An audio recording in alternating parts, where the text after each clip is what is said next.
My stepsister stole my fiancé and taunted me with postcards. Now they're broke and begging for a job at our family business. I, 28F, was engaged to my college boyfriend about 4 years ago. We had been together throughout college and got engaged at 23. A week before our wedding, he ran off with my stepsister. My ex-fiancé Greg, 28M, and my stepsister Melissa, 28F, eloped just before our big day, leaving only a letter behind. In the letter, Greg admitted to starting an affair with Melissa a few months after our engagement. He said he realized he couldn't marry me because it would be unfair to all of us, as he and Melissa were the ones truly in love. He believed the universe used me to bring him to his true love, and marrying me would deny us all a happy future. And that was it. They left, and I didn't see them again until recently. Greg's parents were so embarrassed by his actions that they covered all the wedding costs, so I didn't have to pay anything. That was the last time I interacted with his family. My own family was beyond embarrassed. They were furious. My father even considered hiring a private detective to track them down and bring them back for answers. Just to let you know, my father is actually my stepdad, but he has been my father ever since I was very young, and I have always called him Dad because he is the only father I've ever known. My biological dad left shortly after I was born, and my mom never saw him again since he gave up his parental rights, and they were never married. My mom married my dad when I was 8. Melissa and I went to the same school, which is how our parents met. For some reason, Melissa took a dislike to me and treated me terribly for years. She was a true bully, constantly picking on me at school with her friends. The torment didn't stop at home. She would find ways to make me feel bad there too. Despite my complaints, our parents' attempts to discipline her weren't effective and she wasn't afraid of them, so she continued her bullying. My school years were a nightmare because of her and her friends. Much like my dad was absent, Melissa's mom wasn't around either, as she had passed away a few years after Melissa was born. Her mother died in the middle of the night from an epileptic episode, so whenever my mom tried to discipline her, Melissa would retort that she had no right because she wasn't her real mom. My father attempted to stop her bullying, but it was futile as she was fearless. They tried everything from scolding to gentle talks, but nothing curbed her behavior. Occasionally, they threatened to send her away, but she would boldly challenge them, knowing they were empty threats. In middle school, she was already troublesome, but by high school, her behavior worsened significantly. She picked up bad habits, becoming almost a juvenile delinquent. She started smoking and sneaking out to drink with her equally problematic friends. The turning point came when she was arrested with her friends one night for breaking into a house while drunk. This incident finally pushed our parents to take action. After weeks of pleading and protesting, they managed to send her to a rehabilitation center for troubled teens. Though she was unhappy, my father was adamant, insisting that if she wanted to stay with us and be part of the family, she had to improve. He couldn't allow her behavior to continue and disrupt everyone else as she was becoming a menace to society. Melissa left during our sophomore year and didn't return until after we had graduated.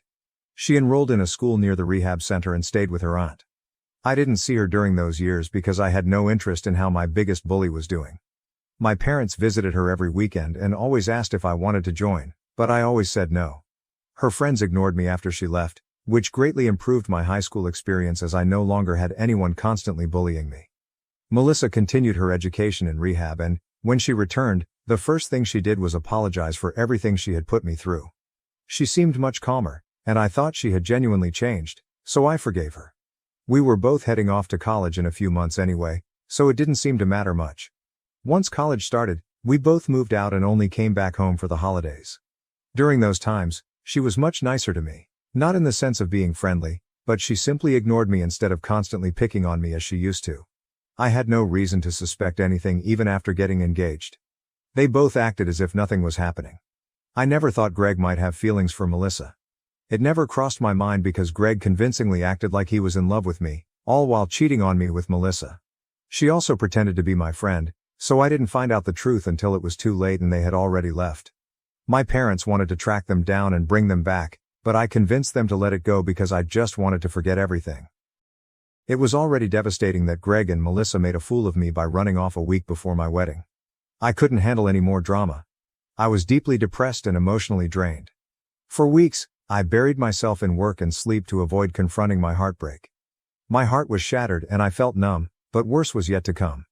A couple of weeks after the day that should have been my wedding, I received a postcard from Melissa. She was in California, and included a bunch of photos of her and Greg looking incredibly happy. It was clear she was rubbing it in my face. She mentioned being sorry about the surprise before my wedding, but it was obvious she wasn't truly sorry. She just wanted to hurt me. That's when I realized she had never forgiven me for what happened years ago and blamed me for being sent away. She never wanted to be my friend. She used me to get to Greg. I had trusted her and ended up being a stepping stone in her malicious plan. I have to admit, for days after receiving that postcard, I couldn't sleep because I was losing my mind over it. It was a traumatic experience, and I needed months of therapy to heal and address my trust issues.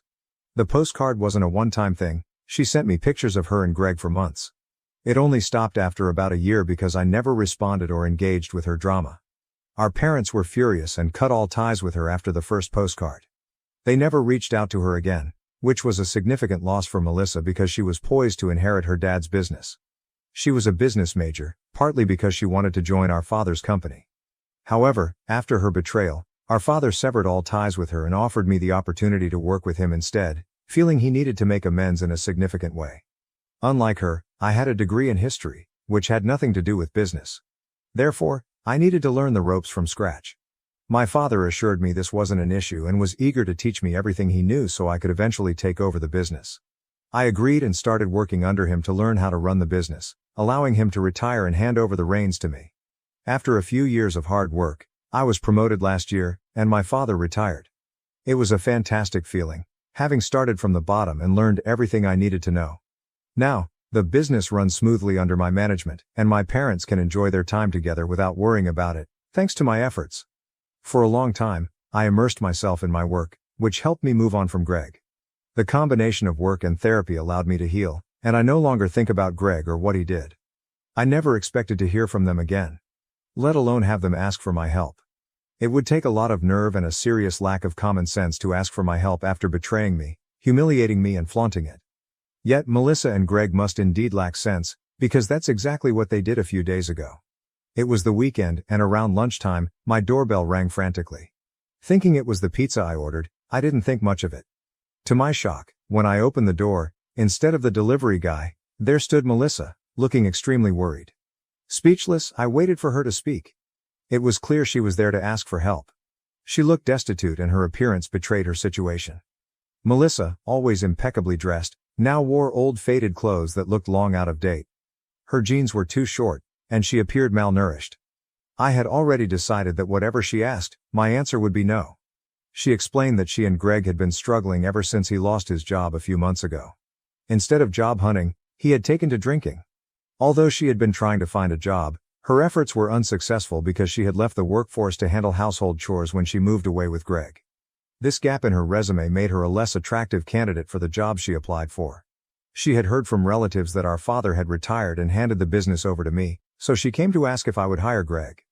Melissa admitted she hadn't approached our parents yet and came straight to me because she believed I had a kind heart and felt immense guilt over her past betrayal, confident I wouldn't turn her away. Now that she needed my help, her entitlement was so absurd that I laughed in her face and told her to apply elsewhere because I don't hire cheaters. Then I shut the door on her and walked back to the living room, ready to call the cops if she didn't leave soon. Fortunately, she left that day, but she hasn't stopped bothering me. After her visit, I called our parents to tell them about it. They said they'd heard from neighbors that Melissa was back in town without Greg but hadn't mentioned it. In our small town, news travels fast, so we quickly found out that Melissa had been in town for about a week, staying with an old high school friend. It was likely this friend who told her where I lived and that I had inherited the business she thought should have been hers. She was now really playing that card. A few days after visiting me, she went to our parents to complain about how heartless I was. She expected them to side with her, thinking she had the upper hand by playing the victim, but she was wrong. My father told her that the business was mine to run and I could make my own decisions. He wasn't going to interfere. My mother reminded her that she had betrayed me by running away with my fiancé after pretending to be my friend for years, so she deserved whatever was happening to her. Melissa had lost the right to ask any of us for help, especially after sending me postcards to torment me. She tried to defend herself, saying it was all in the past and she was a different person now, but my parents told her to leave, wanting nothing to do with her anymore. She threw a tantrum, accusing them of always favoring me and treating me like the golden child while ignoring her. My father responded that he had made more allowances for her behavior than any other parent would, but she insisted it still didn't matter. I had everything she was supposed to have, including the business I was flaunting. She claimed it wasn't her fault that Greg fell for her and chose her over me, Yet she felt she was being punished for it. She said the postcards she sent were sincere apologies, not attempts to torment me. Honestly, I haven't stopped thinking about her words since my father told me. It's true she was supposed to inherit the business and be in my position, but she lost that because of her own actions, not mine. I never asked my father to cut her out and give me the business, he did that on his own. It seems unfair for her to blame me. She also accused me of being the golden child, which isn't true, but I can see why she thinks that. She believes she was sent away because I complained about her bullying. It's a big deal for a parent to decide to send their child away, and I know it was hard on my father. But again, that's not my fault. If he hadn't intervened, Melissa might have ended up in even more trouble because of the path she was on. I also doubt her claim about the postcards being genuine apologies. She was probably just trying to cover up her intentions. I feel sorry for her because her husband turned out to be completely useless, and now she has to bail him out. She even came to me for help, which must have been incredibly hard for her. I regret how I treated her before. I have everything now, and she has nothing, so I can't help but pity her. That's just who I am. Besides, it's been a long time, and I'm tired of holding on to this grudge. But I also don't want to help her. I can offer my sympathy, but I don't want to hire them or give them money. I think it's enough that I even feel bad for her after everything she put me through, which most people wouldn't do. The only reason I feel bad for her now is that this business was supposed to be hers. Now that I'm in a position of power, I'm finally getting back at her. And it feels wrong. Maybe it's because of what she said about me being the golden child, or maybe it's just imposter syndrome, but I feel weird about this. So am I the AH for refusing to hire my ex-fiancé, who eloped with my stepsister, now that they're struggling with money and need help? Update. I was at a loss and the comments here only made things more confusing.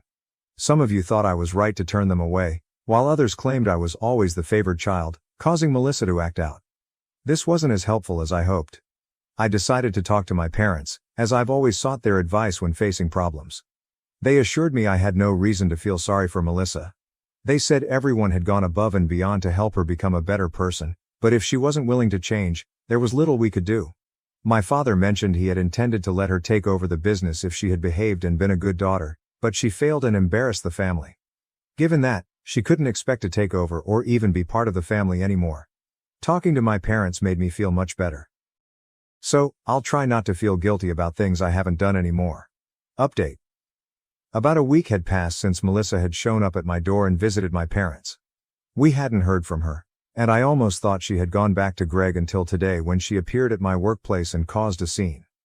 It was terrible because she just walked in, knowing the place well from childhood, and easily bypassed security. She stood in front of my office, shouting that I had stolen the business from her by pretending to be a perfect daughter to our parents and constantly sucking up to them to gain their approval.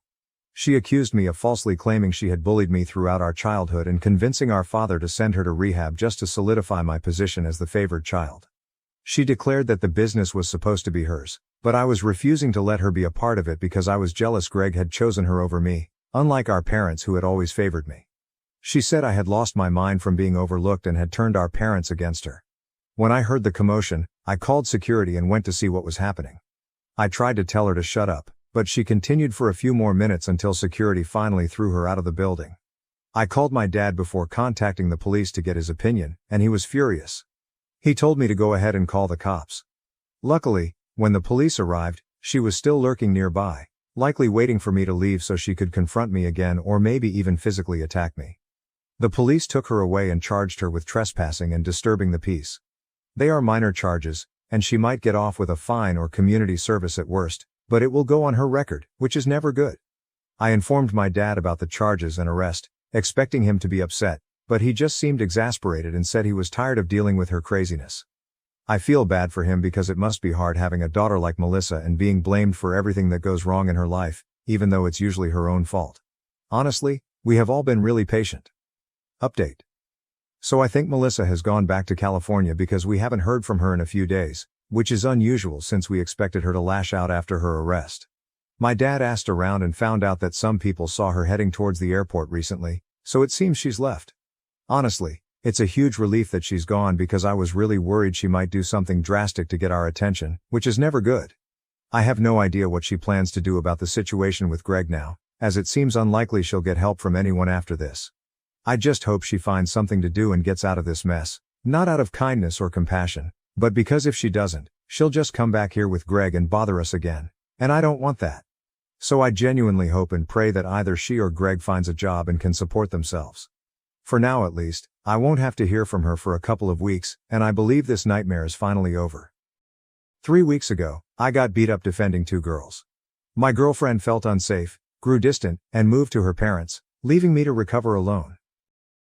First of all, I want to thank every single one of you who commented on my last post. The love and support I received was immense, and it actually made me feel a little better in the mess of it all. Thank you from the bottom of my heart. All of the following happened yesterday, so excuse me if I ramble a bit, it's all fresh in my mind. Original post. Mandatory. I have been with my GF Sarah for 3 years and been living together for 1.5. She is honestly everything I have ever wanted, and I am planning on proposing somewhere next year. So 3 weeks ago I was out with Sarah at a local bar drinking and having a great time with her, as it was just after quarantine had ended where I live. At around 3 a.m. we decided to head home. As we headed to the parking lot where we had parked, we noticed a group of 2 girls and a guy who was clearly drunk trying to hit on them and get them to go to his house. The girls were clearly very uncomfortable and trying to find a way out. Sarah told me that we had to do something, and I told her to go call the cops and get someone as well, because the very least I wanted was her to get hurt during this. So I approached the group and tried to pretend I was the boyfriend of one of the 2 girls, and long story short, I got my ass kicked. The guy was at least 6 feet 4 and 220 pounds, whereas I'm 5 feet 11, 167 pounds. I'm fairly muscular myself, but there was no way I could have taken someone that big. I knew it from the start.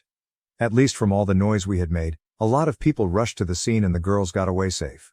I was rushed to the ER because the motherfucker had broken my ribs, which had punctured my right lung. Yay. After that incident, Sarah has grown distant from me. Even though she visited and stayed with me at the hospital, she hasn't been the same since. And I thought she just needed time to move past this. However, 5 days ago she told me that she is not the same person after what happened, and she doesn't know if she feels safe with me after I got beat up like that. Honestly, hearing that hurt me more than when I got my ribs broken. She has moved to her parents for the time being, and she told me she needs time. Meanwhile, I had no one here to help me, so my brother left his 2 boys and wife to move in with me. I know I'm just venting at this point, but I don't want this to be over like that. Reddit, is there anything I can do to salvage the situation? Update. Until yesterday it had been 14 days since my last contact with Sarah. My brother had left 4 days prior because I felt bad keeping him away from his family for so long, plus I could take care of myself to some extent. So around 2 p.m. while I was making lunch, I heard the doorbell ring. I go to open the door and there she is. Sarah. With tears in her eyes, eye bags, frizzy hair, looking like a total mess. During the time we've been together I've seen her in her ups and downs, but I'd never seen her in such a horrible state before. So I let her sit on the couch. We still hadn't said a word as we were both dumbfounded. I was so overwhelmed by emotions, I wanted to hug her. I wanted to full blast her. I didn't even know what I wanted to do. So I did nothing and waited for her to talk. After 5 or 10 minutes of silence she starts sobbing and saying she's sorry and then crying. At this point I can barely hold myself together. So I hold her hand and try to calm her down so I can figure out what is going on. After a while she finally somewhat calms down and starts talking. And that's where it got bad. Something that I didn't include in the original post, because it wouldn't make sense anyway, is that Sarah's mother has been divorced and remarried once. From what Sarah has told me, her biological father cheated on her mother while she was still a kid, and that's why they broke up. And that's also why she doesn't have any kind of relationship with her father. It seemed odd when I first learned about it, but I didn't question it. That is not the whole story though. Sarah's biological father didn't only cheat on her mother. He was a drug addict that also used to beat her up frequently. Without getting into a lot of graphic detail, in one instance when Sarah's brother tried to intervene and protect her mother, he ended up getting beat up too. So when she saw me intervening and getting my ass kicked in the bar incident, it triggered some kind of PTSD in her head that she could not control. That's why she had grown distant and eventually left. It all spiraled out of control and she could not handle it. In those 2 weeks we'd been apart, she'd barely eaten or slept and even made some really dark thoughts which I'd rather not go into. She told me as a horrible girlfriend for leaving me alone in my condition, and that she doesn't expect us to be together again after that, which I told her isn't the case. So we have a very long road ahead of us. My number one priority right now is getting her to see a therapist, which I suggested we can do together if she's scared to do alone. So yeah, that's where we are at. Some of you were right, that there was some deeper issue behind what happened, but I could not have possibly known. I also wanted to take this opportunity to say something that I got messaged about a lot. I got a lot of comments and messages saying that I was a moron for what I did at that parking lot and that I should mind my own business next time and not play the hero, etc. First of all, I did not initiate the fight with the dude. As I said when I got there, I tried to pretend I was the boyfriend of one of the girls in case. When that didn't work, I got between the girls and the dude, trying to create some space between them, and that's when he started to push me and eventually started throwing punches. Secondly, no matter how hard I hit the gym, I would never be able to take that guy one-on-one. As I said, I'm pretty fit and I've been working out for several years, but the fella was a lot bigger than me. Unless I had a gun or something, which isn't legal in my country, I was doomed. Finally, for the people telling me to mind my own business, well, let me tell you exactly what I was doing. It is mine and everyone else's responsibility to look after the ones who can't protect themselves in this shitty world. No, I do not consider myself a hero, nor did I do it for the show. I did it because in some other instance one of those girls could have been my girlfriend, sister, mother needing help. And these girls were somebody else's girlfriend, sister or mother. If I was put in that situation 100 more times, I would act the same. Edit. I also talked to her about the proposal I wanted to make this year. I was planning on doing it as a surprise, but in the way things have turned out, I figured it would be better if she knew it first. We both agreed it should be delayed for now. Am I the A for keeping the truth from my wife? Our baby's death was my fault, and I couldn't bear to tell her the devastating reality. I, male 25, and my wife, female 24, had our daughter Angela last year in November. We met at university. We dated for 2 years and got married after graduating. It's our first marriage and we are very in love. My wife, who we will call Kim, got pregnant during our honeymoon and we were both very excited.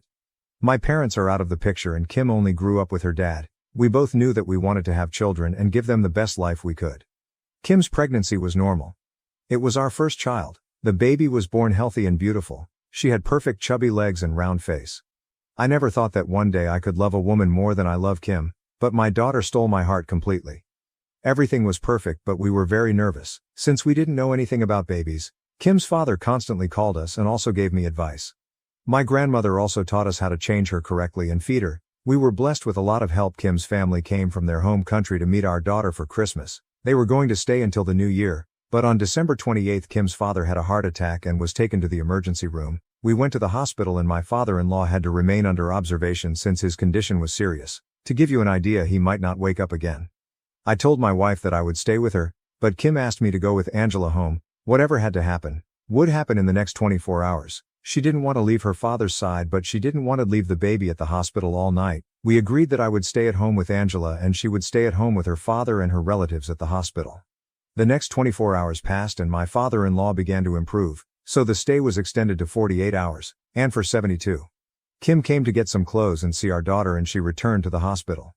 Due to her concern, I had not slept in those 2 days, so after giving her bottle to my daughter, I put her to sleep and I myself fell asleep. When I woke up, it was almost night. Angela was still asleep, so I decided to have a coffee and watch television. After 2 hours, I decided to check on her and she seemed asleep. However, my heart stopped when I realized that she had vomited, and when I picked her up, she was cold. And I wasn't breathing. I panicked. I shook her, I patted her on the back. I just desperately wanted her to breathe again. I called an ambulance begging for help. The operator gave me instructions to do CPR. When the doctors arrived, we immediately went to the hospital. I called to Kim and between my mess of tears and hyperventilation, I tried to tell her what was happening. When we arrived, she was already there. Kim cried and screamed at the doctors, begging to save her. I did too. They did everything they could for about an hour, but in the end there was nothing to do. My baby died at only a month old. They explained to us that Angela had vomited while she was sleeping and choked on her own vomit. She tried to calm us down by explaining that this can happen and that it wasn't our fault. Kim and I are a mess. I haven't told her that I fell asleep while my daughter was dying. I haven't told her that I killed my daughter. I want to end all of this. I can't continue with this. I miss her. I want to hear her crying. Having her in my arms. I want to change her diapers, change her clothes. I want to hug her with all my strength. I want to see her. I miss her so much. I hate myself so much. It should be me and not her. It's my damn fault. I want all this pain. It's over. I want to end everything. Relevant comments stoked for breakfast. Not the asshole. I'm a doctor. This does happen. Not just to children but also to old adults who aren't able to adequately manage their own secretions, etc. See a therapist and a psychiatrist. Both are better than just one. And you'll get through it. You're not the asshole. At all. Sometimes bad things happen. It sucks. Mary Moose 923, not asshole. Please please get grief counseling. This is not your fault. Even if you and your wife weren't dealing with a family emergency, and even if you weren't exhausted, your darling baby could have passed in exactly the same way during the night, or a nap. Even the doctor told you that it wasn't your fault. Like any other parent, you feel responsible for what happened. That's natural. So please get therapy. If not for yourself, think of your wife. How would she cope with losing both you and your daughter? Also, encourage your wife to get therapy. She's hurting as much as you are. New post, wife's post. Editor's note, below is the wife's post placed in the correct section of the timeline to assist with the context. Her post took place 4 days after OP's post. Plus added paragraph breaks for readability. It's not easy for me to talk about this, it happened very recently and I don't like talking about my problems with strangers either, but right now, I, female 24, feel alone and lost because I can't talk to anyone. This is the situation. As the title says, my baby died recently and my family is broken. This happened on New Year's while my husband, male 25, was taking care of her. My family, my father male 66, my aunt female 57 and my 2 cousins female 28 male 30, had come to visit my husband and I to meet our newborn daughter for Christmas. I told my father that we could go ourselves halfway through this year, 2024, since due to his delicate health I was worried about him making such a long trip, but he insisted because he wanted to meet his granddaughter. For a few days everything was fine. My dad loved my daughter very much. He kept saying that she was just like me when I was born. I was able to see my cousins and my aunt again. She was the closest thing I've ever had to a mother. Everything was fine until my dad started feeling bad a few days after Christmas dinner. In a moment he just collapsed due to severe chest pain. It didn't take us long to understand that it was because of his heart. So we took him to the emergency room where he stayed for at least 3 days. During all that time, my husband stayed at home with my daughter, because I did not want to leave my father, since his condition was serious at first. When he started to get better I went back to my house to see how my daughter was doing. I felt calm when I saw that my husband was taking good care of her on his own. However, I asked him if he needed me to stay with him. He told me to be calm, that he would take care of everything and that I focused on accompanying my dad. My husband knows how important my father is to me, so I was grateful to have a man like him supporting me. I returned calmly to the hospital, but a few hours later my husband called me crying. It took him a while to calm down enough to tell me that my baby was dying. He had drowned. I remember very little what happened after that call. At one point my husband had already arrived at the hospital with my daughter, but they were unable to save her. Before you think it was negligence, no, my husband did not neglect her. The doctor explained to us that the baby died of sudden infant death syndrome. She choked on her own vomit while she was sleeping. My husband could not have prevented it unless he had been watching her non-stop. 24 hours a day, so no, it wasn't his fault. My daughter's body was cremated as my culture dictates, and her ashes are now in my house, in her room. The most difficult thing was to tell my father. He woke up from his comatose state on January 1st, but I couldn't go see him until the next day. Prudently, my father had not been told anything about what happened. I tried to put good face until my father asked to see my daughter. I tried to excuse myself, but eventually he had to find out only a couple of days later. I wish he hadn't told me since it caused him to relapse, and this time, it has taken him a long time to recover. During the entire month of January my cousins returned home, but father stayed with me at my house along with my aunt to help me take care of him. My husband practically stopped doing anything. I focused all my energy on taking care of my father and maintaining the house in order. It was a longer and more difficult time for everyone. My father was finally able to return to his house on January 30th, and since then it's just my husband and I. He doesn't talk to me, he doesn't eat, he doesn't sleep well, he can't work, he works from home, he doesn't want to talk to anyone, not even me. My family has tried to talk to me, but I don't want to talk either. I just ask for updates on my father. I don't let them ask me about anything else. For my part, I'm back to work and I'm thinking about taking extra hours since I spent part of my savings on hospital bills. But I really want to get away from my house. I feel like I'm suffocating there. I can't get into my baby's room without crying. My husband, for his part, spends most of his day there. I don't know what to do. I cry to my baby every night. I cry into his clothes, his stuffed animals, his blankets, until I fall asleep. Now I'm eating twice as much. I devour the portions that my husband doesn't want, and I keep asking for more. The house is a disaster.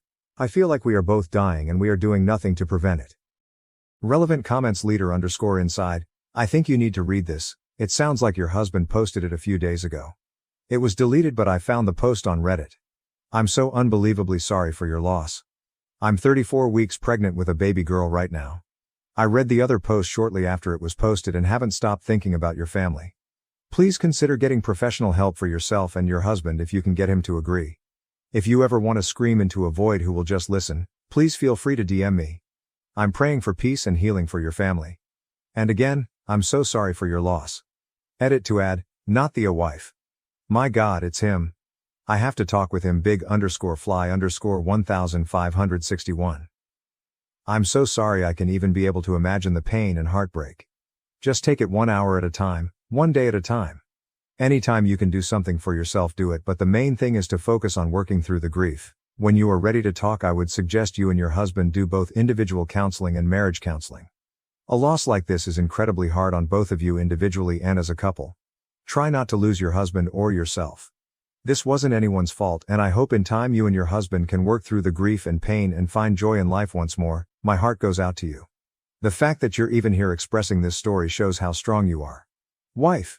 Thank you very much. I don't want to lose my marriage. We haven't talked about divorce. Actually, we haven't talked at all. I know we need therapy. Thank you for your words. Update. Hello. Am I the A? I came here a few months ago to vent about the loss of my daughter. To be honest, I didn't see the post until a week later and I saw that my account was suspended. It's not important since it was just a discard account. So I opened another one just to let you know that I have read all your comments. Kim and I we are fine, however we are in the process of being fine. Kim is also an active Reddit user and saw my post. We talked a lot, we cried, and I have to say I'm glad she saw it. Since Angela is not with us, I have spent most of the time in her room, and Kim returned to work very quickly since she no longer needed maternity leave. But our therapist gave us a lot of advice on how to deal with grief. I have been diagnosed with depression and I'm working on it with the help of Kim. She's also in therapy. We support each other in every way we can. My father-in-law is as well as can be. He recovered, but he hasn't been well since we told him about Angela. Kim calls him practically every day. She can't do much more since he lives in another country and it's already difficult enough for us. Right now we are looking to sell our house and move to a smaller place. We bought the house thinking about having a big family, but we are going to postpone that for the moment. No matter how broken I am inside, my wife is my priority right now, so I have to prioritize my marriage. I will not update again. I wanted to assure all the noble souls who supported us that we are still here and we appreciate your words and support. You're all wonderful people. God bless you. Relevant comments. Dehydrated rain. Absolutely heartbreaking, but it might be better for her. Staying home and unoccupied gives the mind a lot more time to focus on the empty room and intrusive thoughts. 8 hours of work distraction and a good therapist/psych might speed up healing. I'm not saying this to sound callous. I speak from personal experience. Family emergencies for 2 people, but not as bad as this story. Krazi 11. A part of me just broke seeing her comment, my God, it's him. 2 parents grieve the loss of their newborn baby. Neither can handle that grief and are rapidly slipping away, and they're both so hurt that they can't even talk to each other about it due to all the guilt and heartbreak. They both reach out to strangers online hoping for a place to vent, have unbiased people judge their actions, and just some place to put this all down. Without the members of these communities pointing out how similar her post was to her husband's, they might still be both grieving alone. He would still be shattered in that room contemplating suicide and feeling like it was all his fault, and she would be working herself to death. To all those involved, their child died and that's beyond a tragedy, but you might have just saved their lives. Catmo, I remember reading the original post by my husband when it was new. I had no idea there was an update. I'm so glad there was one. The original has been living rent-free in my head ever since I read it. This was definitely a tough read. I'm so glad this worked in their favor and helped them get the help they each so desperately need. As a parent, things happen all the time that are out of our control. Even if it's something completely out of our hands, I think it's a pretty natural response to blame ourselves in some way.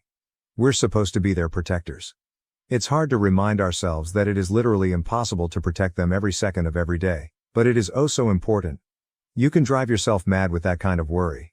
He could have been sleeping right next to her bed and still not been able to do anything to save her.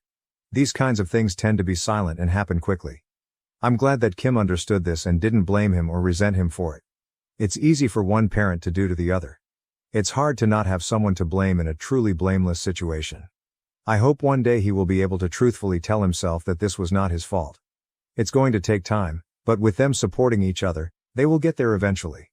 Losing a child is not something you ever get over.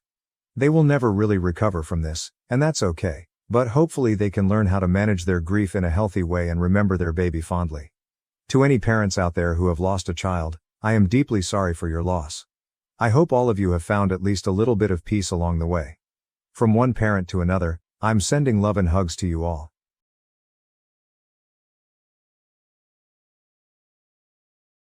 My boyfriend lied to me about having a vasectomy which got me pregnant. And now I feel disgusted when I touch him. I, female 34, have been in a relationship with Finn, male 47, for a little over a year. I live on my own and he lives on his own, but occasionally I spend the night at his place. Finn is handsome, fit, funny, and charitable. His kindness was what caught my attention. He was just a very thoughtful and kind man, and I love that about him. I have struggles with PTSD, so I don't feel comfortable with intimacy until I feel safe and trust that person. Finn said he understood and didn't press it. We didn't start getting intimate until 2 months in, but I was pretty drunk, so I was upset the next morning and he comforted me. He didn't get angry or blame me at all. After that, we had a healthy sex life. I was adamant he wears protection every time. Once while we were in the middle of playtime, he asked if he could take the condom off. I said no, and he said that it wasn't feeling good to him and he is unable to climax with one on. I said no again. Afterwards, he didn't cuddle or hold me like he always did and said nothing to me. I got up to get water and asked if he needed anything and leaned over to kiss his cheek. He shied away from my kiss and muttered, "Oh, now you care about me?" I asked him what that was about and he told me he bends over backwards to make me happy, but he didn't get to feel good because I won't let him not wear a condom. I told him I am very worried about pregnancy. I live in a place where abortions are extremely difficult. He said I am on birth control, so what's the issue? I said that's not 100%, and he knew it. I grabbed him some water and told him that if he got a vasectomy, we could talk. They are reversible and accessible. I just cannot get pregnant. We didn't discuss it again, and he even apologized for being a jerk the very next morning and took me to the spa. I apologized for ruining the night and he said it was alright and we kinda moved on. Everything was great, and around the 6-month mark, he said he thinks we are getting serious and that he considers me his partner, and asked about the condoms again. I reminded him of my requirement for that and he said he had to think about it. About 2 months ago, he had a work trip that lasted a week and a half, and when he returned he was all over me. At the time I was going through a difficult depression. I suffer from depression and sometimes it gets really bad. He seemed annoyed and made a remark that I am punishing him for missing and loving me so much, and he held my face and started kissing me again. After the back and forth for a few more minutes, I just gave up and we had sex. In the middle of it, he asked if he could take off the condom and I said no, but he said he had the vasectomy. He was so excited to get me in bed he had forgotten to tell me.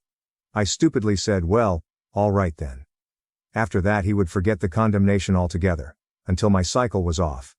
At first I figured it was stress, change in diet, a billion other possible reasons, but this nagging feeling came over me and I got tested. Pregnant. He found me crying on his bathroom floor and asked what was wrong, so I told him and he smiled and laughed like, "Really? That's amazing, baby?" And left me there, and he went whooping through the other room. When he came back he was rattling off so much info. He had a dream about this and now it's happening, so it must be a sign. My brain finally caught up and I asked about the vasectomy and he said, "It's not 100%, right? Like condoms and pills." I was puzzled as the only goalie we took out of the equation was condoms. He said it was a miracle and I told him absolutely not. I explained that my best friend lives in a different state and I will be going to visit and also benefit from the reproductive health clinics there. He went silent. He asked me if I really hated him that much and I didn't understand. I said I never want to be pregnant and that he knew this about me. That hasn't changed. He became extremely angry with me, saying I wouldn't dare murder his child and that if I loved him, I would never threaten that again. He explained that he will take care of us, he makes plenty of money, and don't I treat you like a queen? So all he is asking is that I have the baby. I said I needed to go and started packing to go home, and he followed me repeating things like, "You won't though, right? You won't murder my baby?" And stuff like that. He kept asking where I was going and I said home. I was too tired and emotional right now and I want to go home. He stepped in the doorway and said no, and we needed to talk about this. I started to get upset as he was blocking me and I felt trapped. I asked him to move and he said no. I asked him again, "I want to go home," and he said no again. He said, "You are not leaving, what part of that don't you get?" I started crying and grabbed my phone and backed away from him, telling him to stay away from me. Finn looked really sad and said I couldn't be serious. He would never hurt me and asked me to stop crying. I demanded he let me leave and he did. He has since been calling and texting me begging me to talk to him. He says I really hurt him by pretending to be scared of him, as I know he would never hurt me. He said he treats me like a goddess and I played the helpless victim card and that things like that can ruin a man's life. He then said that I wasn't thinking straight and, is your brain lying to you again? When I have a PTSD or depressive episode, I sometimes say my brain is lying to me again, to make it seem less heavy a topic. He has a very community-facing job and I remembered the look on his face when I backed away. I don't want to ruin his life or our relationship. At that moment my emotions were so high that I just reacted. But I wasn't pretending. I sat in my car for God knows how long, shaking before I could drive home. I've been ignoring his reaching out, but I feel like a coward. Am I? The A. Am I? The A has no consensus bot. OP received mixed reactions. Relevant comments: omeprazole mommy. He literally lied about getting a vasectomy and got you pregnant after you had explicitly set boundaries. OP on if she lied about birth control to her boyfriend. OP answer: I am on the patch. Never lied about that. Update. He broke up with me and called me a murderer, so I made an appointment and got the abortion. It was honestly such a horrible experience, but my bestie was with me and the whole staff were so kind and supportive, so I am grateful. Thank you to those who encouraged me to get it done. It was awful, but pregnancy and being trapped with him would have been much worse. Finn texted Wednesday and apologized and said he said things he didn't mean, and to please answer my phone as I have been ignoring him. When he called again, my bestie recorded it all. Before I could finish hello, he went on a long bit about how amazing I am, how much he loves me, what a great mother he knows I will be, and he will marry me immediately if that's a concern of mine. When I finally got to talk, I said that I am no longer pregnant and I never want to be, and that I was clear about this from the beginning. He asked if it was miscarriage and then said, because I know you wouldn't willingly murder our child, right? Say right, it's a miscarriage. I got quiet and he said that it's okay. Miscarriages are not the female's fault, and that we can just try again. I said, again? We weren't trying to begin with. I was on BC and he had the vasectomy. And you all guessed it, he laughed and said he lied about the vasectomy so I would give up on condoms, that he long decided I was perfect and he loved me and wanted me to be the mother of his kids. My best friend spoke up and said that was recorded and to leave me alone or she will post it on social media, and he started screaming at us. He then sounded like he was crying and said I was a witch for this. That I am a hateful murderer, and that I broke his heart. He went on to say if I tried to slander him to remember, actions have consequences.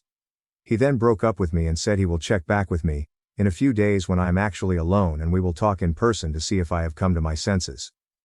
He wants us to go to church together Sunday, which is now today, and set a time to pick me up. I said no, but I do have a ring cam, and sure enough he showed up at my door. I watched him note my car was not there, and at my front door, on camera, he texted me asking if I was sleeping around on him and if I let the other man ride you like a wild horse without a condom, and if so he gets a hall pass. He said to come home immediately as we need to come to an understanding of our relationship ASAP. I return home tomorrow and don't know what to do. Edit.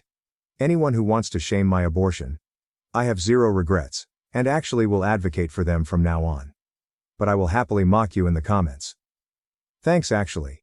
You reminded me how little an opinion means to me if it's coming from a disrespectful and/or bigoted place. At least I get to laugh through this nightmare. Edit 2. I won't be going home alone any longer. My bestie is coming with me and I have a friend in the city I live with, my spare key, and he is now in my home watching it for me. Edit 3. Since I've been asked in the comments, this really blew up. So sorry if I don't reply to you all. I am in a safe location with 2 male friends who know the whole story and we are looking into options. I don't want to do anything hasty. A guy friend is at my home and thus far it's been quiet. I will make an update when I know more. Edit 4. No, I will not harm myself the way some of you have messaged me. For those calling themselves pro-life, you sure want me to take my own. Not very pro-life at all. And since we're on the topic, I don't want to get pregnant because I was told by my doctors that I have a high chance of passing away, even before making it to term. The child also has a high rate of mortality during the pregnancy. Essentially, we would both kick the bucket before delivery. I am ineligible for tubals or hysterectomy where I live until I turn 40, especially with my insurance, and I would never be able to afford the out-of-pocket fee. The places even still require a husband's signature as a policy. I would be open to adopting if I ever found the right person, and were settled and ready. Relevant comments: Aquavanatus. This isn't about you getting an abortion. This is about your ex not respecting you enough to attempt baby trapping you into a long-term relationship and/or marriage. He doesn't respect you or your choices. He lied to you about having a vasectomy.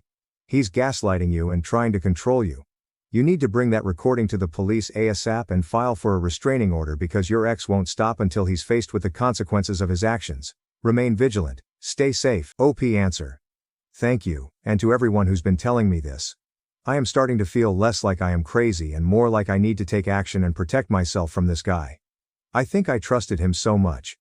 I would have happily married him. He said he didn't want kids when we met. This is all a lot, but it's helping me understand more and more that I am being played sandbar Lakers. Everyone's saying get a lawyer ASAP. But she might not even be able to afford one. OP. Is there anyone who can go home with you? I truly have you safe. Keep us posted, and not because this is interesting but because there are those of us who genuinely are concerned and care. OP answer. I can't afford one. I work in the arts and just would never be able to swing the costs I am seeing online. My bestie is returning home with me and I have a friend at home who is house sitting now. Mysterious.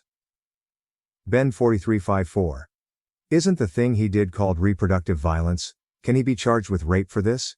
If it's possible, you should definitely go to the police and press charges against him. He's such an asshole. OP answer. This has been brought up, but it's the first I've heard of such a thing, so bestie and I are checking. Every state has its own rules, so we will see. Mine is not pro-choice friendly.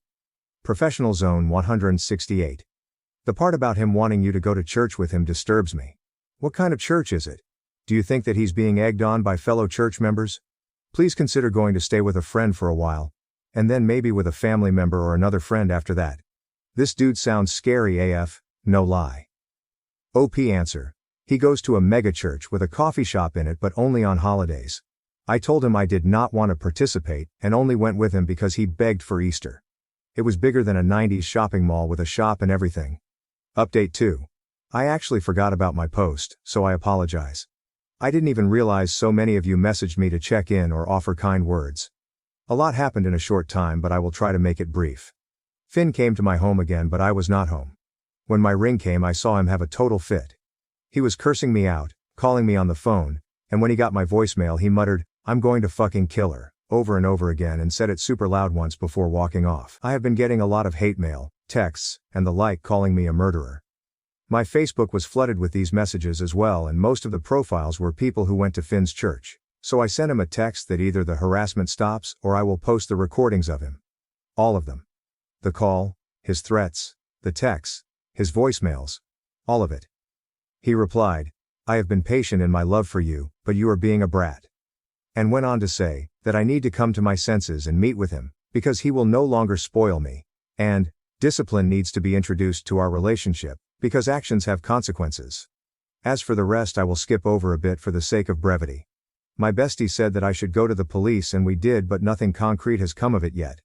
Something I low-key expected, honestly. It's a small little city outside a bigger, more populated one, and the small town vibes can run deep in certain circles. Many of the people go to the church Finn is at, and that includes a lot of the police department.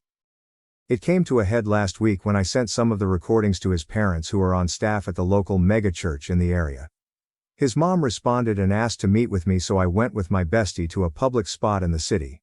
When she met with me she was incredibly apologetic and said that his position at the church is terminated.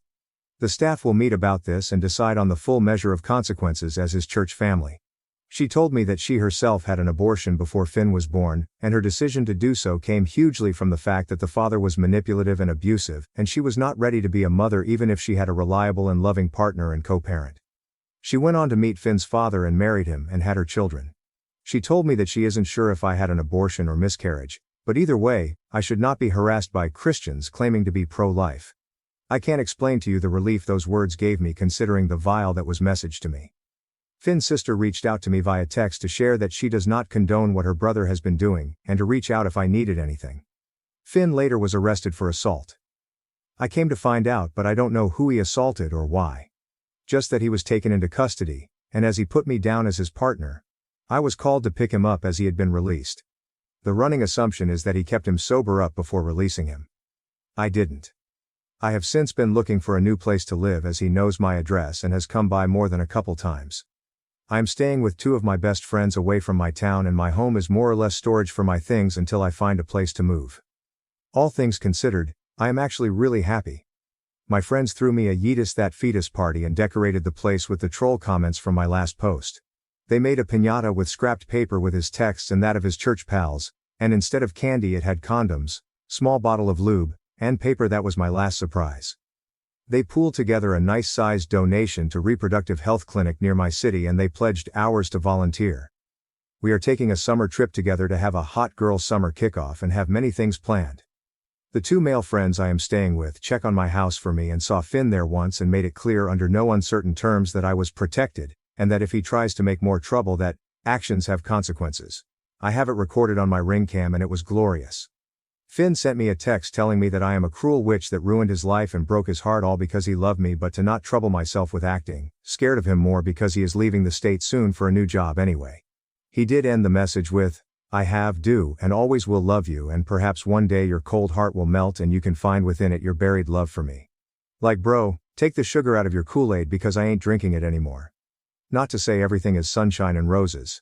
I have been in a lot of therapy, and found that I overlooked a lot of red flags and have to unlearn a lot of people's pleasing behaviors to become a more confident and true version of myself. Plus my friends don't really fully believe he is leaving town, so I am still staying with them for the time being. I love them a lot, but it's like having 4 older siblings fussing about like mother hens. I cannot wait to have my new place. Thanks to you all for the kindness and support. I think this is my last update on the matter, as I don't intend on wasting any more time than I have to on that abusive price of garbage. Remember, you know yourself best and can love yourself best. Life is too short not to make the right choices for yourself, your well-being, and your happiness because you matter. Comments Aqua Venatus. I'm glad your ex's mother and sister are on your side. And I'm glad you have friends who are looking out for you and your safety. I know you don't want to, but keep all of the disgusting messages your ex sends you, because now that he's been charged with assault, the next time you file a police report against him, they'll have no choice but to take it seriously. Meanwhile, continue your healing process and I hope you'll have peace soon. I'm glad you're safe. Final update. Sorry, but the phrase is still funny to me. All caught up? Great. So I moved. I took a pay cut and moved to Austin. I can say that now free of worry because Finn? Well, he's in prison. For murder. I know. A disjointed rendition of what happened. Finn got drunk out of his mind at a local bar, then shit-talked a retired Marine because the Marine spoke about his wife's abortion. I had since gotten a new job in Austin, Texas, and was moving when I heard. Finn's father asked me to testify to his character and to say my abortion caused this. I obviously didn't. I moved with only the essentials and had a wonderful summer traveling with friends. I just got back last week and am now unpacking my new home. Unrelated, but Austin is a fun freaking city. When I got back and logged on, I saw a lot of you were concerned about my safety, so I wanted to update. I'm totally okay, already have new friends, and am going to adopt possibly the cutest little senior Yorkie. I am literally in the waiting room where they will bring him out after he gets all his medical out of the way. I am also in the virtual queue for an adult Rottweiler and it sounds like I might get her. So I may have her by the time the work week begins. Anyway, I wanted to say thanks to everyone who was supportive, and also I admit to rubbing my happiness in the face of the trolls who wished me misery. I am petty. Sue me. Ciao. Relevant comments, lost. Advertising 232. New and happy beginnings. Cheers, OP answer. It's exciting and the people here are so sweet. For the first time in a long time, I am really looking forward optimistically. Loser swim. I feel like there were a lot of things he did that we don't see.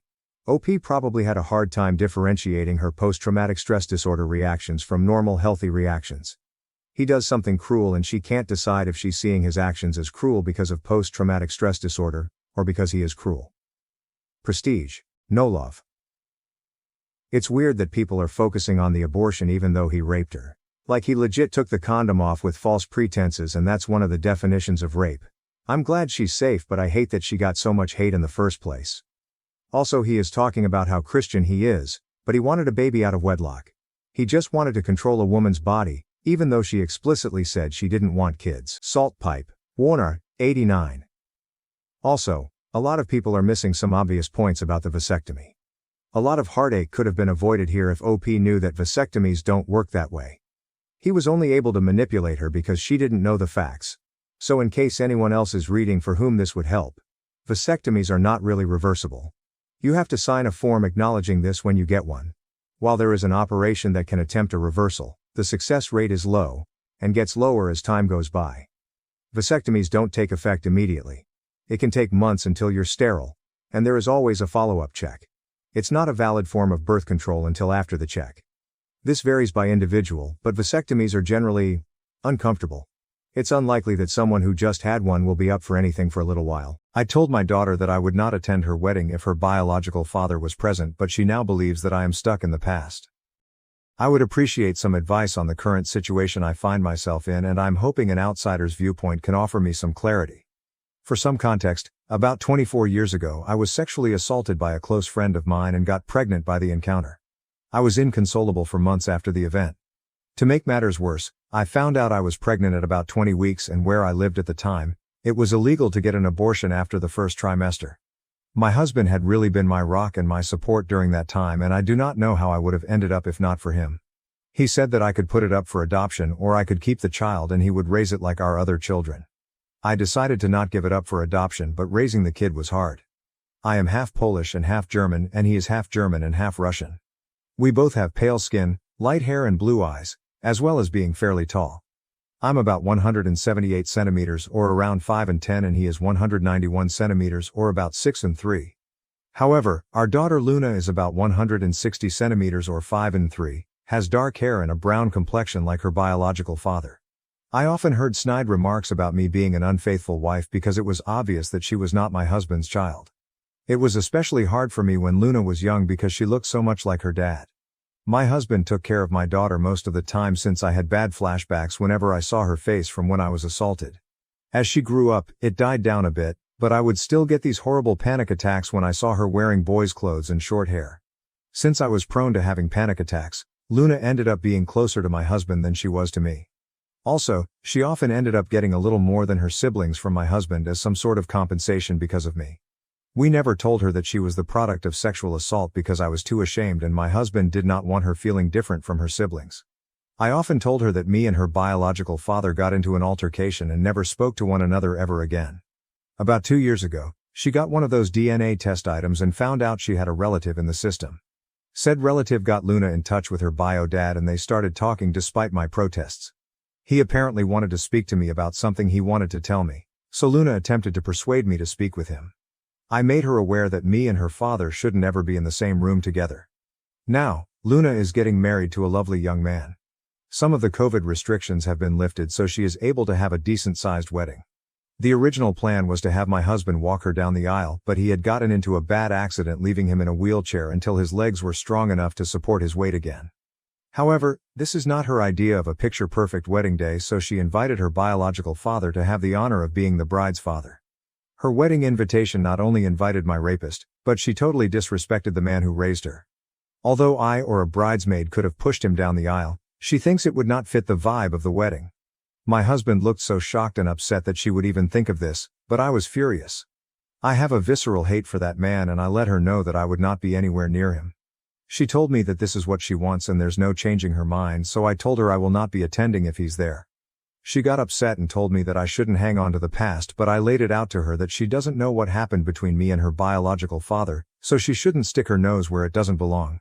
Though I feel terrible about what I said and how I said it, and I can't be blamed for her being born or not knowing what happened since I never told her, I still feel as though my wishes should be respected if I say I don't want to be in the same room as someone.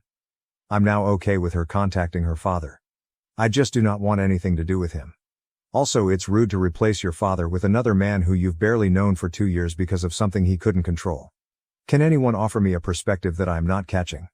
Has anyone ever dealt with this, and if so, how? Second post. Deleted by the subs mods but recovered. Before I get started on the update, I have a few things I want to address. A lot of people have questioned me on why I did not tell my daughter that she was a product of sexual assault. The only answer is that I was ashamed of myself. For some context, before I got married to my husband, I actually was very close friends with my attacker. We grew up together in a small community and our families were close. Our parents even wanted us to get together. He was always interested in me, but I didn't give him a chance until university. I broke it off with him and started dating my husband, but I never cut him off because we were very close. He invited me over to drink. This was normal for us, and when I started getting a bit tipsy, he or it PD'd me. I was very traumatized by the situation and tried to get him jailed, but I couldn't. He had a very good reputation, so everyone believed him. Even my own mother, when he said I willingly came over and did it with him. I eventually stopped pursuing because of the social pressure, which only got worse when I found out I was pregnant. I eventually left that place with my husband and kids to live somewhere else. After I gave birth, my husband suggested therapy, but I was scared of being judged again, so I decided to bury it and try to forget about it. I just realized now that it was the worst way to go about this, but it's the only way I knew how to honestly. On to the update. After reading all the advice I'd gotten, I decided that I should stop running away and tell her everything. I called her to come over and she did. I first apologized for yelling at her for her suggestion because in her mind, it was an innocent suggestion. I told her that I wasn't angry at her, but how fast she was willing to replace her father because he was in a wheelchair, and that anger was compounded because she brought up her genetic father. I apologize again for acting childish and not like an adult. She asked me why I am so against her genetic father being in the same vicinity as I am, and I just told her everything from our initial friendship to her forced conception. She didn't believe me, like some Redditors predicted, but I can get a copy of the records of the court case and offer them to her if she needs a look. She looked stunned, like she wanted to believe me but couldn't. I apologized for keeping all this from her because I didn't know how to bring it up. She told me she didn't believe me and would confirm with her genetic father, so I told her to take the time she needed to process all this. Later that day, she came again, crying and apologizing for not believing me. I held her and cried and apologized too. It was kind of therapeutic. We had a long chat and I did feel closer to her. When we were done, she said she wanted to take me out to a surprise to help me feel better in a couple of days, which I happily agreed to. I went to see her yesterday in this little restaurant with a patio that had a private pay-for-use area for a maximum of 4 people, due to COVID. As she ran up to me and gave me a hug, she led me to the patio, where her biological father stood. She told me he was here to apologize and start my healing journey. I just wanted to leave, but he grabbed my hand and all those memories I tried to repress just came back out. I started having a panic attack and lost balance, to which he tried to help me keep my balance, which worsened everything. I honestly don't remember how I left, but I ended up in my car just sobbing. I called my elder son to pick me up because I was not fit to drive at that moment. Today, my daughter called me upset that I ruined her surprise, but I was extremely upset with her. I asked her why she did that when she knew everything that happened between me and him, and she tried to use the excuse of my healing journey, but I wasn't having it. She admitted that she wanted me to get used to him because he's going to be walking her down the aisle along with my husband and doing the daddy-daughter dance. I told her that while I loved her and respected her decision to be with him, I am not willing to be anywhere he is. She started complaining about how she wants all her family to be there, and I'm still not forgiving, but I hung up the phone. My husband is aware of everything and stands by me about not going to her wedding, but I don't want this. If my other children were to know, they would stand by me and tell the rest of their extended family, which is going to lead to my daughter getting disowned by the family. There is no need to give me advice on this because I will be seeking professional aid. Anyways, one good thing to come out of this is that I'm finally confident enough to seek therapy. Thank you for listening to my venting, and for commenting on my last post. Happy holidays. I hope you enjoy it with those who you love. Third post. Hello everyone. It has been a while since I last posted on this website. I have a few new updates for everyone that has been asking me. I apologize for not getting to everyone in my direct messages, but I really appreciate everyone sending me support through those tough times. I would like to share some good news before going on about what happened with my daughter. My husband is able to walk again, albeit with a cane, but it is progress. We have been going to physical therapy to help strengthen his legs after his accident. It's good to see him happy and walking again. I've also been to therapy and met this wonderful and sweet therapist. My therapist is so patient and kind. Since my husband and I started together a few weeks ago, she has been extremely helpful. Bless her soul and all those who recommended therapy. I would have missed out on such an experience, so my thanks go out to all of you. Like most of you advised, my therapist also advised me to tell my other children about what went on between my youngest. For reference, I have 3 other children, 30M, 27F, 27M. My eldest boy is the only one that had a slight idea of what happened, but the other 2 were left unaware. I was quite scared and anxious to tell them what happened, especially because my mother and other family members initially reacted negatively. I invited them over around 2 weeks ago for a family dinner and told them everything that happened with the conception of my youngest to what happened recently. They were all silent and stared at me, so I became a little nervous until my daughter started crying. It was so upsetting for her, and my 2 sons were pissed off at my youngest and her father. They asked why I didn't tell them earlier, and I told them I was just scared of how they would have reacted. My husband took them out of the dining room to talk while my eldest daughter just cried together. When my boys and husband came back, they apologized for leaving early and left. My eldest daughter wanted to spend the night with me, but early in the morning, she left with her brothers to do whatever.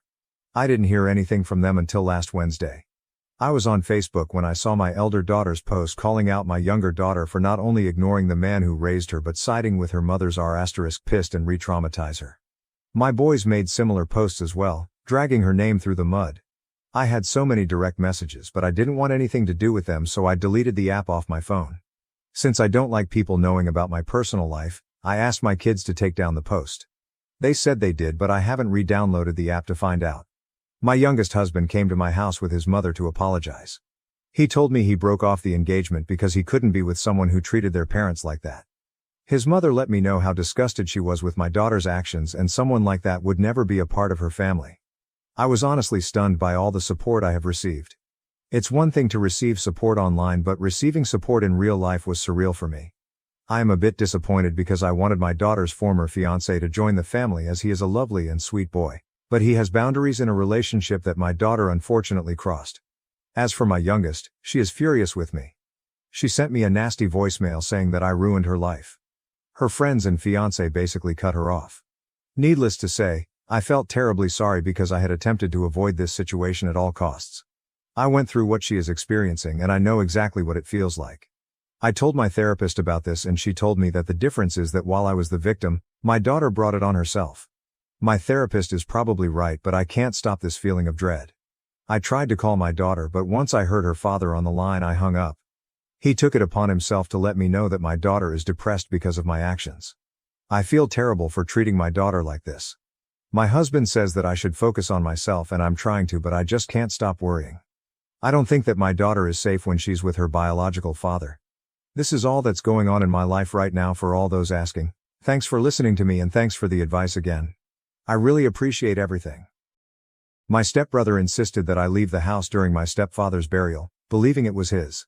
Until the will revealed otherwise. 38-year-old Jake never imagined I would be getting ready for the burial of my stepfather.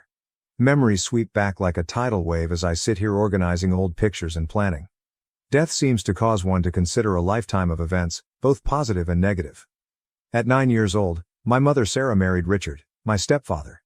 The wedding day seems to me like yesterday. Mom looked lovely in her basic white outfit, hope beaming in her eyes for a fresh start.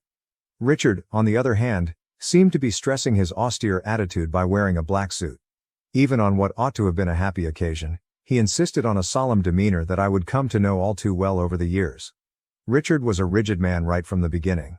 Particularly when he turned to face me, he always seemed to be permanently frowning. Often I questioned whether he simply had the means to relate to a child who wasn't his own, or if he harbored resentment at having to assume the position of stepfather. Growing up with Richard was not easy. From my grades to my wardrobe to even how I handled my fork at meals, he attacked everything I did.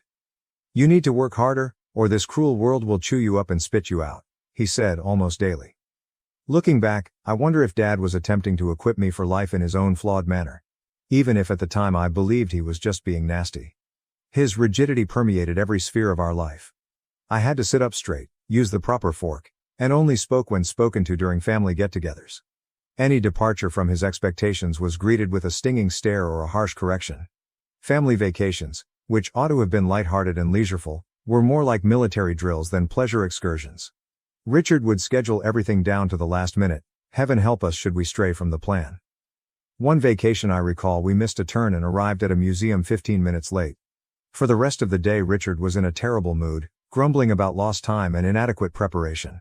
Everything changed 3 years following the wedding when my stepbrother Michael was born. Richard suddenly had his own son, and it was obviously clear whose favorite was. He poured love and compliments on Michael. Richard's smile was unlike anything I'd seen till he held his newborn kid. It revealed a part of Richard I never knew existed, like a switch had been turned on. I was envious and furious. When I was 12 years old, I couldn't comprehend why Michael received all the love and attention while I just got harsh looks and criticism. The difference was clear and agonizing. Michael's achievements, no matter little, were honored with great celebration. Even if they were notable, my own successes were greeted with a nod and a remark on how I can improve next time. Mom would try to reassure me when I protested to her about the unfair treatment. "Richard loves you too, Jake," she would say, her eyes begging me to understand. "That's just rough love. He wants you ready for the world." Still, it didn't feel like love to me. It seemed like continual disappointment as Richard saw me always failing. Our family dynamic changed in ways I never would have predicted throughout the years. Mom became ill at 25, and we all gathered around her. Richard stayed stoic even then, but I sensed compassion when he felt nobody else was looking. When Mom thought I wasn't in the room, I would observe him softly changing her pillows or crutching her hand. It was the first time I understood that Richard's lack of affection could have been more a result of his personal constraints than of his sentiments for us. 2 years later Mom passed away, and it felt as though the glue keeping our family intact had broken. Tears and quiet prayers defined the funeral. Richard stood like a monument all through the service, his face a blank mask. Though the wall between us seemed insurmountable, I wanted to get in touch with him to express our loss. Then 21 Michael left soon after Mom passed away. He launched his own family after tying the knot with Emma, his high school sweetheart. It was only me and Richard in that large mansion loaded with memories suddenly. I gave moving out some thought as well, but something held me back. Perhaps it was a feeling of obligation, or perhaps deep down I was still that small boy yearning some indication of approval from the guy who had been my father figure for most of my life. Looking after Richard in his latter years was difficult. Fighting the restrictions his aging body placed on him, he was as tenacious and critical as always. There were days when our conflict was so thick you could cut it with a knife. But occasionally too I felt short sparks of thanks in his eyes. Like the time I stayed up all night with him during a sick attack, or when I learnt to make his preferred foods as he grew too frail to stand at the stove himself. Those were uncommon events though, and most of the time I felt as though I was looking after a stranger who happened to live in my house. We were living in a tense truce, neither of us entirely sure how to close the distance that had widened between us over years. Richard's character made me never even consider entering a relationship or getting married. I wanted none of the same issues I was experiencing from my wife or girlfriend to confront. Richard's gone at 65, taken unexpectedly in the evening from a heart attack. Everyone is showing their respect as I get ready for his burial.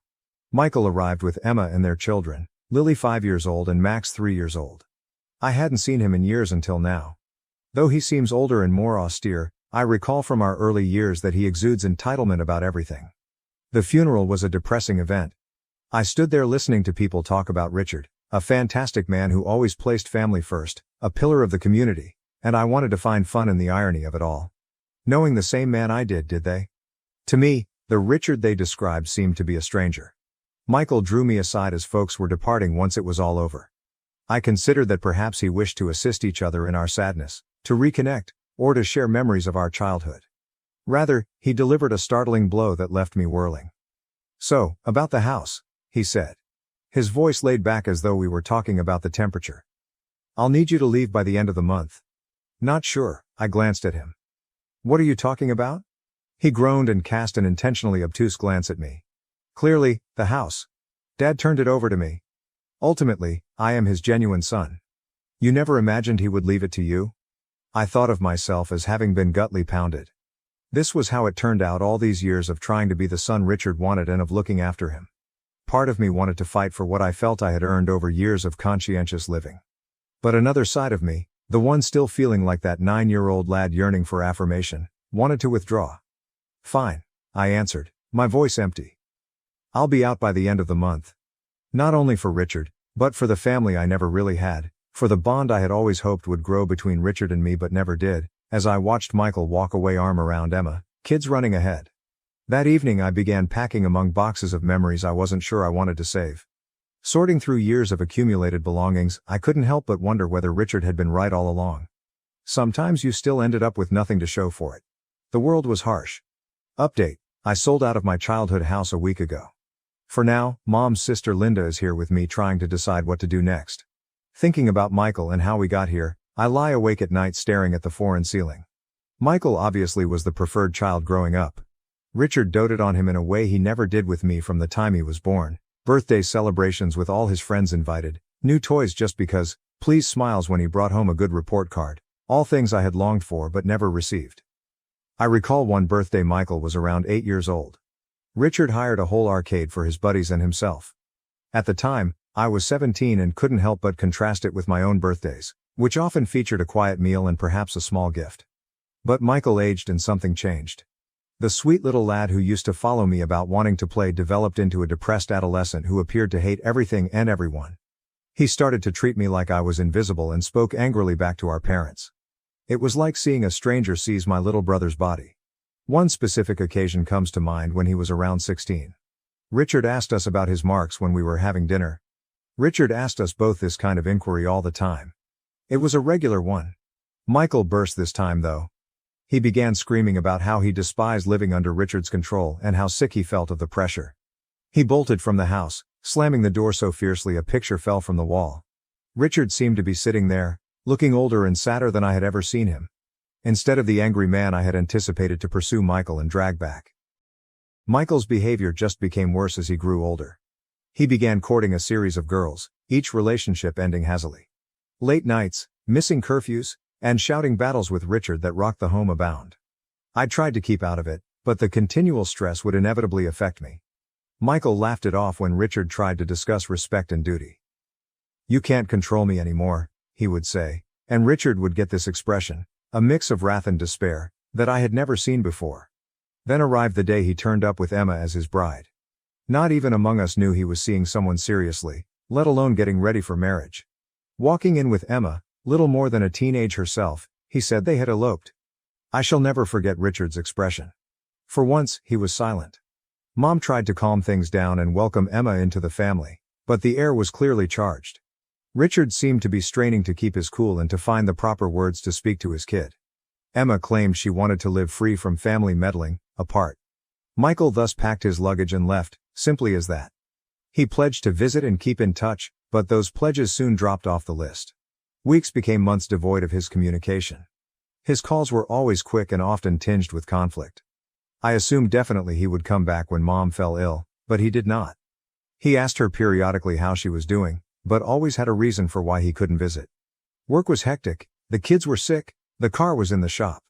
Something was always there. Hoping it would be Michael, I recall sitting next Mom's hospital bed and seeing her eyes flash every time the phone rang.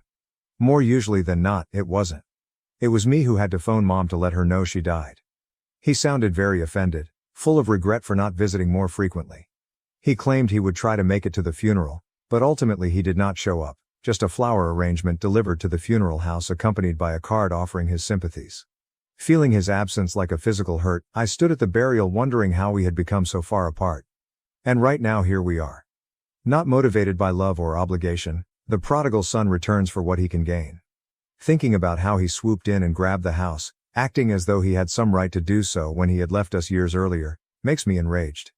I consider all the evenings I spent seeing to Richard, all the doctor's visits I accompanied, all the meals I made, and all the expenses I paid. And for what? To be thrown aside just like I never really mattered at all. But my phone calls as I'm staggered in these terrible ideas. It is Mr. Thompson, Richard's attorney. Telling me he has to talk about something vital, he sounds serious and asks me to come back to the house tomorrow. Uncertain on what to believe. Part of me hopes there's a mistake and maybe I won't have to abandon my house after all. Knowing how let down I have been in the past, another side of me is terrified to hope. I wonder what tomorrow will hold as I hang up the phone. Whatever it is, I am clear one thing. This is not going to be easy. I toss and turn the remainder of the night, my head ablaze with possibilities. Something so crucial that Mr. Thompson had to see me personally. Richard left something for me after all. Is it conceivable? Alternatively, is this only another letdown in a long run of disappointments? Feeling like a stranger, I stood before my childhood house the next day. To my astonishment, Michael's car was also in the driveway already. Breathing deeply, I entered. The familiar creak of the front door sent a pulse through me. Sitting at the dining room table, Mr. Thompson had a stack of documents before him. There were Michael and Emma as well, clearly agitated. With his demeanor unreadable, the attorney motioned for me to sit down. Seated, well aware of the tension in the room. "Thank you all for coming," he said with a firm businesslike voice. "I know this is a tough period, but there are some crucial issues about Richard's will we should talk about." Michael slanted forward, a smug grin on his face. "Let's wrap this up. I would want to start right away as I have plans for this home." Mr. Thompson cleared his throat, seeming uncomfortable. "We should really talk about that. Richard's will states that Jake has been left the house and in fact all of his possessions." The room went still for a time. I felt as though I couldn't breathe. Had I heard him precisely? After all these years of believing I was never good enough, Richard had left everything to me. The first to react was Michael. "What?" he yelled, leaping to his feet so fast his chair dropped backwards. "That's not possible. Real son of his father is me. He wouldn't hand everything to Jake." Mr. Thompson stayed cool under Michael's rage. I'm rather worried it's rather obvious.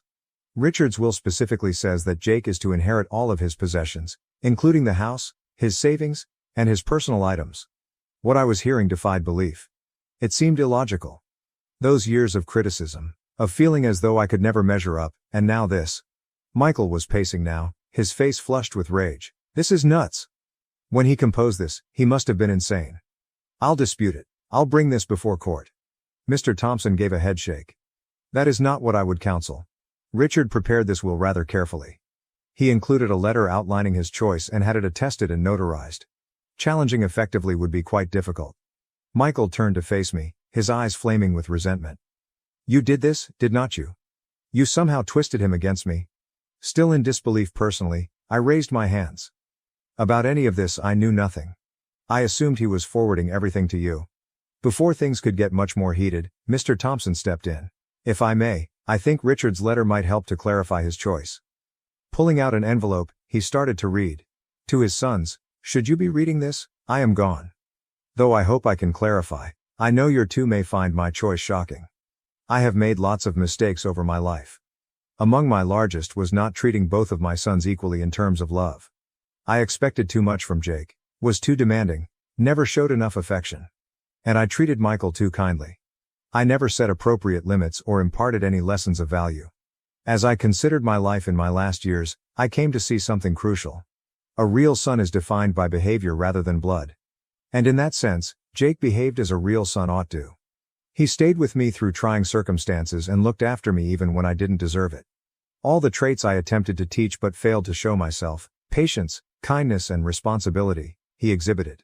I am so leaving everything to him, not as a punishment to Michael but rather as a tribute to the kid who really embodied the ideals I cherish.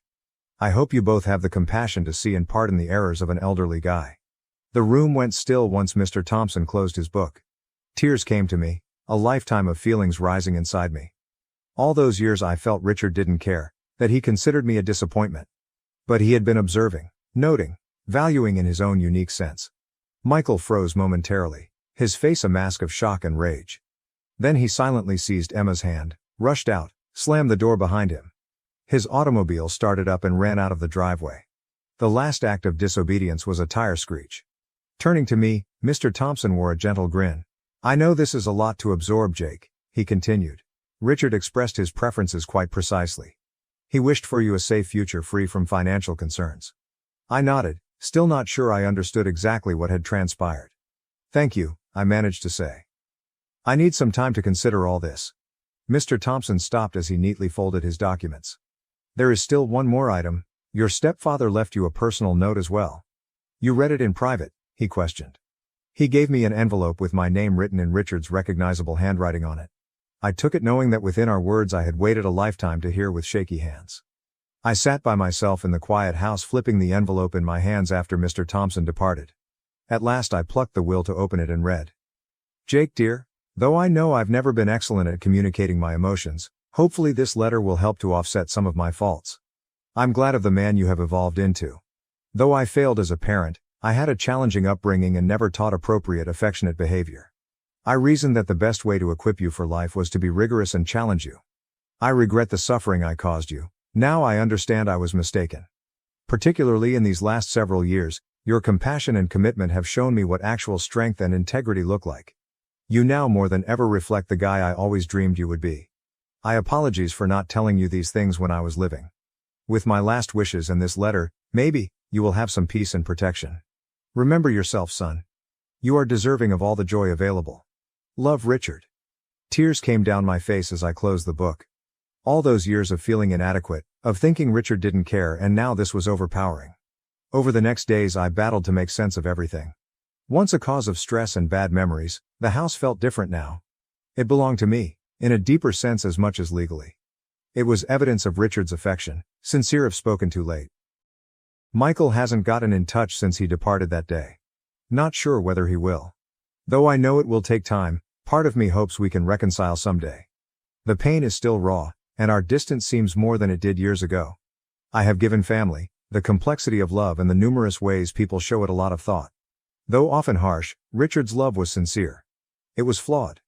In his own sense, He was working to equip me for life and build my resilience. Though I wish he could have discovered a softer approach, I now better understand him. Regarding inheritance, it goes beyond just money and real estate. One has responsibility. Richard trusted me to continue on his legacy and to live the ideals he loved. Although it's a difficult work, I'm resolved to meet expectations. I have chosen to create a scholarship fund in Richard's name from a portion of the bequest. It's for children from difficult situations so they may have the education and chances they might otherwise miss. Taking the teachings he imparted on me and paying them forward seems like the proper approach to honor his memory. I'm still trying to make sense of everything as I sit here now in the house that turned unexpectedly into mine. Fathers and sons have a complex relationship marked by frequently unsaid feelings and misunderstandings. Richard and I never had the relationship I wanted when he was alive, but his last act has given me an opportunity to better know him, to see the love always there, buried under the surface. I wish Dad had told me these things during his lifetime. We could have had talks, cleared the air, perhaps even created the relationship I so yearned for. But life does not always provide us tidy ends or flawless closure. Right now, I'm concentrating on respecting Richard's memory by practicing the ideals he sought to inculcate in me. Work hard, be conscientious, and most importantly, love those who matter. I'm glad to be carrying on a legacy. Looking ahead, I experience a range of emotions: sadness for what was lost, thankfulness for what I have, and hope for what is to come. Richard's unexpected legacy has given me a fresh perspective of family, love and forgiveness in addition to financial stability. Though I never expected it, this is a new chapter in my life and I am ready to face it, bearing with me the lessons of the past and hope for a better future. That might ultimately be the best inheritance of all. My best friends and wife forgot my big moment, and now I'm struggling to cope with the betrayal. Pretext: I completely understand there are much greater tragedies out there than what I'm about to describe. Need to write this out and appreciate any feedback or strategies.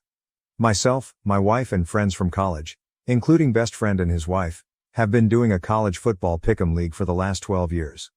It's for fun, but I'd say most everyone takes it somewhat seriously. Since we've had the league, different people won, but for 6 years in a row one particular guy kept winning. Each year, we have a big tailgate party at a game where the winner of the previous year is honored with a speech and trophy. Last year, we even arranged for a surprise cameo to be played at the tailgate for the guy who won his 6th in a row. I broke his streak last year and won the league, but I was also the person who typically got the trophy and arranged the cameo or some of the other cool things we've done. So yesterday was our big tailgate, and it was my chance at being recognized as the person who won the previous year. A few hours in, my wife had a few drinks and said, "I don't even know what we're doing this year for. Person who won 6 years in a row." Then I said that actually I had won and her whole face changed. Our friend standing next to her turned white as a ghost. First they laughed, then said, "No, wait, it was you." I realized that until that moment it hadn't occurred to them, or anyone, to do anything. There was no trophy, speech, anything. My best friend quickly gets told by my wife that they forgot to do something and says nothing. Can't make eye contact, gets worse for me. After it sets in, I'm in the bathroom an hour later. I walk out and some people start clapping, because my wife had awkwardly arranged for the crowd at the party to do something. It's worse, because the guy who won 6 years in a row and had been a recipient of some cool stuff is laughing hysterically that everyone forgot to do anything. I'm just sad. I don't really want to talk to my wife. She gave me a very short apology this morning and offered sex to cheer me up. Made it worse? Drove 6 hours home crying here and there, wondering how a group of people I love and care about would drop the ball. Sent a text out to some saying how shitty it was to be forgotten. Sucks. I'm sure tomorrow I'll be less sad. Relevant comments. Comment 1, you're the planner. You're the one that keeps people together and makes sure no one or thing is forgotten. So when you don't do all the work, no one else does. It's really crappy they forgot to celebrate your win. You deserved a hurrah and they let you down. Really sorry, OP. Congrats. Comment 2, they did drop the ball, and then handled it really inappropriately. Sincere apologies were needed ASAP and then making it up to you. I'd truly join another league just to take your mind off it and detach a little from that scene. Even if they don't do celebrations, you're the planner of the group that still isn't cool. I hate football, but this got me worked up. Comment 3, everyone likes to accept rewards and praise, but not everyone likes to return the favor. OP went out of their way to make sure whoever won had a good time and felt special, for 6 years, and got nothing in return when it was his time to shine. And to top it off, his wife is trying to downplay it and act like he's overreacting. Feels bad. Least they could do is apologize, especially the MF who laughed after OP is the one who made his win special in the first place. Comment 4, next time your wife is upset, offer her sex to cheer her up. Comment 5, this isn't stupid at all. You're validated in feeling how you do, and it's shitty as fuck that your friends, and wife, didn't recognize how important this was to you. I totally get it, it isn't about fantasy football, it's the pretense of the entire situation. Honestly, if it were me, I would tell my friends via phone call or face-to-face, not text, and tell them how it made you feel unappreciated as a member of the friend group, as well as how it hurt how they reacted after realizing you were the winner, not because it was over a game of fantasy football, but because this is clearly something you all put effort and emphasis into for multiple years, and there's no excuse for just brushing you off. I would also tell your wife how it made you feel with offering sex. Sex isn't something to be rewarded or withheld, and that set off smoke alarm bells for me personally.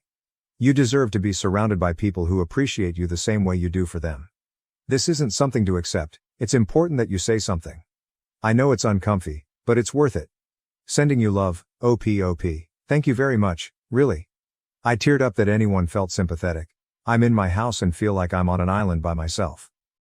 Update, it's tomorrow, after a night where I slept in the guest bedroom. Late last night I got an email apology from the girl who turned white when she found out. My wife woke up at 6 to get ready for work, and I was up helping kids get ready for school. She wanted to talk, and asked if I could talk also. I was half awake and didn't have any thoughts put together. The first thing she says is that I need to keep perspective.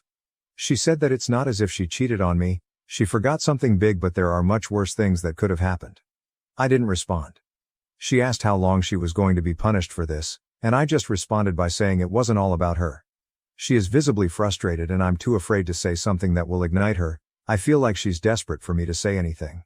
I realize she's not comforting me or trying to understand. She wants full resolution before we have to take kids trick or treating tonight. That's it for now. She texted good morning, and I haven't responded. Relevant comments. Comment 1. When the planner doesn't plan, shit doesn't get done. I am sorry that your lame-ass friends didn't treat you well by remembering to celebrate your win. I'm even more sorry that none of them had the guts to come clean and apologize in front of the group for being such a shitty friend. And finally, to the guy that laughed, and who no one shut down when he was, please accept my 2-finger salute over the internet. Now that I've established that I'm firmly on your side, I ask you, what do you want to have happen now? Think long and hard about what it is that you want. Yes, this whole fantasy football thing is shitty, but what sort of friends are these guys outside of this situation? Would you call them if you needed help moving, and would they come? If you suffered a real tragedy, would any of them be another shoulder to cry on?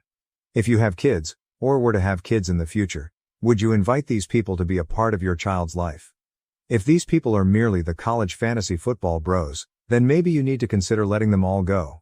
You've devoted considerable time and effort, and maybe money, into making these events fun for them, but when the time came for them to return the favor, they didn't care enough to get the job done.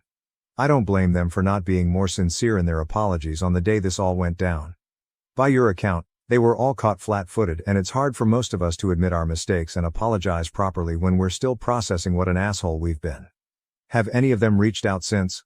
Only you can decide how much these people mean to you and whether you want them in your life going forward. If I were you, I would write a huge screed about everything I'd done for the group over the past years, trying to make this event a yearly spectacle. I wouldn't cuss or throw around insults, but I would make it very clear to everyone that this event is so much fun every year because of my hard work. Then I'd end it with how disappointed I was that none of them saw fit to return the favor when I was the winner. I would absolutely point out that the previous winner laughed and was a complete jerk, and that it was shitty of them not to shut that noise down, but I'm petty like that. Maybe you're not that petty. I'd fire this off into the group chat, or whatever you guys use to communicate, and see what happens. Maybe you'll get a ton of heartfelt apologies, and they'll plan an extravaganza in your honor, and all will be well. Or maybe you'll get back a bunch of hate, and you'll see their true colors. Either way, you'll have your answer as to what sort of friends they really are. Once you've sorted the friends situation, you'll need to sort things with your wife. I have a lot of questions for her, and I imagine you do too. Why didn't she organize something to celebrate your win, for starters? The wife might be something that requires marriage counseling, but only you two can determine that. OP, I don't know. I don't want anything. As of this morning, I'm just wanting to not have this tension with my wife. But I'm kinda stuck on feeling let down, and she's supposed to be the person that doesn't do that. Comment 2, is your wife always as shitty as she seems here? OP, no, she's great, and a wonderful partner. but one major part of her personality is that she hates any feeling of having done something wrong. It's like she becomes a different person. Comment 3. So, bad sex and a weak apology is how she makes up for it. Comment 4. And then getting upset at OP for feeling hurt and making it about herself. My mom and sister spent years trying to push me back into my ex's arms, but I married someone else, and now we're expecting a baby. When I was 16, I started seeing my best friend. Together until I graduated from high school, he proposed and I turned him down. My family asked me to rethink as we may have a lengthy engagement or pledge to reunite, and there was much turmoil with them. For a while, my relationship with my 36-year-old brother weakened. The one with my sister, who is 32, never recovered. She got intolerable when she started dating my ex's brother as she was confident my ex was the ideal fit for me. My siblings invited my ex everywhere, including several family holidays, but I said nothing since he was their friend as well. That is until my sister started advocating for our reunion. No matter the circumstance, my sister tried everything from try to arrange for us to share a room during holidays to setting us on blind dates. One invited my ex to it. I had enough after a time and urged my parents to step in. They stopped inviting my ex to events or letting him tag along so much and were upfront with my siblings. It was only marginally better, but while my brother withdrew, my sister did not. It all came crashing when I ran across my husband on a semester abroad. We simply clicked even though he attended another university but from a different nation. For me, it was fantastic. We started dating a year ago. Except for my sister, my family was really glad for me. She persisted in saying I would grow out of the honeymoon phase. I obviously didn't, and I would quit talking to her if she pulled anything else after many battles and tried to get me back with my ex.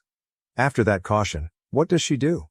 She appoints one of her friends as my husband's date, asks me to spend all my time with the bridal party, aka my ex, and makes me her maid of honor.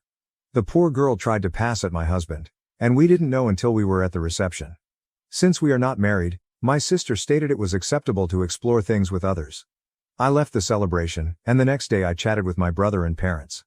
I said that although I won't force them to make decisions, I will not interact with my sister ever again and will cut off all communication with them should they try to mend things between us. While my dad and brother indicated they would support my choice, my mom was distraught and sought to compromise. Apart from 2 tries from my mother, over 6 years I haven't spoken, written, or anything with my sister. From gifts to tantrums, my sister has tried everything to mend with me, but I hardly interact with her at all. If we're at a family dinner or gathering, I just pretend she doesn't exist. She tried to generate drama or made snide remarks at first, but she gave up when nobody supported her. She would not be involved in any planning even though she did have a meltdown upon learning she was invited to my wedding. According to my brother, his relationship with my ex has worsened subsequently and he feels bad for continuing along for so long. Though they are not as close now, they still talk. The problem? I finally said we are having our first child. My mom's birthday was several weeks ago. Though my first granddaughter, this is not the first grandchild. Except my sister, everyone was really delighted. My mother observed that and asked me for tea one other day. Though my sixth sense warned me not to attend, I wanted to be optimistic.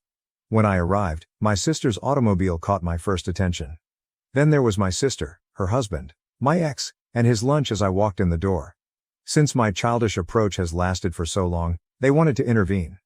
My ex said he was merely trying to be romantic, but he realizes I wouldn't value it. His mother apologized already. I should forgive her since I was only hurting his sister for wanting the best for me. I was just texting my dad, brother, hubby, and looking at my mom incredulously. My brother-in-law had the guts to tell me I was a nasty person and I should learn how to act like an adult since I am now pregnant. My mother then started reading a letter about how hurt her daughters weren't close, how my sister was wrong but she was well-intentioned, etc. My sister then read her letter, started to cry and told me essentially another form of what the others did. I sat there until my brother showed up. I said nothing to anybody. Beyond anything I have ever seen, he was furious. He took my items and informed them all he was truly disgusted and disappointed. We left and remained in his car until my dad and husband showed up. By then I was just crying and he kept apologizing. I'm not sure what occurred there, but I emailed everyone except mom, including my lawyer's contact details attached, and said I never want to be bothered by any of them ever again. Should they, I will report it to the police. Nobody has got in touch, but my dad told me from experience that my mother and sister are hysterical. They assured him they hope to fix things and for my sister to be in my baby's life, maybe even acting as a godmother. Right now my dad is living with my brother. While some family members don't, others help me. Since my sister is now following the narrative that my husband is keeping me away from my family, I have even had mutual acquaintances phone me concerned about her well-being and asking me what happened. Although I detest having my business open to the public, I did follow the public path and shared a lengthy Facebook post about everything that happened. Though it wasn't exactly planned, I believe my sister, brother-in-law, and ex are deserving of dragging. Now my mother has been inconsolable, which makes me uncomfortable, but not as horrible as she made me feel with her little intervention. A few days ago, I agreed to meet with her and set the ground rules for any future contact, including therapy, family therapy, explicit boundaries, no sharing of information about me with my sister, and separate holidays. Above all, she will definitely be cut off should she ever do anything similar once more. She is ready to do it even though she feels this is excessive. She believed it meant instant access to baby news and that it was all fixed, but I explained to her it is a process and she has to show she has changed. My dad and brother continuously apologizing for not halting their refusal to interact with my sister earlier. Since they were able to go on and flourish, we have forgiven them. Though my MIL is dubious if cutting my mom's access to her grandchild is the best course of action, my husband supports whatever I decide upon. She feels it is finally my choice. About what to do with my mom, I'm conflicted. Commenter. What is their rationale now that you are expecting? Should you quit acting out make-believe with your husband and come to see your happily ever after resides with your ex? Regarding your child, what? Will your ex and his family welcome her? Oop. Although my sister says she is not trying to bring us together anymore, I cannot take away her opportunity to be an aunt. She stated I'm a poor sister since I spend so much time with my fantastic sisters-in-law. Of course, I disagree with her. My problem is knowing what to do with mom. Commenter. She wouldn't be your best friend without you dating your ex. OOP stands for, though I wish I could tell you, I have no idea her mental process is. My spouse believes she is simply psychologically sick. The ex, he still owns the mixtapes and CDs I created for us while we were dating, which is the most ludicrous and terrifying thing. He still finds great value in those objects, which are roughly 20 years old. Commenter. I'm kind of amazed your stalker ex, and yes, I will call him that, is still in your brother's life. Said another way, hold strong with your mother. No deadlines, she must prove she can follow your guidelines. Your sister has to live with the results of her deeds. OOP. To be fair to my brother, he did start to cut him off when I informed my parents I was somewhat uncomfortable with my ex always there. I lived away for college but would see my family on breaks. He also worked very hard to make my husband welcome, which degraded his relationship with my ex even more since he felt betrayed by my brother. My husband is one of my brother's closest friends nowadays. He only talks to my ex about our nephew or to avoid being nasty. Commenter. You have to understand that your mother is endorsing all of this. She knows your mom also believes it's appropriate. Therefore a major reason Big Sis is ongoing this.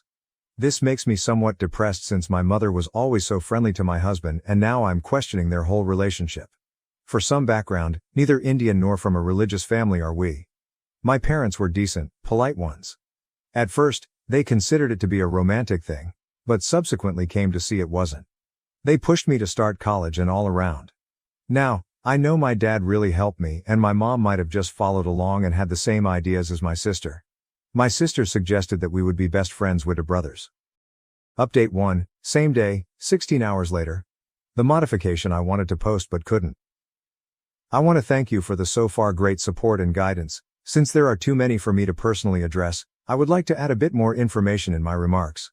I broke up with my ex when I was 18. He is 47 today. Our separation sprang from my unwillingness to be engaged or married.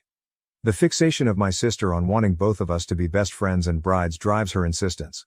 Although my mother has always been rather kind to my husband, I am starting to believe it was all a show, which makes me rather depressed. Although he has 2 children with an ex and has been with other people since the separation, my ex has never been married. Given he has only ever wanted to marry me, my sister feels that is a really romantic thing to do. I should also emphasize that his compulsive actions go beyond myself. From the grapevine, I know he was quite similar with his children's mother. Now he is focusing on me since my sister is supporting it since she wants his help in returning me to my good graces so she can be a good aunt. When I informed my parents I was somewhat uncomfortable with my ex always there, my brother did start to cut him off. I lived away for college but would see my family on breaks.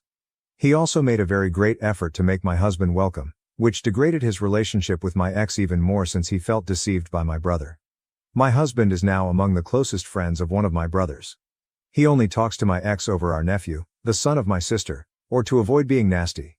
Although I suppose only my dad was in agreement, both of my parents seemed to be encouraging of my not wanting to be around my ex so much. We would enjoy quality time together, thus my mom told my dad she was making my preferred tea and cookies on the day of the tea party, but he could remain. Thinking it would be a great sentiment from my mom, my dad left to hang with my uncle.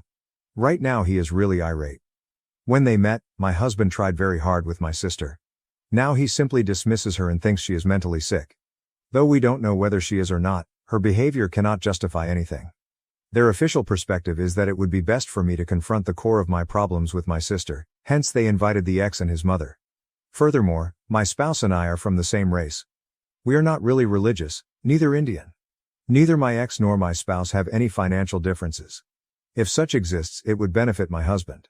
Finally, the circumstances infuriate my sisters-in-law, both the wife of my brother and the sisters of my spouse. My husband's sisters and he will be discussing her comment with their mother. My brother and his wife are debating permanently cutting off all communication with my mother. They would let her visit my nephews for a while in between either. The more I read, the more I believe I might have to go no contact with my mother for the benefit of my child. Thinking all their interactions were phony breaks my spouse, and he becomes even more angry that she made me doubt I was a nice person. Although I know my family still has a lot of talks to go concerning my mother, I will surely be getting a restraining order against my sister and the ex. Here is the appropriate semi-update on the current situation of my family. My mother said she knew better even after we spoke. She claimed I am a nasty person and that she will be obtaining either custody or rights pertaining to grandparents. Though I am nothing like what she describes, I still panicked, so we wrote her a letter about it. Moving permanently, my dad informed her he could stand by her terrorizing his child. Also choosing to go no contact are my brother and his wife. Though I understand it appears somewhat abrupt, I believe I understated the degree of hopelessness I experienced following the intervention. Later on, my husband advised them to consider very carefully what they valued and to be friendly and open to everything but would not raise a child in a poisonous environment. Reason 3,271,637.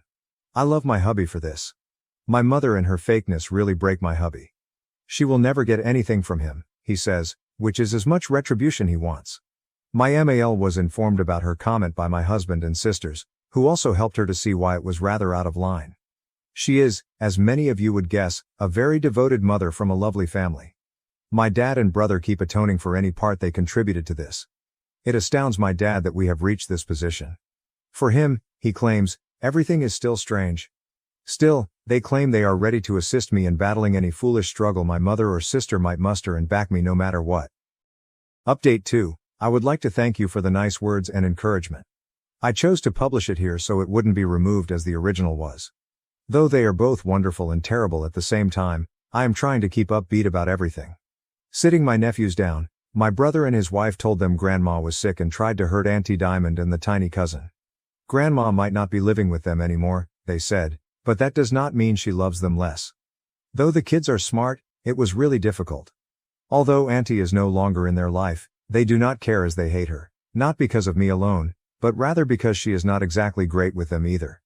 When she was told, my mother lost it and began asserting she had rights and she would be able to visit her grandkids. Mostly because of my brother's MIL coming to visit, my dad is looking for a permanent apartment but will stay with us until January. We have the space. He is quite depressed. He has contacted divorce attorneys, moved bank records, etc.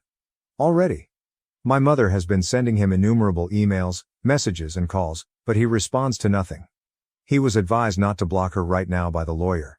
He thought about maybe forgiving her, but a few days after my last post here I had a significant increase in blood pressure since she chose to visit my house with his sister. Though my mom knew I didn't want her there and my sister had never visited my house, I suppose that doesn't matter now. Knowing my mom, the cleaning girl let them in. I haven't had time to let her know she was not allowed to enter anymore. I observed the automobile, while I was returning from some errands. I skipped this time as well. I phoned every relative, and my husband's sister, was the one closest by. She challenged them and warned them either they left or I would call the cops on them for trespassing. They went and I started to feel ill. When we visited the doctor, they advised me that all the excitement was not good and that I should start unwinding or else the baby would suffer. Along with my brother, uncle, and husband, my dad headed home carrying every single item he could have thought of. According to my husband, my sister was also present and kept yelling at him that he wrecked her family. My dad told my mother and sister they nearly killed the infant and he also wants not to interact with any of them once more. Though it is not happening, my sister kept messaging my brother begging for aid. Since his mother has some crazy beliefs, my nephew is losing so much of his family. Hence, I am devastated and somewhat sad for him, but it is what it is. Regarding the custody and grandparent rights my mother wishes to exercise so much, my attorney wrote her a letter declaring she harmed the kid and my health and declaring, should she continue to harass me, it will become official legal business. Using her harassing of me as justification, my brother also sent her a letter. My mother and sister have both turned down attending treatment. Although they may be mentally sick, given all of this comes to light, it is clear they have long-standing agreement. Spending holidays with my family, maintaining health, and attending therapy will be my main priorities. Update 3. Hi, I figured it would be a good fit as I had some time and had several requests for an update. From the bottom of my heart, I want to thank you for your comments, letters, and every piece of advice since we owe you for making us even more cautious than we were. A few asked me what process we utilized to find the baby's gender. After 20 weeks, I announced it. We wanted to be sure and feel comfortable about the announcement, hence we waited so long because we had experienced a loss in the past and we were ready to share it. We were also stupid enough to believe it would be especially meaningful for my mother. I sent it to my husband after publishing, and he spent a few days reading your comments, mails and advice. We cleaned the house and fortunately discovered nothing, but we still felt somewhat vulnerable and so visited a motel with my dad. Then we discovered a tracker on the vest of my fur baby. He has a humorous vest since he is a pretty small dog and gets cold a lot. I never would have considered checking there, but we found the tracker when my dad took him around the hotel grounds. My sister approached him about me and reconciliation. We moved since I was somewhat offended. We are fortunately able to afford it. Not merely empty, we are renting our former house as well as right now. That house used to be my favorite, but today I feel it's destroyed and contaminated in some sort. Sadly, not just me but also my brother, spouse, dad, and even the family of my husband feels the same about their residence. We changed our numbers, acquired new devices, and let friends, companies, and the police know. We began family and therapeutic sessions as well. Nevertheless, I have really forgiven my dad and brother, they still feel great shame about the circumstances. We are healing as a family nevertheless. Mom and sister argue they don't need therapy and they are not wrong. My dad created a new will whereby my sister's son receives a trust fund and some inheritance but my sister receives a nominal sum. He really is done with her. Though I felt awful for her, I resolved to concentrate on my baby. She is here, we are blessed. Since my mother is no longer with me, this is not the experience I considered. Yet many friends and relatives have really surprised us. Eventually, we were so worried that we began testing some people we knew nothing about by telling them I was about to go into labor. It worked like magic. We cut off those who were still providing information to my mother and sister. When we clarified the thinking, the rest made sense. We have been having a torrid affair because of my undying love for the baby, thus my ex, who my friends now call Bates, went around stating the baby was his. Nobody believes him now, but it caused my husband to call Bates's company and inform him of all the madness. Long story short, Bates was suspended while internal review was under progress. Given their requests for more and more information and their seeming contrition, I nearly guarantee he will be let go. My mother has searched for us, but none of the people who know of our whereabouts have contacted her either. Her dad's attorney wrote her a letter saying that since she is unstable, all letters will now go via attorneys. Just my dad and myself since I felt so horrible for him being by himself. I still feel terrible even though he has assured me he will be all right and that nothing is my fault. In the world, he has been the best diaper changer, feeder, and babysitter. As usual, my nephews are loving. My dad even visited the son of my sister. She started creating films threatening to injure herself if my husband stopped isolating her from the family, thus this came about. She seems to have stopped it when my dad emailed her regarding visiting her son and advised her he would call the police about her threats. Finally someone mentioned that I gave Bates false hope. That cannot be more far from reality. I spent years uncomfortable since I assumed he would move on. After I spoke out and saw my husband, I spent a lot of time berating my sister over it. I married after my sister as I had a very long engagement. Though I still love my mother and sister, I put a good life for my family and me over that affection. Over this entire process, I have come across a great deal of compassion, love and loyalty. Strange as it sounds, I feel happy that all of this exploded. Hopefully, it is not too tangy. Many hugs from me. Update 4. My dad moved into the guest house when we formally settled into a new house. We concluded that although it would be great for him to be with us, we all still need our space after many conversations, in and outside of therapy. We will be choosing what to do with the previous place later. We are still renting it now. About 3 times a week now, my dad has grandchildren all gathered around. She refuses to allow him to have the child until she knows where he lives, which, to be fair, is a typical thing. But considering she is insane, we do not want her around. He still needs to see my sister's child separately. Mom objected to the lawyers about how unjust it is. Though little she can do about it, my dad still gets to visit every grandchild. My dad informed me he had a confession around a month ago and, dear reader, my stomach started hurting. She still lets him see me since he pays for my nephew's, sister's child, tuition and babysitting. Not wanting to keep secrets, he felt so bad for hiding it. I told him to relax and that there was nothing wrong with it. My dad received an email on Mother's Day with a link to an Instagram account with a somber video on my mother and how most of her family has deserted her, as well as how much of a saint my sister is for being there for her. Though I just forwarded it to the attorney, it was truly pitiful and infuriated me. Dad formally asked for divorce in May, and the procedure is still underway. I believe that's final, as my dad said he would sooner drink bleach than go back to her, and my mom insists he is mistaken. My dad was given Father's Day by my brother and husband, who had a great time. That day, my sister uploaded a lot of items, but we wanted Dad to enjoy the day, hence we blocked him from ever knowing about it. They also went to a hotel, got a suite, and set up a tent in the middle area for the kids and a little tippy for the infant on a camping trip with them. To be honest, one of the finest things I've ever done is have a baby. Witnessing my husband be the wonderful father I knew would make me very happy. Though it is demanding, we have a lot of help. I have my rocks at my side, thus I am thankful beyond everything. My sisters-in-law and I now have a little calendar for sharing age-appropriate activities for the children. If they so want, we let them know they do not need to hang out with individuals they dislike and that their voices count. We have tiny get-togethers, brunches, etc. Right now, they are all fixated on the infant and claim to be her defenders. To be honest, without my sister present, family time is now a delight rather than a chore. She simply saps the enthusiasm from the room. I know it's awful to say. Along with staying in the guest room roughly once a week, my meal enjoys spending time with the baby. She replied gently that she wanted nothing from the infant for sleepovers or anything. She respects and listens to me, and sure, I have broken down occasionally as I miss my mom a lot.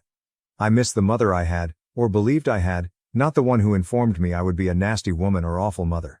According to my therapist, it's a marathon and to keep the positive first.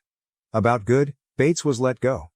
Not only that, but his industry's reputation suffered nuclear-level harm as well. So was his brother's, but he still has his job as far as I know, since Bill is not in an industry that gives reputation much thought. About his hurt, how I'm denying him what is his, and how my husband is so intimidated by him that he had to go and professionally destroy him since he cannot ruin anything else, Bates sent me a 12-page, double-sided, single-spaced letter. I say seems as my lawyer reviewed it and sent me a synopsis. I did not read it. The grapevine also told me, no, I don't ask anyone, they just tell me since they know he is stalking me, that the mother of his children relocated and he didn't even care and stated it was for the best. This man wants to play family with the baby and me and hardly gives his children any thought. Mommy already let him move back in with her, hence sadly he won't be homeless or anything. I doubt he will learn anything from this. Not the most flashy update, but rather just what is. Oh, and with my dad's okay, my spouse burnt or donated every single item my mom or parents handed him.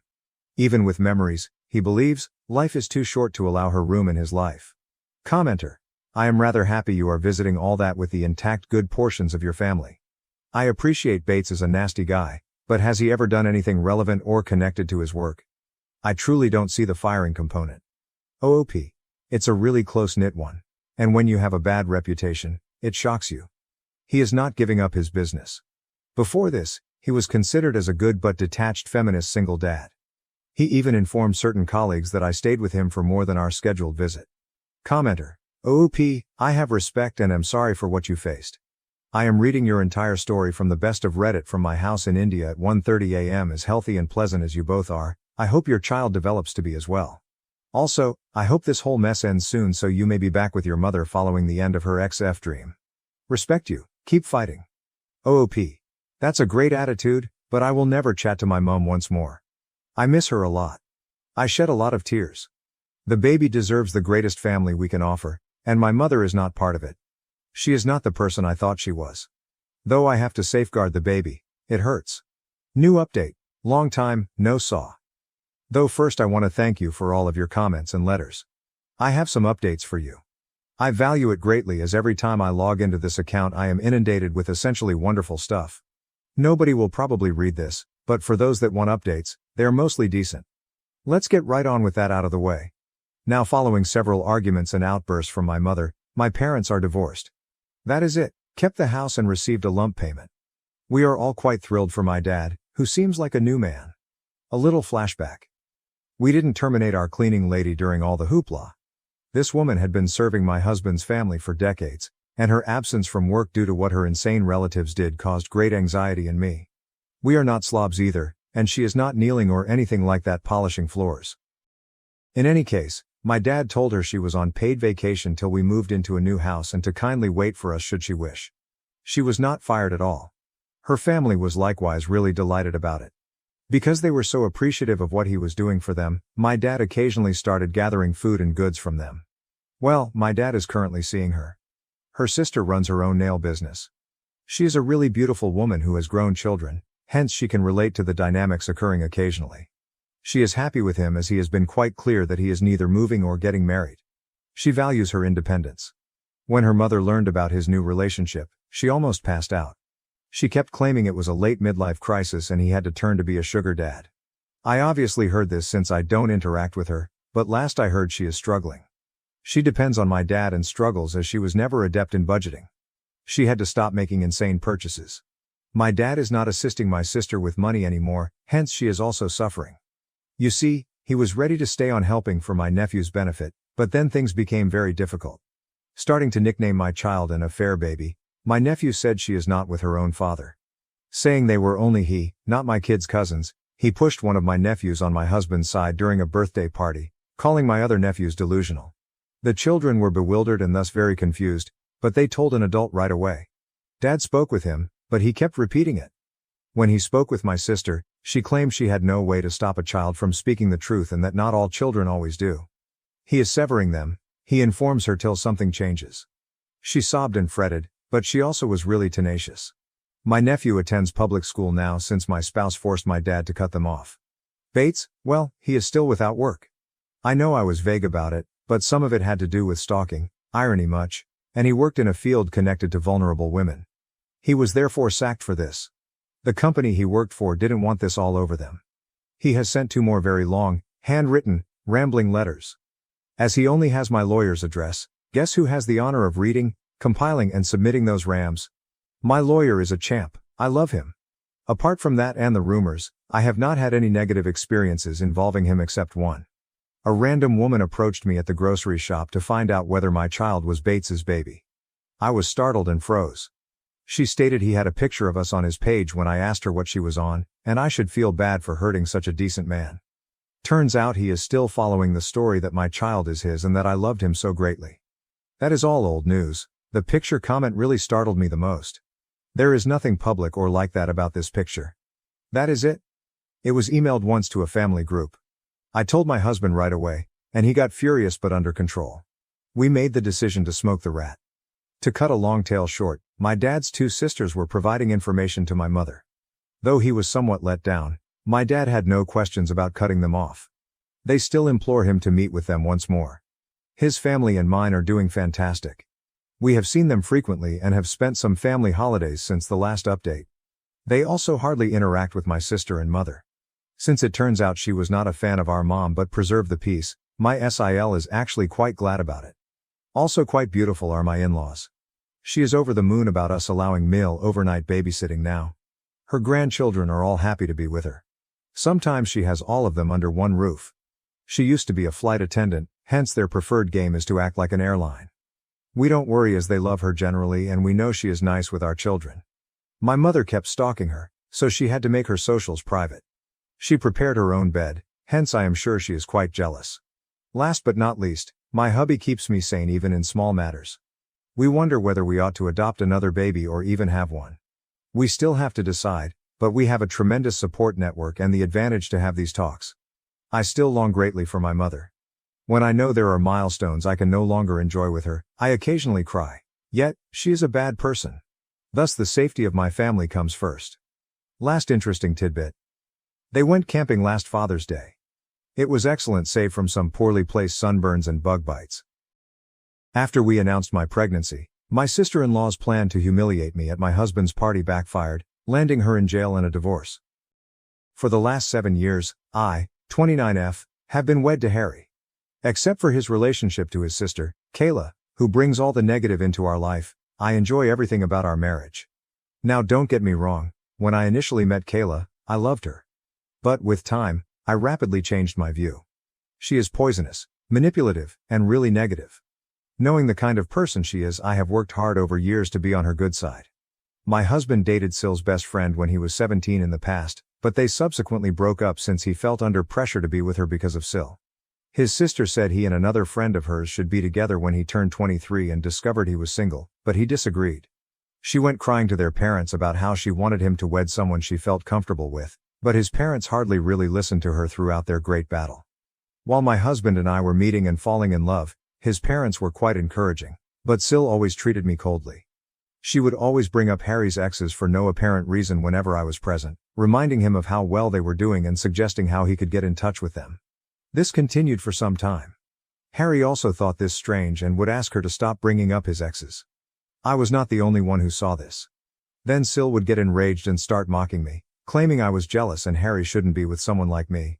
Syl would deliberately invite one of Harry's exes whenever his parents would call us for supper, saying she had inadvertently come across them that day and had to ask them politely. She doesn't follow me, but she checks my Instagram constantly as well. Since I have a public account, I observed she is usually the first person to see my stories.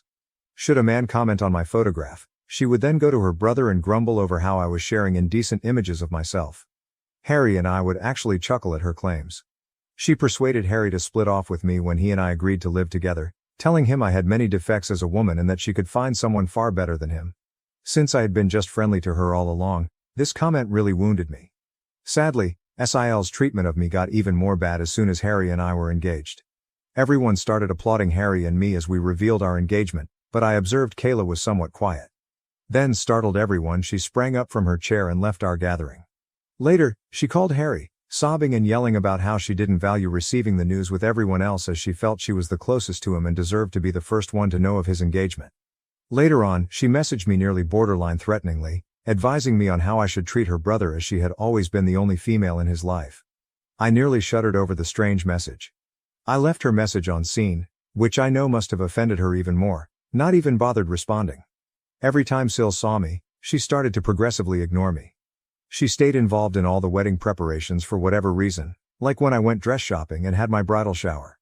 Though both my future mother-in-law and fiancé called her out on it several times, her criticism of the wedding reached a whole new level as she freely expressed her unhappiness with my decisions. Her actions persisted. One day, Kayla overheard me talking about the centerpiece with my future mother-in-law. She started to make fun of me right away, stating how my decision had no class and how this was why she wanted her brother to wed someone better. For me, that was the tipping point and I lost control. I made it plain to her that she was no longer invited to our wedding and yelled at her that I could not stand her continual taunting and criticism anymore. Shocked and gasping in surprise as if she had never expected me to challenge her, Kayla was infuriated even by my mother-in-law, who backed me. Later on, Kayla contacted Harry, moaning about how I embarrassed her and insisting he should control me since I would be his wife. Harry insisted strongly that he supported my choice and that she would not be invited to the wedding should she not atone. She grudgingly texted me a sincere apology.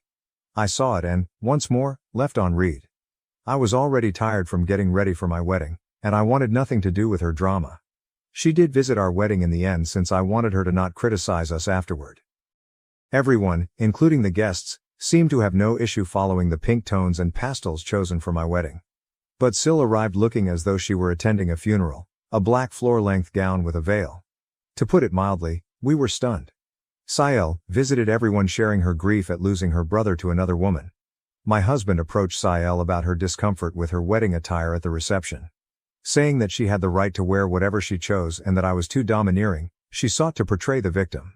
When her non-stop scene-making persisted, my mother-in-law and father-in-law ultimately ordered her to leave. It was embarrassing for me. Ever since that day I avoid her. I forbade Syl anywhere near our kid when I delivered my son Nate.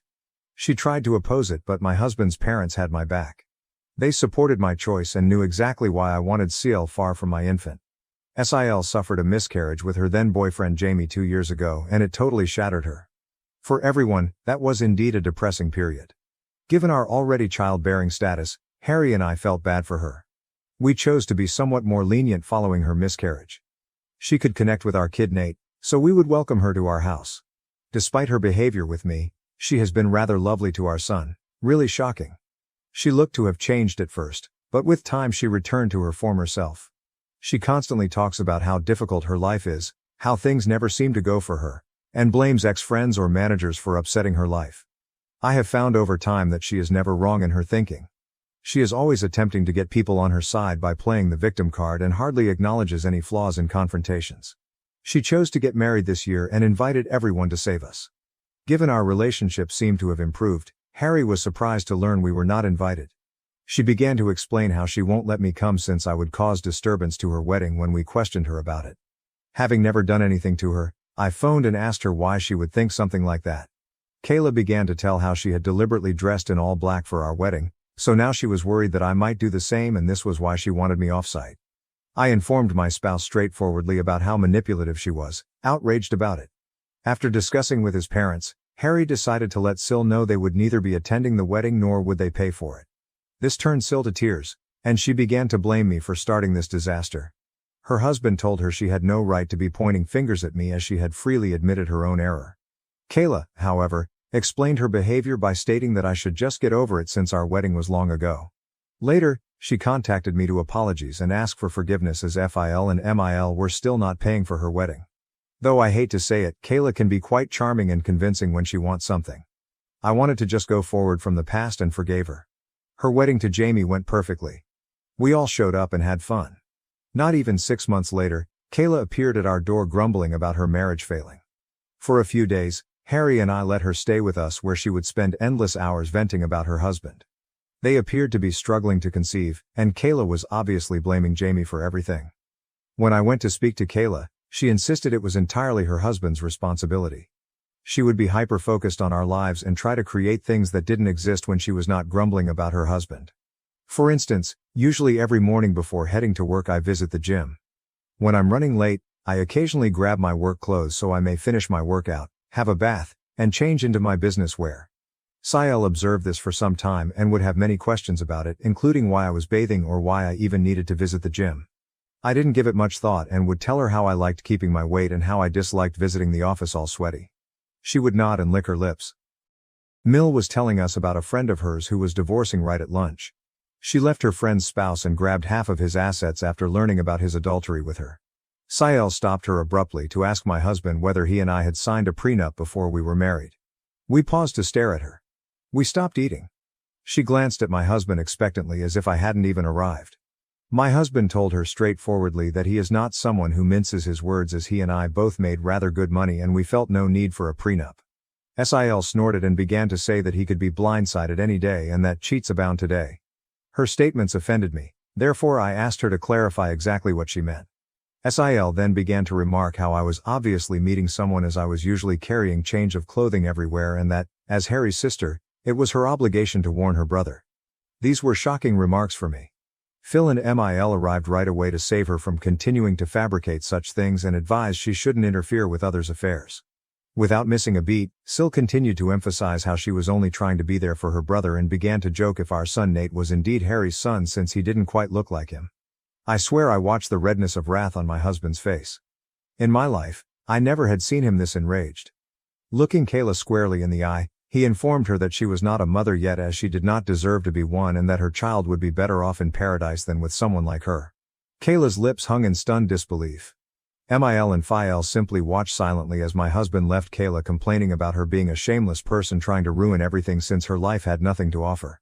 She was merely a loser, he informed her, doing nothing all day while her husband worked nonstop. He kept saying that since she was plainly projecting, she should focus on her own marriage instead of pointing fingers at me and asking about prenups. Reduced to tears, Kayla began to wail. Expecting comfort, she turned to Jamie, seated just next to her, but he never spoke. My husband never has this kind of mental collapse. She eventually got up from her chair and dashed into the toilet. My husband was boiling over. I stroked his hand and Mill arrived to cool him down. Understanding just how annoying she could be, I nodded as he apologized for what his sister had said about our son. Having taken enough from Kayla over the years, I was somewhat relieved that my husband stood up for me so publicly. He apologized to Jamie but totally ignored Kayla once he cooled off. That day following lunch, we returned to no interaction with Kayla. Her actions were impacting my husband in addition to me. We simply barred her from everything so she could get in touch with us. After lunch, Mil and Phil spoke with us and decided Kayla had gone too far this time. They could see how their usually quiet son had gone wild after Kayla had persisted in pushing him. We last spoke with her a year ago, and everything has been running without problems. 2 months ago I discovered what I was expecting. Given our lack of effort, this was quite unexpected. To welcome another family member makes my spouse and me blessed. We decided to let everyone know on my husband's birthday since we were waiting for the proper moment to do so. Wanting to honor Harry, Mil and Phil were throwing a great celebration in their lawn. Invited were our close friends and relatives. Sil chose to show her face after hearing about this from others. When we saw her, my husband and I staggered. Coming to hug Harry, Sil told him how much she had missed him and how sorry she was for their last talk. Taking my hand, my spouse advised his sister to be apologetic to me because she had pointed fingers at my character. Sil nodded, looked at me, then apologized. She informed me how she had been attending therapy for the previous few months and came to see how inappropriate it was for her to treat me like that. Though I disagreed with everything she said, I nodded as I wanted to be polite to her in front of everyone. Since this was a gathering for my husband, Mil and Phil checked in on us and informed us that should we feel uncomfortable, they would kick her out as they had no knowledge she would be arriving. Harry, however, insisted on not creating a scene, hence we decided to leave this go.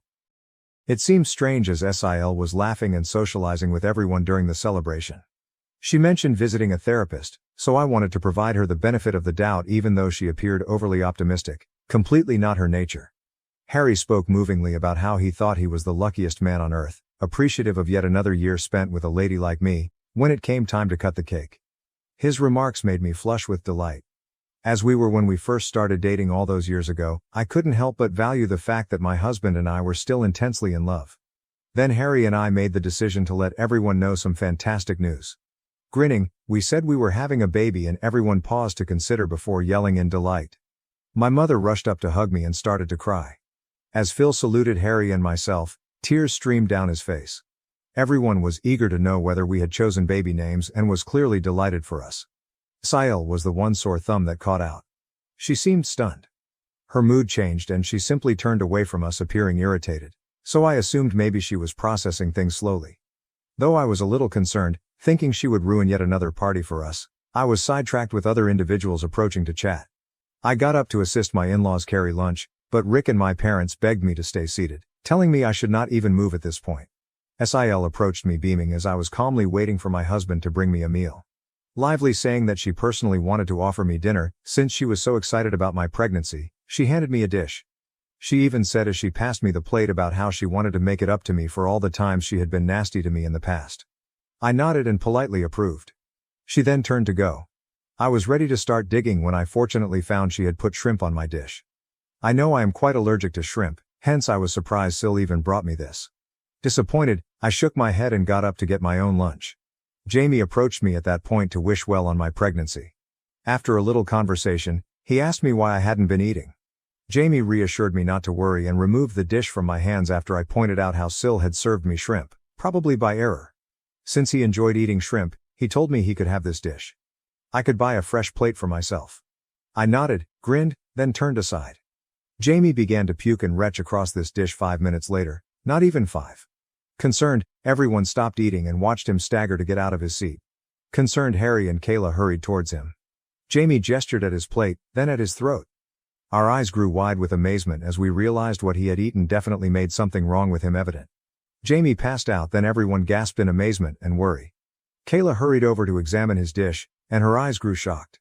She turned to stare at me and inquired whether I had handed her husband my plate. I nodded. Someone called for an ambulance amid the tumult, and he was hurried to the hospital. Through all of this, Kayla was sobbing nonstop and was staring angrily at me. Jamie had been poisoned, we were told later on. Knowing that the plate belonged originally to me, I nearly passed out upon hearing this. Jamie consumed may have poisoned my baby and me. Not yet known to Harry, Mil, Phil, or my parents is this. Since nobody knew what was in the food he consumed that had caused him to faint in this manner, the police were summoned to get evidence from it. Jamie is still in recovery in the hospital while I'm typing this. Kayla stayed with him overnight. Relatives calling to find out what happened to Jamie and who might have poisoned him have my husband and I fielding calls.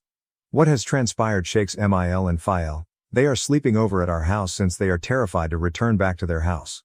Nobody knows what happened abruptly while everything was going so nicely. Tell everyone that the plate originally belonged to me and how Kayla had come and presented it to me makes me terribly afraid. Should this evolve into an inquiry, I will have to tell the cops the truth. Though most importantly I am now rather concerned about what my Phil could do to me, I feel quite awful about what has transpired. I don't want to be around her, nor can I bring my kids anywhere close to her as she obviously has no restraints about trying to poison me. I feel bad about handing Jamie my meal and maybe contaminating my bill. Update 1. Whoa, thanks for the thousands of comments on this post in just a few hours. I never would have guessed I could have received these many answers. I typed this earlier and had shaking hands. I haven't been able to sleep. Though what everyone says, I do feel somewhat accountable for the event involving my bill. I should have simply tossed the dish away. I'm not sure why I let him grab it from me. I keep crying about his future. Knowing something is awry, my hubby has been hovering close to me. Though he doesn't know what I know about his sister, he believes I'm only worried. I agree with the remarks saying I should get down and gently chat to everyone. Although I'm not sure if everyone will believe me, Mil and Phil do have security cameras set all around the house. Given that this birthday celebration took place in their backyard, I am confident they could check and confirm via their cameras that Kayla presented me the plate. I'll speak with everyone tonight then update. Update 2, we then chatted, and I am very happy to have the nicest in-laws on planet Earth. Mil and Phil are already staying over with us, so I sat down with Harry and them over dinner to let them know I had something crucial to share. I began by inhaling deeply, the weight of the circumstances slumping on my shoulders. Everyone gathered around. I related the birthday party's events, including how Sil had handed me a plate of prawns and Jamie had unintentionally consumed it, causing his sickness. Their shock and incredulity reflected my own as I spoke. Mil and Phil looked at each other, clearly worried. Harry's face transformed from uncertainty to rage. I went on expressing my concern about Sil's intentions and past attempts to hurt me. Faced with the possible repercussions for myself and our unborn kid, I hesitated to share this material.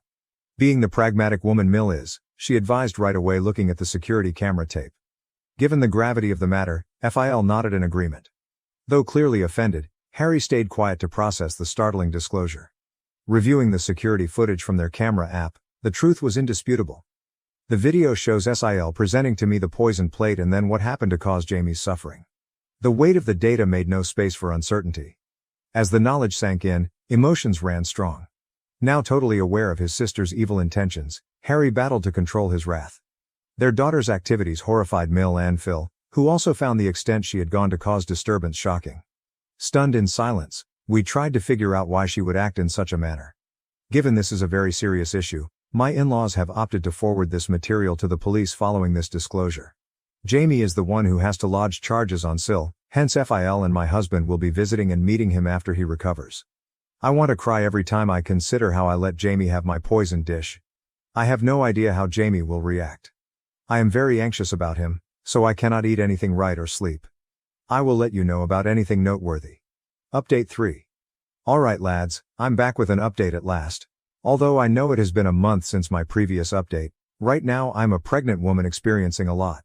First things first, she was detained after seeing the proof. My in-laws handed the recording to the police.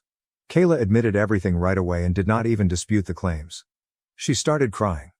Jamie was as startled as any of us when my husband approached him about what had transpired. Tell him he would always be a part of our family regardless of what he decided to do. My husband advised him to press charges against his sister since this was such a wicked thing to do. Once Jamie recovered, he not only chose to prosecute charges but also sought divorce. Emotional and begging them to pardon her, Kayla called Mil and Phil. As it happens, Kayla is pregnant herself. She tried to control them by telling them they should do this for the benefit of their granddaughter, begging them to bail her out. Phil strongly advised her, nevertheless, that she should at last learn to own her acts and that they were done coddling her. Though Mil is quite depressed about what is happening to her daughter, she knows that her actions cannot be simply forgiven. The cops discovered proof she had tampered with the meal, meant to damage me, which backfired and resulted in injury to her husband. She has been charged with several offenses including risking life, causing damage, and tampering with food, thereby compromising integrity. Saying how this was all my fault anyhow, Kayla had been pleading Jamie not to charge her. Fortunately, Jamie's mind is set on punishing her. Her court hearing will begin shortly. I doubt she can flee this time. My son and I are doing okay, to everyone inquiring. In the meantime, about what his aunt has done, he is clueless. We want our son to know and avoid these circumstances, hence Harry and I have discussed and we do intend to sit down with him and tell him the truth. Having a difficult but absolutely vital conversation with a young child will be challenging but essential. As instructed by my doctor, I also get frequent ultrasounds for my pregnancy every 2 weeks. We want the kid to be a surprise, hence we do not intend to find out her gender. Knowing what has happened to Kayla, my parents have been somewhat protective of me. They are urging me to see treatment since they are concerned this could compromise my psychological well-being during the pregnancy. I agree with them as, while behaving normally, I have a deep-rooted phobia of what Kayla did to my meals and avoid eating any outside food or anything I have not made myself. Hopefully, my husband will help me to overcome this illogical phobia as he knows about it and supports me all through. Update 4. I last checked 8 months ago. Kayla is a prisoner right now. She came out guilty on the allegations. Though I never went to her court hearings, occasionally my in-laws would tell me how Kayla came clean to the court admitting years of jealousy of me. She had always dreamed of one of her best friends marrying my husband, hence when he started dating me, she would always try to harass me since she never wanted an outsider to marry her brother. She became jealous when we told my husband's birthday party we were expecting as she was also going to reveal her pregnancy. She wanted to share her wonderful news since she had miscarried once, but she felt we stole her opportunity to shine. She became so enraged then, from her pregnancy hormones, mixed a little bit of rat poison with my supper. She said she wanted me to wind up in the hospital but she never wanted to physically hurt the baby or myself. She said she deserved a reduced punishment as she never expected me to offer her husband my plate and since I essentially poisoned her spouse. Of course, the judge answered her pleadings. She was put to prison and will be far from our life for some considerable while. Jamie is also at last free since she has also effectively divorced him. We have seen him over the months and keep including him into our family events whenever we can. He informed me that it was never my fault when we spoke and I profusely apologized to him for handing my plate to him. Hearing that I had been rehearsing it over and over again in my thoughts, wishing I could have done things differently so he was never poisoned, I started to cry. That Jamie is doing well right now makes me happy. Regarding Harry and myself, our family now boasts a baby daughter. Our daughter's presence has warmed and lit our life despite the shadows of the past still there. Being a big brother makes our son Nate very happy, and he has been loving and caring toward his little sister. Seeing our kids connect makes us appreciate things. My parents and in-laws have been there for us all through, guiding us through this new phase of our life. I just discovered my husband has been telling his coworkers I'm his sister. What should I do? I need advice. Throwaway account because I don't use or understand Reddit but I really need advice from someone not connected to me or my husband. My husband, I'll call him Josh, and I have been together for 6 years, married for 4, and we don't have kids. We have a really healthy and communicative relationship, we're both pretty easygoing and I really love him. He started working at a large accounting firm about 3 years ago and from what he tells me he loves it there. He's made a lot of friends through his job and he goes out with them for drinks and social events quite often. And I've been totally okay with that. I'm quite introverted so I've never been interested in meeting his colleagues or work friends, nor have I asked to. I've got my own circle of friends and I'm fine with us having separate friend groups. After what happened yesterday it only just occurred to me that he has never actually asked me if I'd like to meet any of them, or go to one of his work events. I guess that's important context. Anyway, I'll start with what happened a few months ago, that I had brushed off until now. I was at a bar with some friends for a couple of Friday after work drinks, and a guy approached me. He was there with some friends too. He looked slightly familiar but I hadn't met him before. He seemed friendly enough, and he asked me, "My name, right?" I think I must have just given him a confused look, because he followed up with, "I'm Jake, I work with Josh."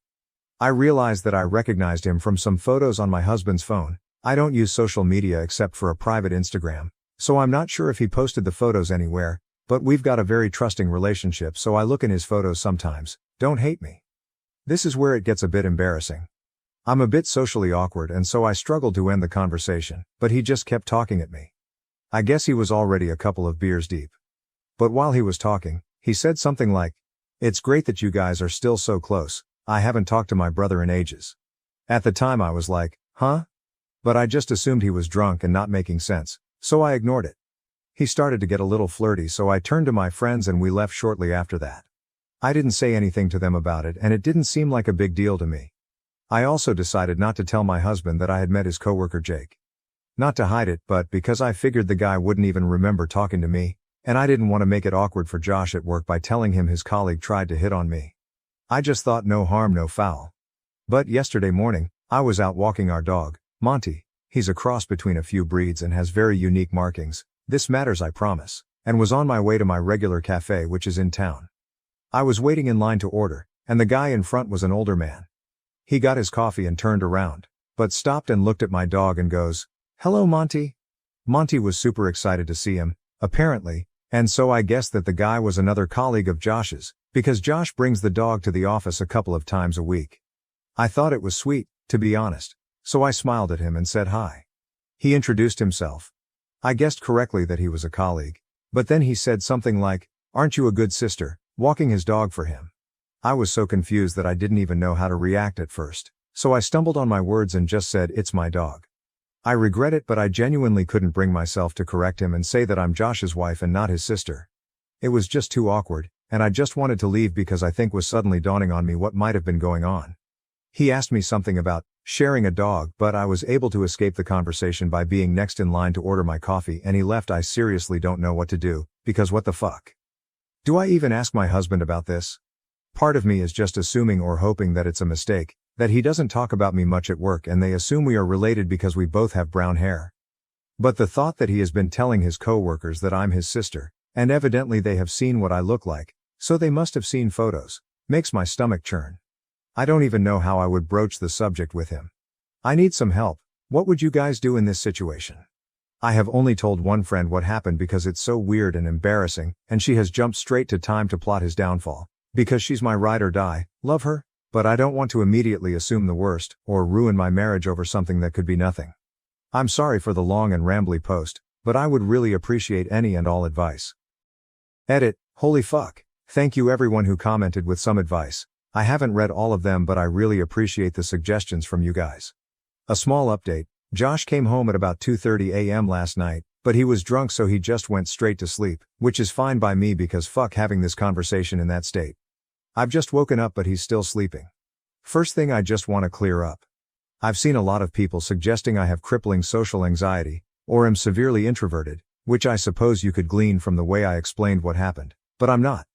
I meant that I'm slightly introverted and that I'm not the most eager to meet lots of new people at once, especially a bunch of finance bros whose weekends consist of unending sports bar beers, where I assume I would be mansplained everything until my ears bleed. Prob a negative assumption, but I'm sure some of you know what I mean. I suppose you could say that I'm confrontation averse, in that I'm quite laid back and prefer to keep a conversation easy and positive. IDK. I don't like it when things are awkward, and correcting when people misrecognize me is one of those things, but I'm not terrified of confrontation. Also, my husband and I do share some mutual friends. I didn't explain that well, but our lives are not entirely separate. The way he acts towards me around our mutual friends is extremely affectionate and normal. It is only his work friends that I have never interacted with. I've also seen some people suggest that what is going on is equivalent to my husband beating me and me hopelessly wondering whether I should break up with him.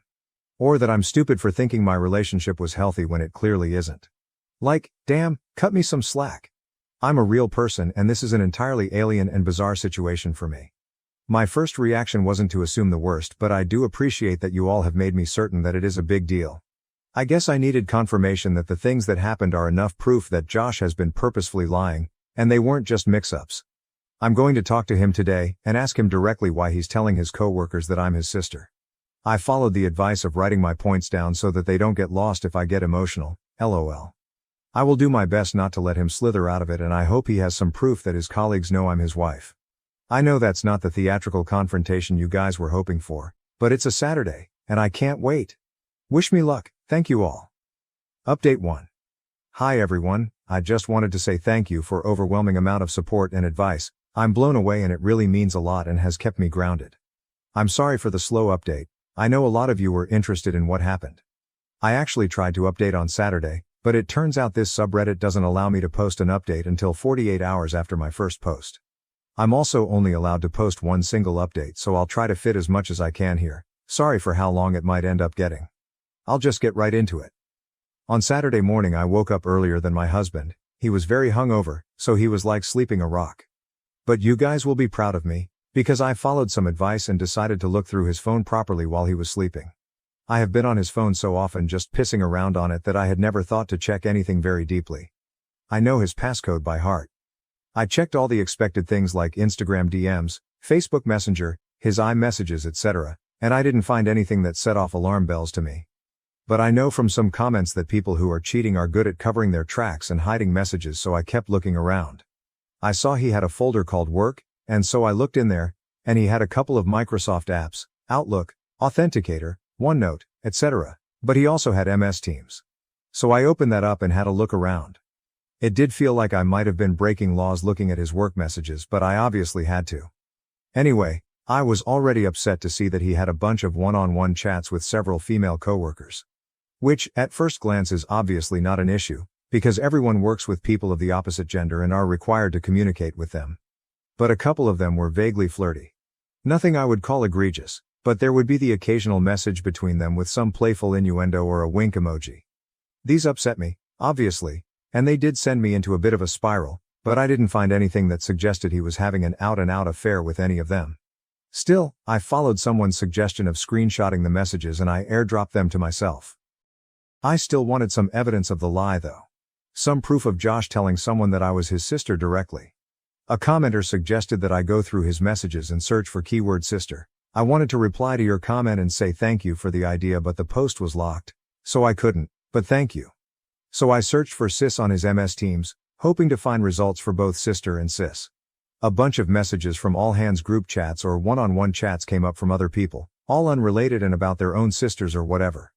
But my heart dropped out my ass LOL, when I saw there was a direct message from Jake, the guy from the bar, to Josh from a Monday a few months ago. Jake's messages said, "Ran into your sis at the bar on Fry. She's single, right?" And my husband had the fucking gall to reply, "Nah, she's married." I literally almost burst into flames on the spot when I saw that. I can't even describe how much I was shaking after reading those messages. Firstly, that I could have confronted Josh about this months ago. I was, and still am, so furious with myself for that. Josh would have been fucking praying I didn't remember meeting Jake or that I wouldn't mention it, and he would have been counting his lucky stars that I never did. He probably thought he was hot shit for getting away with that, and I nearly burned a hole through the floor thinking about it, LOL. But secondly, I was just in shock that he had the balls to tell this guy that I'm the one who is married because he doesn't want anyone having it on with me, but he is allowed to coyly flirt with every fucking woman in the office. Anyway, I kept going back through the search results on his MS Teams, and eventually I got as far back as 2-ish years ago, and I did in fact find a message from Josh himself to a group chat. It said me and sis in Nusa Dua. I clicked on that and saw that he had sent it alongside a bunch of photos of him and I from our holiday to Bali. We went to Bali for our second anniversary. I thought he probably chose those photos because he's shirtless and had been working out, so he looked hot in all of them. I was in tears seeing all of this, obviously. I took screenshots of those too and airdropped all of the screenshots to myself. Needless to say, I was devastated, and still am, to see all of that. I am still struggling to even process it at all. But that all happened on Saturday morning, and I immediately took myself to my friend's house. I'll call her Sophie. I went to her place to cry it out and show her what I found, and she was extremely supportive and probably more furious than me, LOL. At around 1:30 p.m. I got a phone call from Josh, and I hung it up immediately. He sent me a few messages along the lines of, "Where are you, baby? I'm ordering food, want some? Sad to not wake up next to you this morning." Guys, I have to reiterate how much I love this man, and how fucking heart-wrenching it was to see him still acting like nothing had gone wrong. It took so much willpower to not just pretend none of it had ever happened and go home to him. I know a lot of you will yell at me or accuse me of being terrified of confronting him about this, which is not true. Please have some empathy. It takes me time to process my emotions, and I wouldn't have even been able to form a sentence if I tried to confront him immediately after seeing those messages. I needed some time away with Sophie to recollect myself, and so I stayed the night at her place. She ordered us Chinese and she helped me plan how I would confront him. I got a bunch more texts and calls from him as the evening progressed, and I eventually put my phone on Do Not Disturb. Sunday morning I woke up feeling more angry than sad, so I opened my phone and finally replied to his messages. "Coming home now, need to talk." I kept it cryptic to make him squirm, to be honest. Because I was fraught with emotions, I can't remember the entire conversation word for word, but I'll try to replay it as best I can. Long story short, I got home and he tried to hug me, but I refused him and we just stood in the kitchen. I did confront him like someone suggested. I just said, "Why have you been telling your coworkers I'm your sister?" I wish it would have been like a movie scene where the color drained from his face, or he immediately looked like a deer in headlights, but he didn't.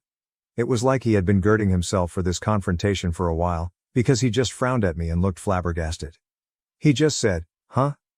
This made me so angry. How are you going to pretend to be stupid after 3 years of lying?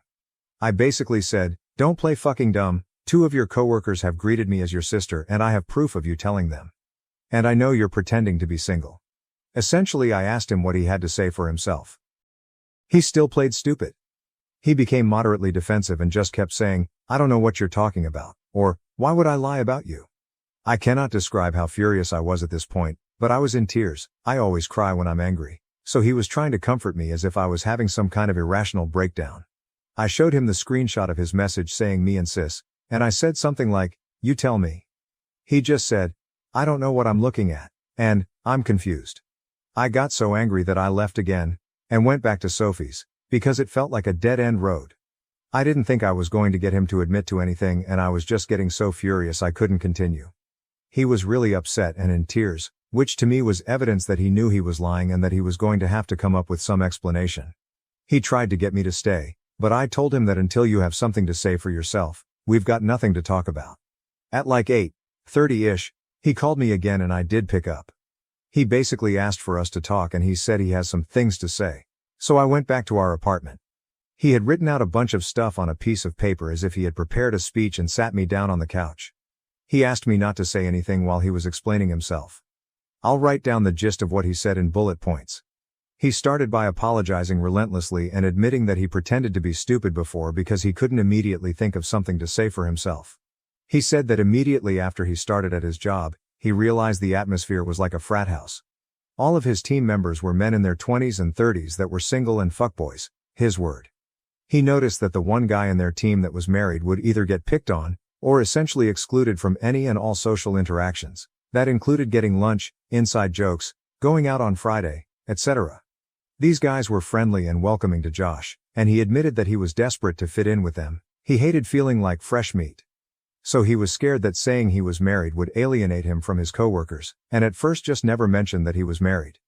He said he did wear his wedding ring and that they had just never pointed it out. A few months in, they were all out drinking after work. He admitted that after one of his workmates saw a picture of him and I on his lock screen, they asked him who I was, and in a moment of panic he said, "My sister." He was really apologetic at this point, and he was crying a lot. He couldn't even look at me and he was just reading what he had written down. Anyway, he said that from then, he basically dug himself a deeper and deeper grave, because they kept grilling him about me and wanting to see more pictures of me. He said he had let it go on too long and that he didn't have the balls to admit to the lie. They would always bring me up and ask shit like, "Did you give her my number yet?" Or joke that they had slept with me, etc. So when he got that message from Jake, he essentially thought it was just him taking the piss, but he didn't like the jokes they were making about me and said that I was married in hopes they would stop. They didn't. He said that this wasn't the first time he told them I was married. In fact, he had said so pretty much immediately after saying I was his sister. He said that those pictures of us in Nusa Dua were the only pictures that he had purposefully sent them and deliberately lied about, after what he called an endless barrage of pestering from his colleagues to share the pics from his holiday. He said he was really ashamed that he did that. He told me that he had never had an affair or even considered it, that the messages between him and his female colleagues were banter and that it was commonplace to talk to people like that in the office. He also said he knows how disgusting it is and he is embarrassed to have been acting like a fuckboy. Again, his word. He concluded his speech by apologizing again, and said that he was disgusted with himself and ashamed that he had lied for so long, but felt like he had trapped himself and that he couldn't find a way to get himself out of it. He said he knows he could have confessed the truth to either his coworkers or to me at any point but that he didn't because he was a coward. He said that he'll confess to his entire office that he lied and that I am his wife and not his sister if I want him to. He said that he will quit his job without a word if it would make me feel better, and that he hopes I can forgive him but he understands if I can't. Anyway, I couldn't really think of anything to say at that point. He went to lock himself in the bathroom and I just sat on the couch crying. I still don't know if I can trust what he said, and a lie that extreme is just baffling to me. If he can lie like that, for so long, what else could he be lying about? But his explanation and apologies seemed so sincere and genuine, and I guess to an extent what he said is believable. He has always been extroverted but very susceptible to peer pressure, especially from other blokes. If nothing else, to me, it's a sign of shocking immaturity. Anyway, I packed up a bag and went back to Sophie's, and I'm still at her place as I'm writing this. She said I can stay as long as I need to. I told Josh that I needed time away from him to think about everything and whether or not I believe him or whether I can ever trust him again. He told me to take as long as I needed and that he will still be there if or when I get back, he said. Even if it takes a year. Right now nothing feels real. I'm still dealing with the emotional whiplash from all of this and I can't keep food down or think about anything.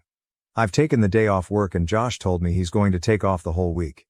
Sophie and my other friends have told me not to make a decision on anything until my head is clear. I spoke to my parents this morning and my mom says it's just a bump in the road, but she and my dad adore Josh so they're pretty biased, lol. That's where I am right now. I'll take some time before I consider my next steps. I can't say whether I'm leaning towards forgiveness or divorce, but those are really the only options. I kind of feel lost in a void at the moment. That's probably the best way to describe it, just emptiness. Thanks again for all of your advice and support. I'm truly so grateful, and having this place to write down all of my thoughts has been helpful to get my mind a little clearer.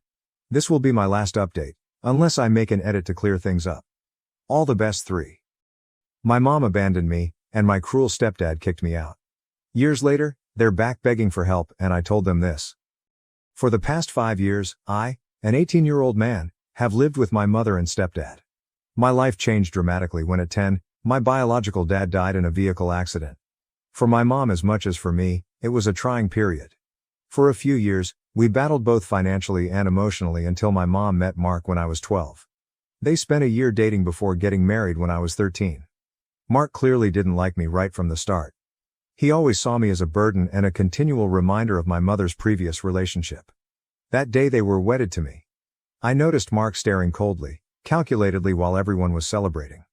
Though I dismissed it as simply wedding day nerves, it made me shudder.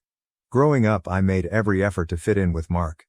Along with maintaining my grades and helping him with yard work or watching football, activities he liked, I worked around the house. Still, it never was sufficient whatever I did. He would always find means to denigrate me or make me unwelcome. Mark would criticize me for not being his actual son or for simply squandering room in his house.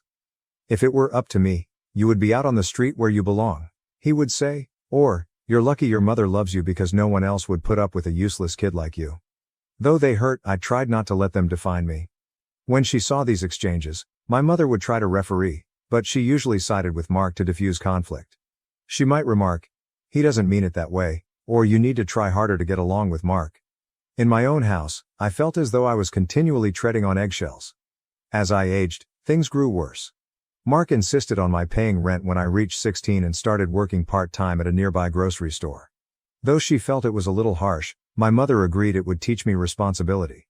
So a good amount of my little pay went to Mark every month, leaving me nothing to save or spend on myself.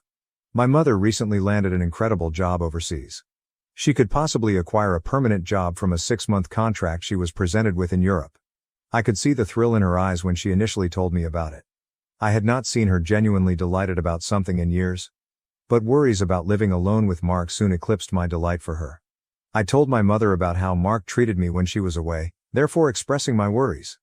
I related stories of events when he would accidentally ruin items I cared about, such as the model airplane my dad and I created together before he passed away, or how he would forget to buy groceries I could eat knowing I had dietary restrictions. My mother dismissed it, saying Mark was merely tough and I was exaggerating. She advised me to give him an opportunity and that living together might strengthen our relationship. That day my mother left was among the toughest of my life. I hugged her tightly while we stood at the airport, stifling tears. Though I wanted her to stay, to not be left with Mark alone, I couldn't bring myself to slow her down. Mark laid his hand on my shoulder as she passed the security checkpoint. Though his hold was agonizing, to anyone observing it would have looked like a consoling action.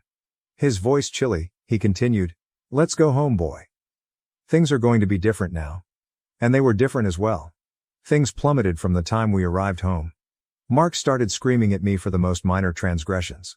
Should I leave a dish in the sink or arrive home 5 minutes later than usual, he would yell. Once on my way to school, I unintentionally left a light on in my room. Mark had taken out every light bulb from my room when I returned. "You don't deserve to have any if you can't remember to turn off the lights," he remarked, grinning. Saying he was merely letting me stay because of my mother, he threatened to kick me out several times. "One incorrect move," he would counsel, "and you'll be out on the street. And who do you suppose your mother will find credible? Me, her devoted husband, or her unappreciative kid brat?" Though I tried to keep my head down and avoid confrontation, it was getting intolerable. My mental health was failing and I couldn't concentrate on my academics. I was depressed and concerned all the time as my grades began to slide. Several times I called my mother to let her know what was occurring, but she always appeared preoccupied and advised me to sort it out with Mark. Her voice sounded stressed about her new employment, and I didn't want to aggravate her problems. About 2 months into my mother's absence, one evening things got out of control. Covering a sick colleague, I had been working late at my job. When I got home late, I contacted Mark to let him know. But when I got there he was waiting for me, enraged. He accused me of lying, of doing drugs or running afoul of the law. He labeled me useless and declared he was bored with having me around when I tried to explain. Driven by a flash of wrath, he seized a box containing old pictures, my dad's watch, and school keepsakes and threatened to toss them. I begged him to stop, and in the struggle the box dropped and its contents spilled over the floor. Mark topped me as I hurried to gather my things. "This ends now," he snarled. "I will throw you out myself. I want you out of my house by tomorrow." That was the final straw. I knew I couldn't stand it anymore. I packed a bag with basics and departed in the middle of the night once Mark turned in for sleep. After a few days of crashing at my best friend's house, I discovered a small room to rent using part-time job savings. I didn't notify my mother right away since I wanted to spare her from stress and compromise her employment possibility. When she returned, I reasoned I would explain everything. Mark began sending me frightening notes that he would phone the police and report me as a runaway should I not return, so I blocked his number. 1 month now, and I'm getting by on my own. It's not easy. I'm trying to keep up with school while working extra hours to pay for basic needs including rent. Though I hardly eat some days, it's still better than living under Mark's roof. Though I feel bad about leaving without telling my mother, I also feel as though I had little option. Stress and continual fear were breaking me. So Reddit, am I the moron for leaving the house of my stepfather while my mother was overseas? Should I have pushed more to make things work? Should I get in touch with my mother right now and clarify everything? I'm lost and would much benefit from any guidance. Edit. I appreciate your replies, everybody. Having perused them, I value your help. Many of you have inquired about my housing circumstances and future intentions. I came into a modest studio apartment through a buddy of a friend right now. Though I can hear every movement my neighbors make and the plumbing is erratic, it's safe and reasonably priced. To pay for things, I'm part-time instructing online and working at a nearby diner. Regarding education, I am in my senior year and set to graduate. My school counselor has been in contact with me on my circumstances and has been quite helpful in ensuring I remain on target. Others of you advised getting in touch with other relatives. Sadly, my grandma died a few years ago and my mom was an only kid.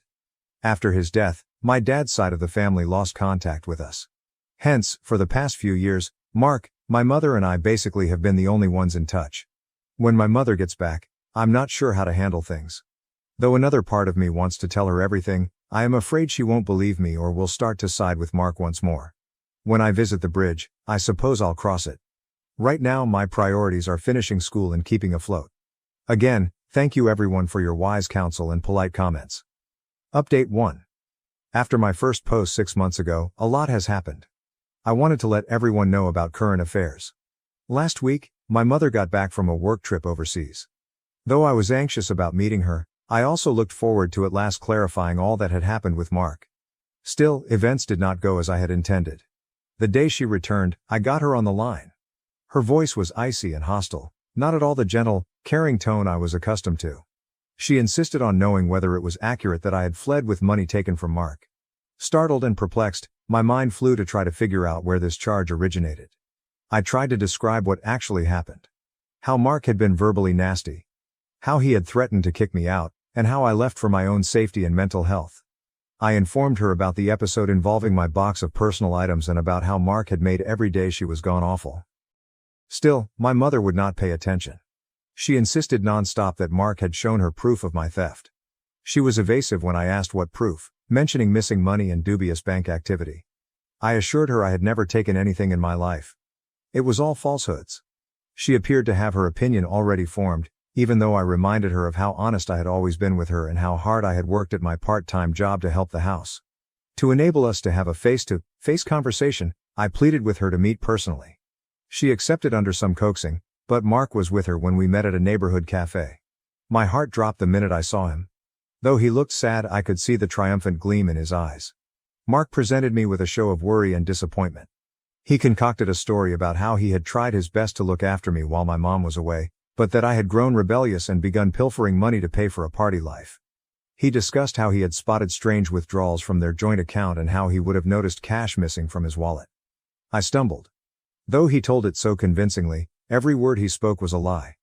He even claimed to have fictitious bank records and invoices proving I had been taking money. Though I'm not sure how he made them, they appeared real enough to mislead my mother.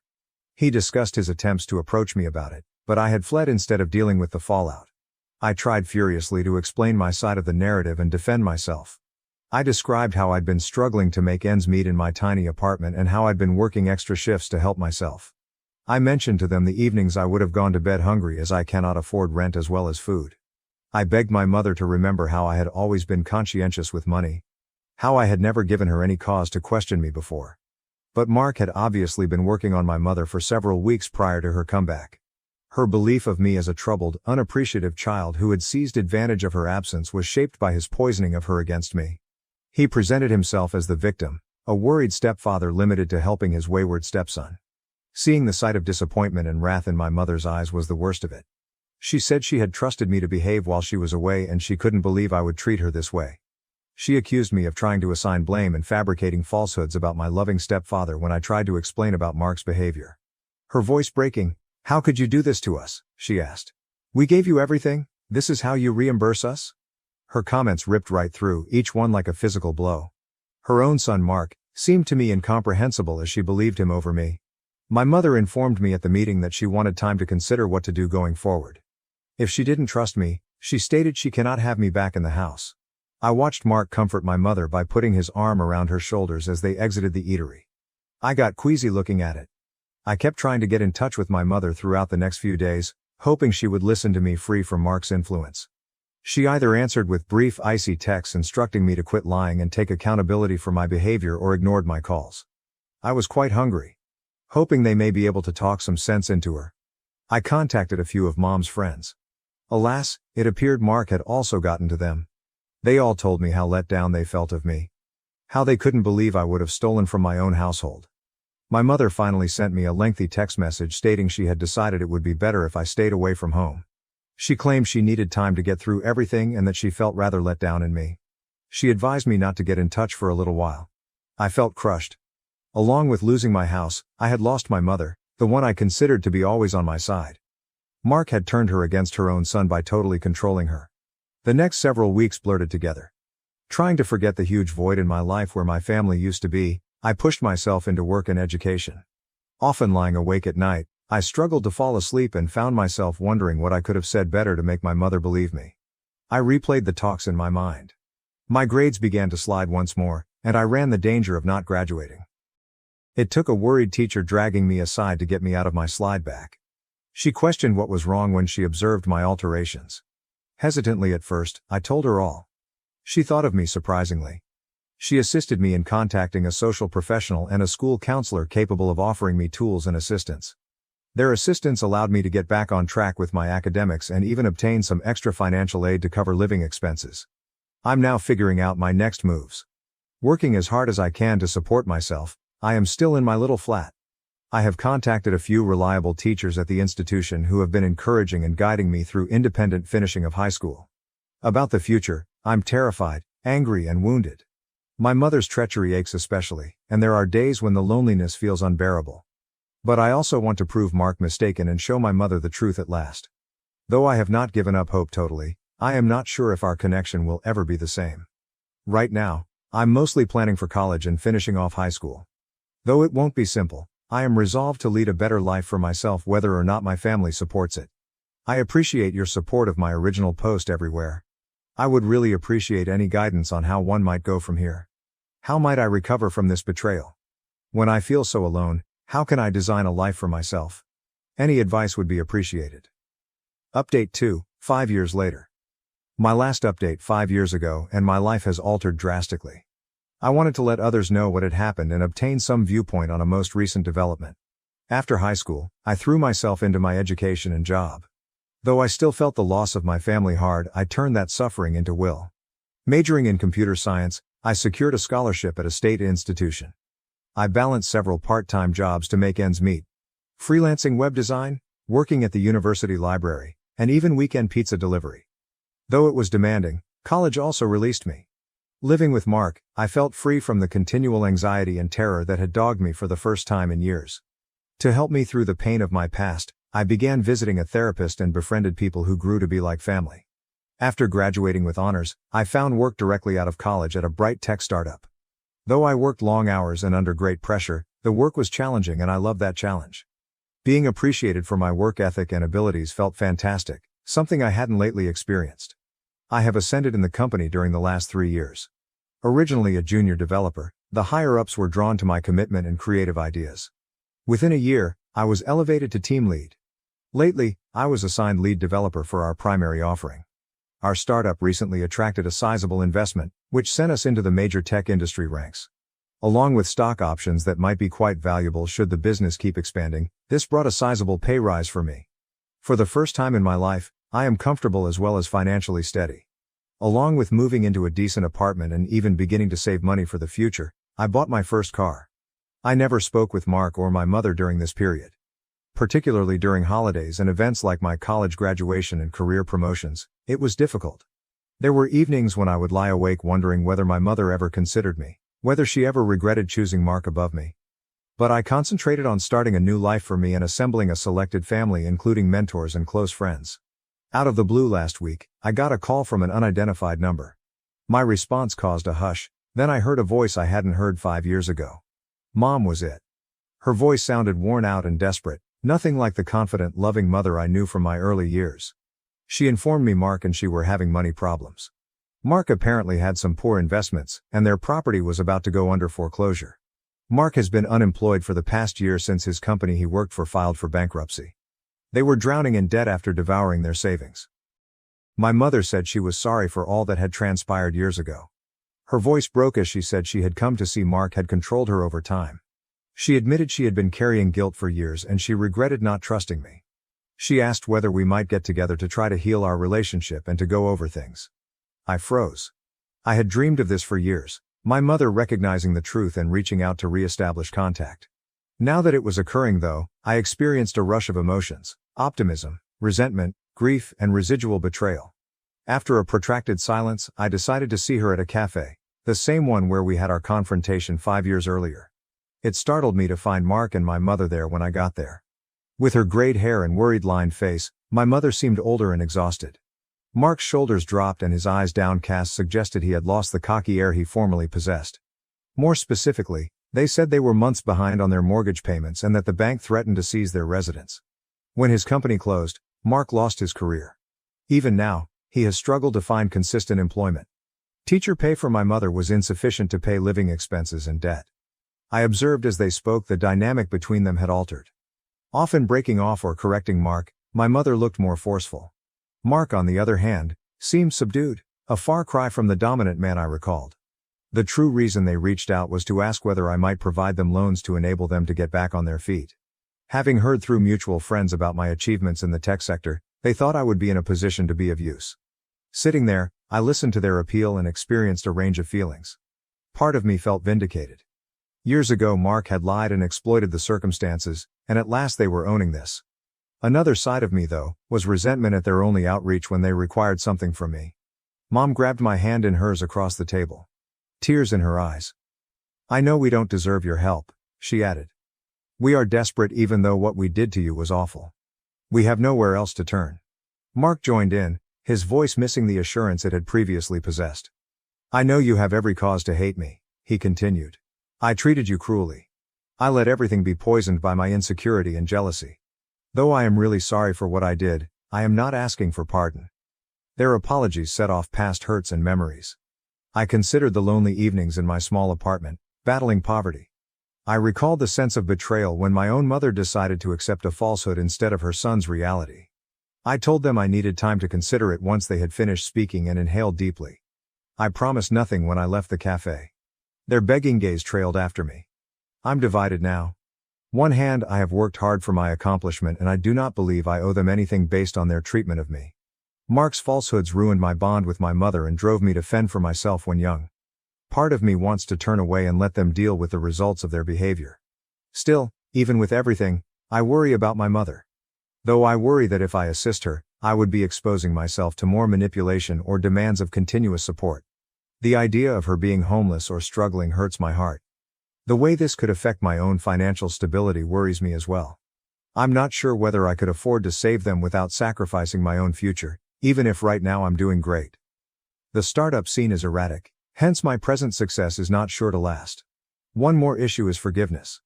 Can I really get beyond what transpired? After such a great betrayal, is it possible to repair a relationship with my mother? And then regarding Mark. Can I ever trust him or have him back in my life even as he apologies? Unable to decide, I have been debating these questions for the past week. I discussed it with my closest friends and even mentioned it in a session with my therapist. Though everyone has different ideas, finally they all say the same: it is my decision to make. Part of me is driven to be a great person and offer an olive branch of support. Perhaps this is the first step toward mending past hurts and reconstructing my relationship with my mother. Another side of me, meanwhile, is terrified of subjecting myself to the suffering I have so battled once more. So on Reddit, I find myself wondering once more: am I bad if I refuse to assist my mother and stepdad financially following all that has happened? Should I provide them another chance or guard the life I have created or myself? I could really appreciate some outside view because I find myself at a crossroads. Am I the asshole for disappearing after my wife demanded half of everything in divorce after cheating with her ex? I had felt that the day couldn't get any worse, but I was mistaken. The entire week at work had been terrible, and to top it all off, my employer, the company president, summoned me to his office to chastise me for a mistake done by someone else. When I arrived home, I noticed that my sister-in-law's car had blocked my driveway, preventing me from parking in front of my house. The neighbor's adolescent son and his pals had clogged the street with parked automobiles, forcing me to park 3 doors away. As I entered the house, I wondered why I was even bothering. My connection with my wife's sister, Susan, has been difficult since we first met. I couldn't understand why, but she seemed to have an instinctive hate for me. Furthermore, I had little hope for an intimate evening with my wife Janice, because we hadn't been intimate in nearly a month, despite my best attempts. When I arrived at my driveway, I noticed an empty garbage can by the curb and hauled it around the side of the house through the side gate to place it near to the back door. As I entered the kitchen, I could hear music and the chatter of my wife and her sister in the living room. I grabbed a beer from the fridge and took a sip before stepping into the living room. However, a sentence I overheard at the entrance stopped me in my tracks. God, he fucked me 3 times today. It was not from my sister-in-law, but from my dear wife. Ever since Brandon came back last month, I just can't get enough of him. I told my wife. I recognized Brandon as my wife's ex-boyfriend, who had abandoned her and moved away. Curious, my wife's sister inquired. So what are you going to do now? Janice responded, Brandon wants me to move in with him, so I will hire a lawyer and file for divorce. This is a communal property state, thus I will get half of everything. I'd heard more than enough.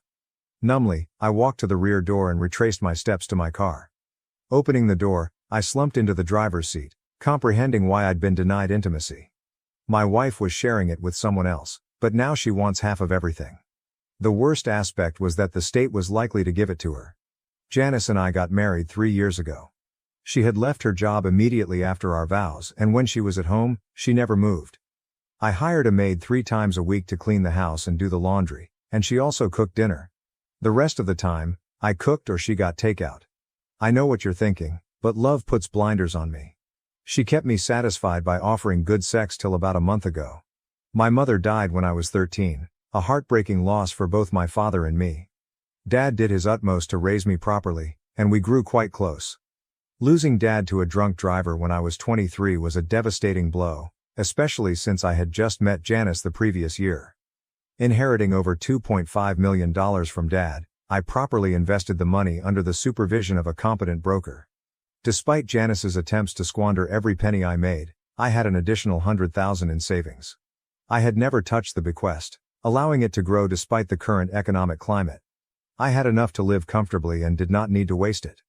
My love for Janice prompted us to overlook a prenuptial agreement, which is a common error made by couples who believe their marriage will endure forever. This error meant she could possibly collect about $1.5 million from me for the privilege of spreading her legs. The state was all too eager to encourage this sanctioned kind of exploitation. She had discussed hiring a lawyer, indicating that she was not yet ready to serve me. I knew I had time to act. I sat in my car, devising a strategy, keeping an eye on the rearview mirror until I noticed my sister-in-law's car pull out and drive away. I started the car, did a U-turn, and walked back to my driveway. When I entered the house, Janice was nowhere to be found, so I went to the kitchen for another drink. After popping the lid and taking a long sip, I considered my next steps. "Oh, there you are, honey," Janice said as she entered the kitchen.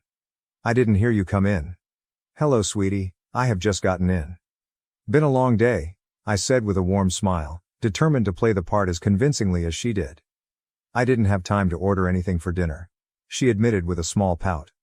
Although I wanted to respond, "That's because you spent the day with your boyfriend, discussing all the details with your sister," I said, "That's fine, dear. I'll just reheat some leftovers from last night."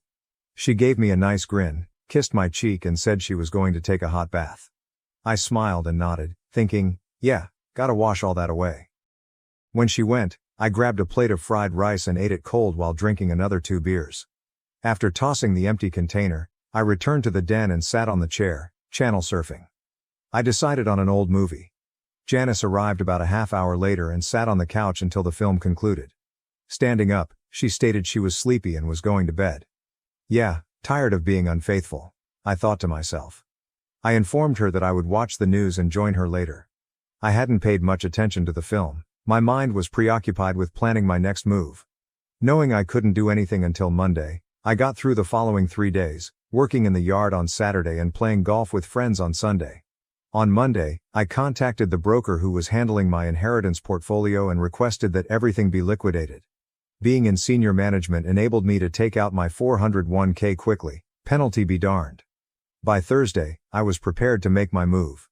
Returning home to my apparently loving wife, I informed her of an emergency crisis, explaining that I would be away for a week on corporate business. I packed only 2 suitcases. When we moved into this house, I kept everything significant to me. None of it suited her taste, therefore there was nothing else I wanted. The furnishings were her pick and I honestly couldn't care less about them. The bright lining in this situation was that we were renting the house, so I had no financial stake in it. After selling my condo, we were looking for the ideal house to buy. When I say right, I refer to her standards. So far, none of the houses we've looked at appeared to suit her criteria. On Friday morning, I kissed my wife on the cheek one final time before carrying my baggage out. I loaded them into my Lexus and drove away without looking back. My first trip was at an old friend's house, Jake, whom I trusted entirely. He was surprised when I suggested switching titles for his older but rebuilt 4-wheel drive vehicle. An hour after confiding in him about my condition, I was on my way west. I doubted anyone would associate me with this vehicle, and Jake promised to keep the automobile I traded him hidden in the garage for a while. For the next 4 days, I paid for everything with cash. I canceled all of our credit cards to avoid leaving a paper trail. My broker had ensured that the majority of my money was safely deposited in an offshore account.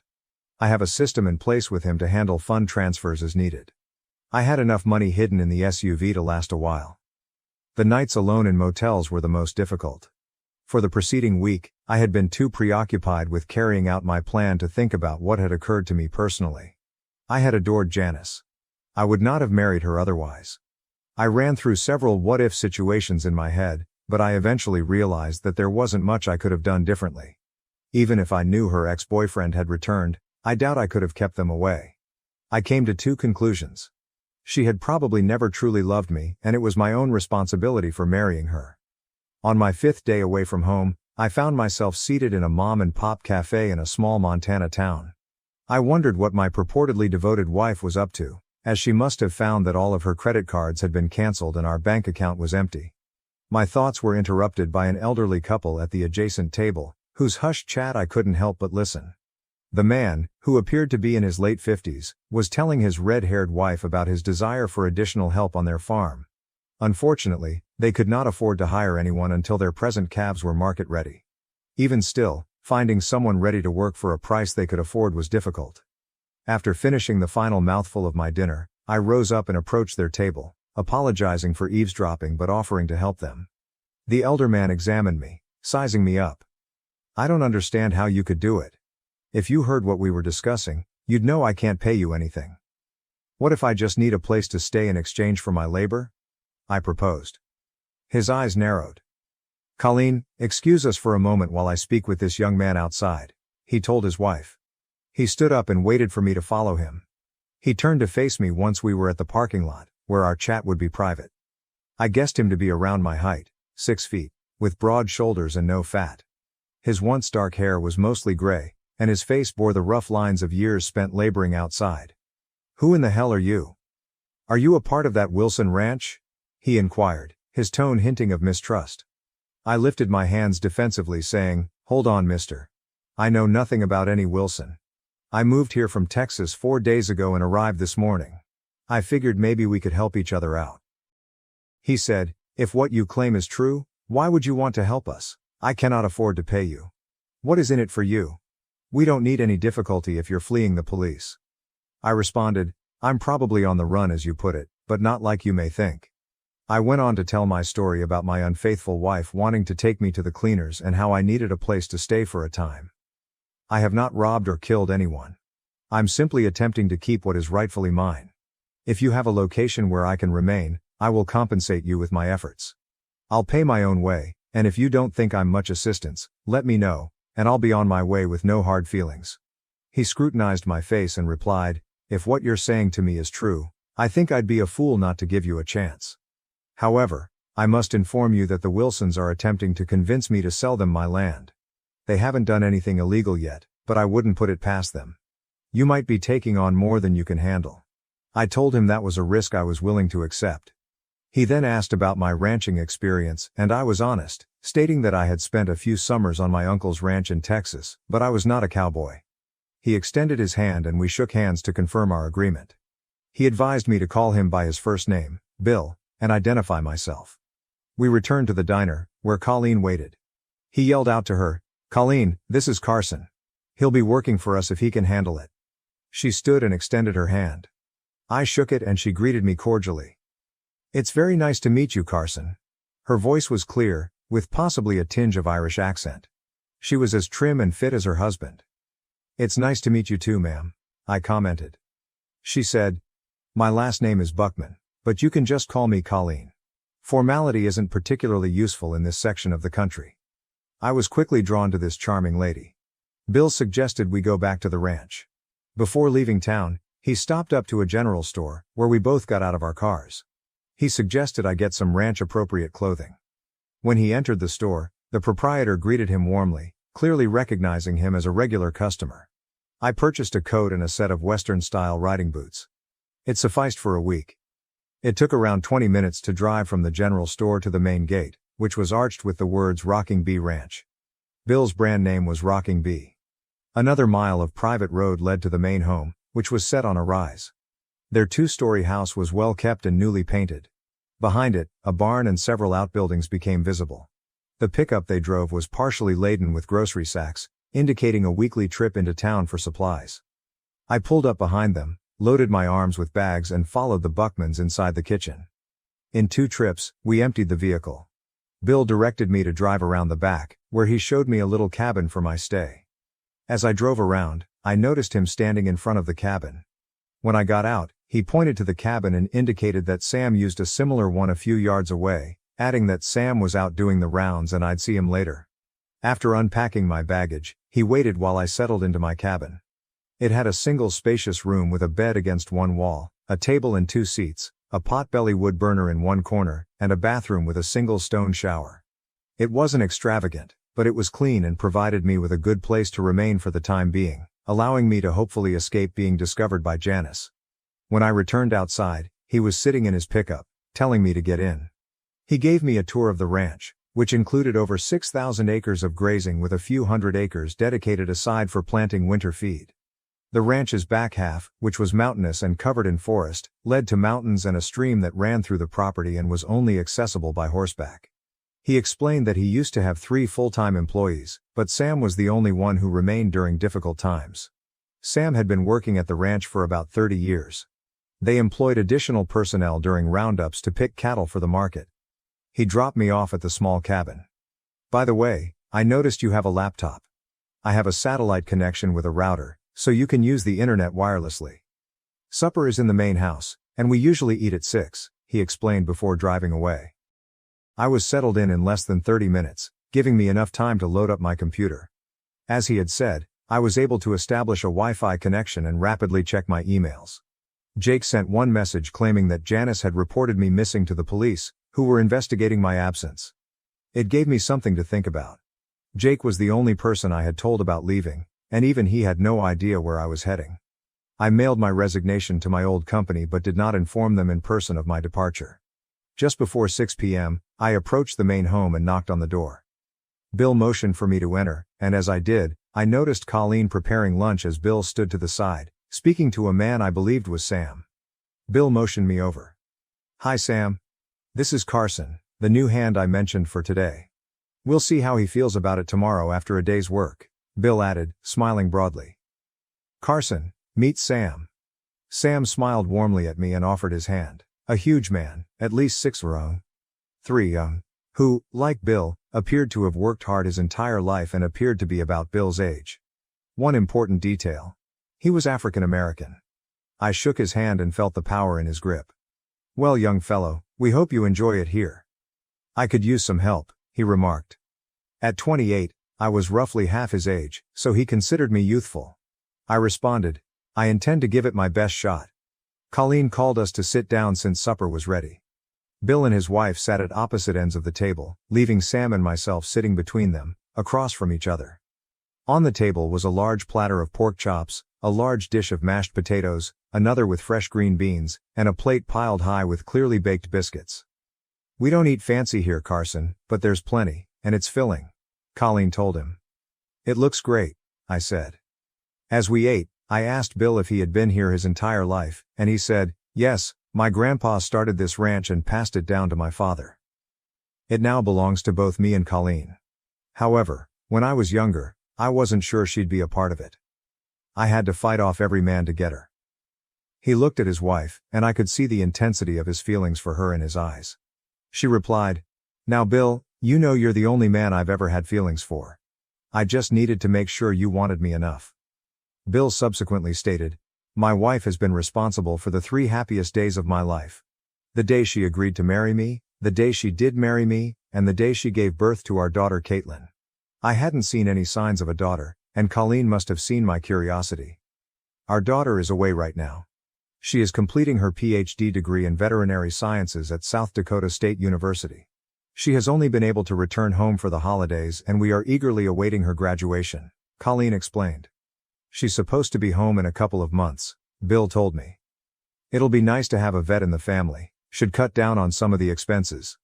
After supper, I tried to help clean the dishes, but Colleen maintained it was her responsibility and shooed me away. Bill indicated that breakfast was at 5:30 and work would start at 6 o'clock. As Sam and I were leaving, I saw a copy of today's New York Times on the counter, which had most likely been picked up by Bill while in town. I asked to borrow the front page, and he agreed. Once outdoors, I asked Bill to enter my cabin for a bit. Inside, I brought out my digital camera and demonstrated how to operate it. I asked him to snap a close-up of me holding the front page of the newspaper. I could see he was inquisitive, but he did not inquire. He asked about an alarm clock and I told him I had one. He said he'd see me in the morning and then went. I downloaded the image to my computer and composed an email, along with a note to the police in my previous hometown. The message indicated that I was alive and healthy and had left town on my own volition. Choosing a national newspaper over a local one left my whereabouts uncertain. I forwarded the email to Jake and told him to utilize one of the local coffee shops with free internet access. I gave him my password so he could send the original email and image to the police without leaving any trace. This manner, I intended to avoid being added to any FBI or national missing person databases. Assuming the police would not devote significant resources to the search for a wayward husband, I slept soundly that night. The next morning, I got up at 5 o'clock, showered, and dressed in time to walk Sam to the main house. After lunch, Bill told Sam to put me to work fixing fence posts in the hilly portion. Following Sam to the barn, he pointed out a horse and saddle that I would need. He appeared pleased with how I saddled the huge brown horse, drawing on my experience at my uncle's ranch. We then loaded 2 mules with saddle packs, fence posts and a post hole digger.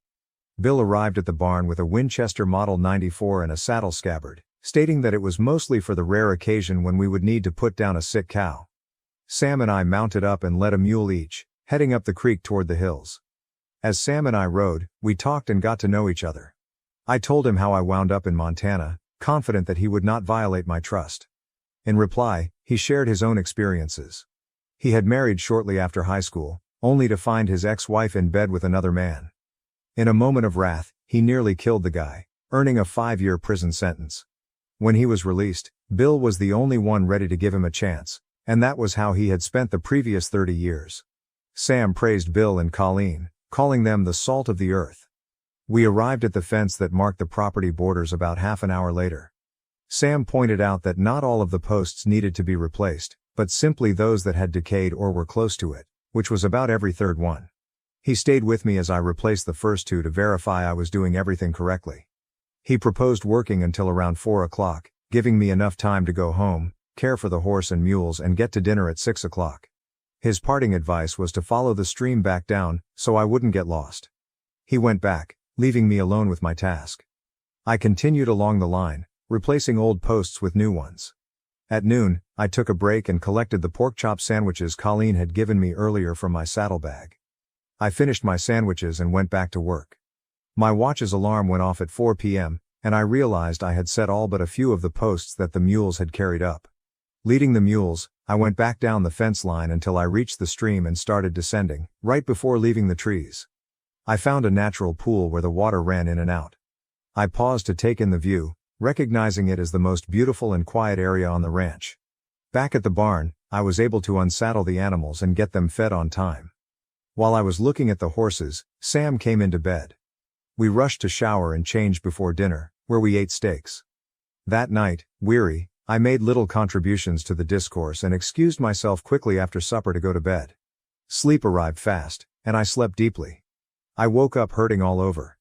My hands ached from using the post hole digger, and my arms, shoulders and legs throbbed. Despite my frequent workouts, there was a significant difference between a 2-hour gym session and a full day of fence post installation. Bill and Sam chuckled as I staggered into the kitchen and winced while sitting down. Even Colleen couldn't keep her grin hidden. Despite the stiffness, I was hungry and gladly consumed my breakfast.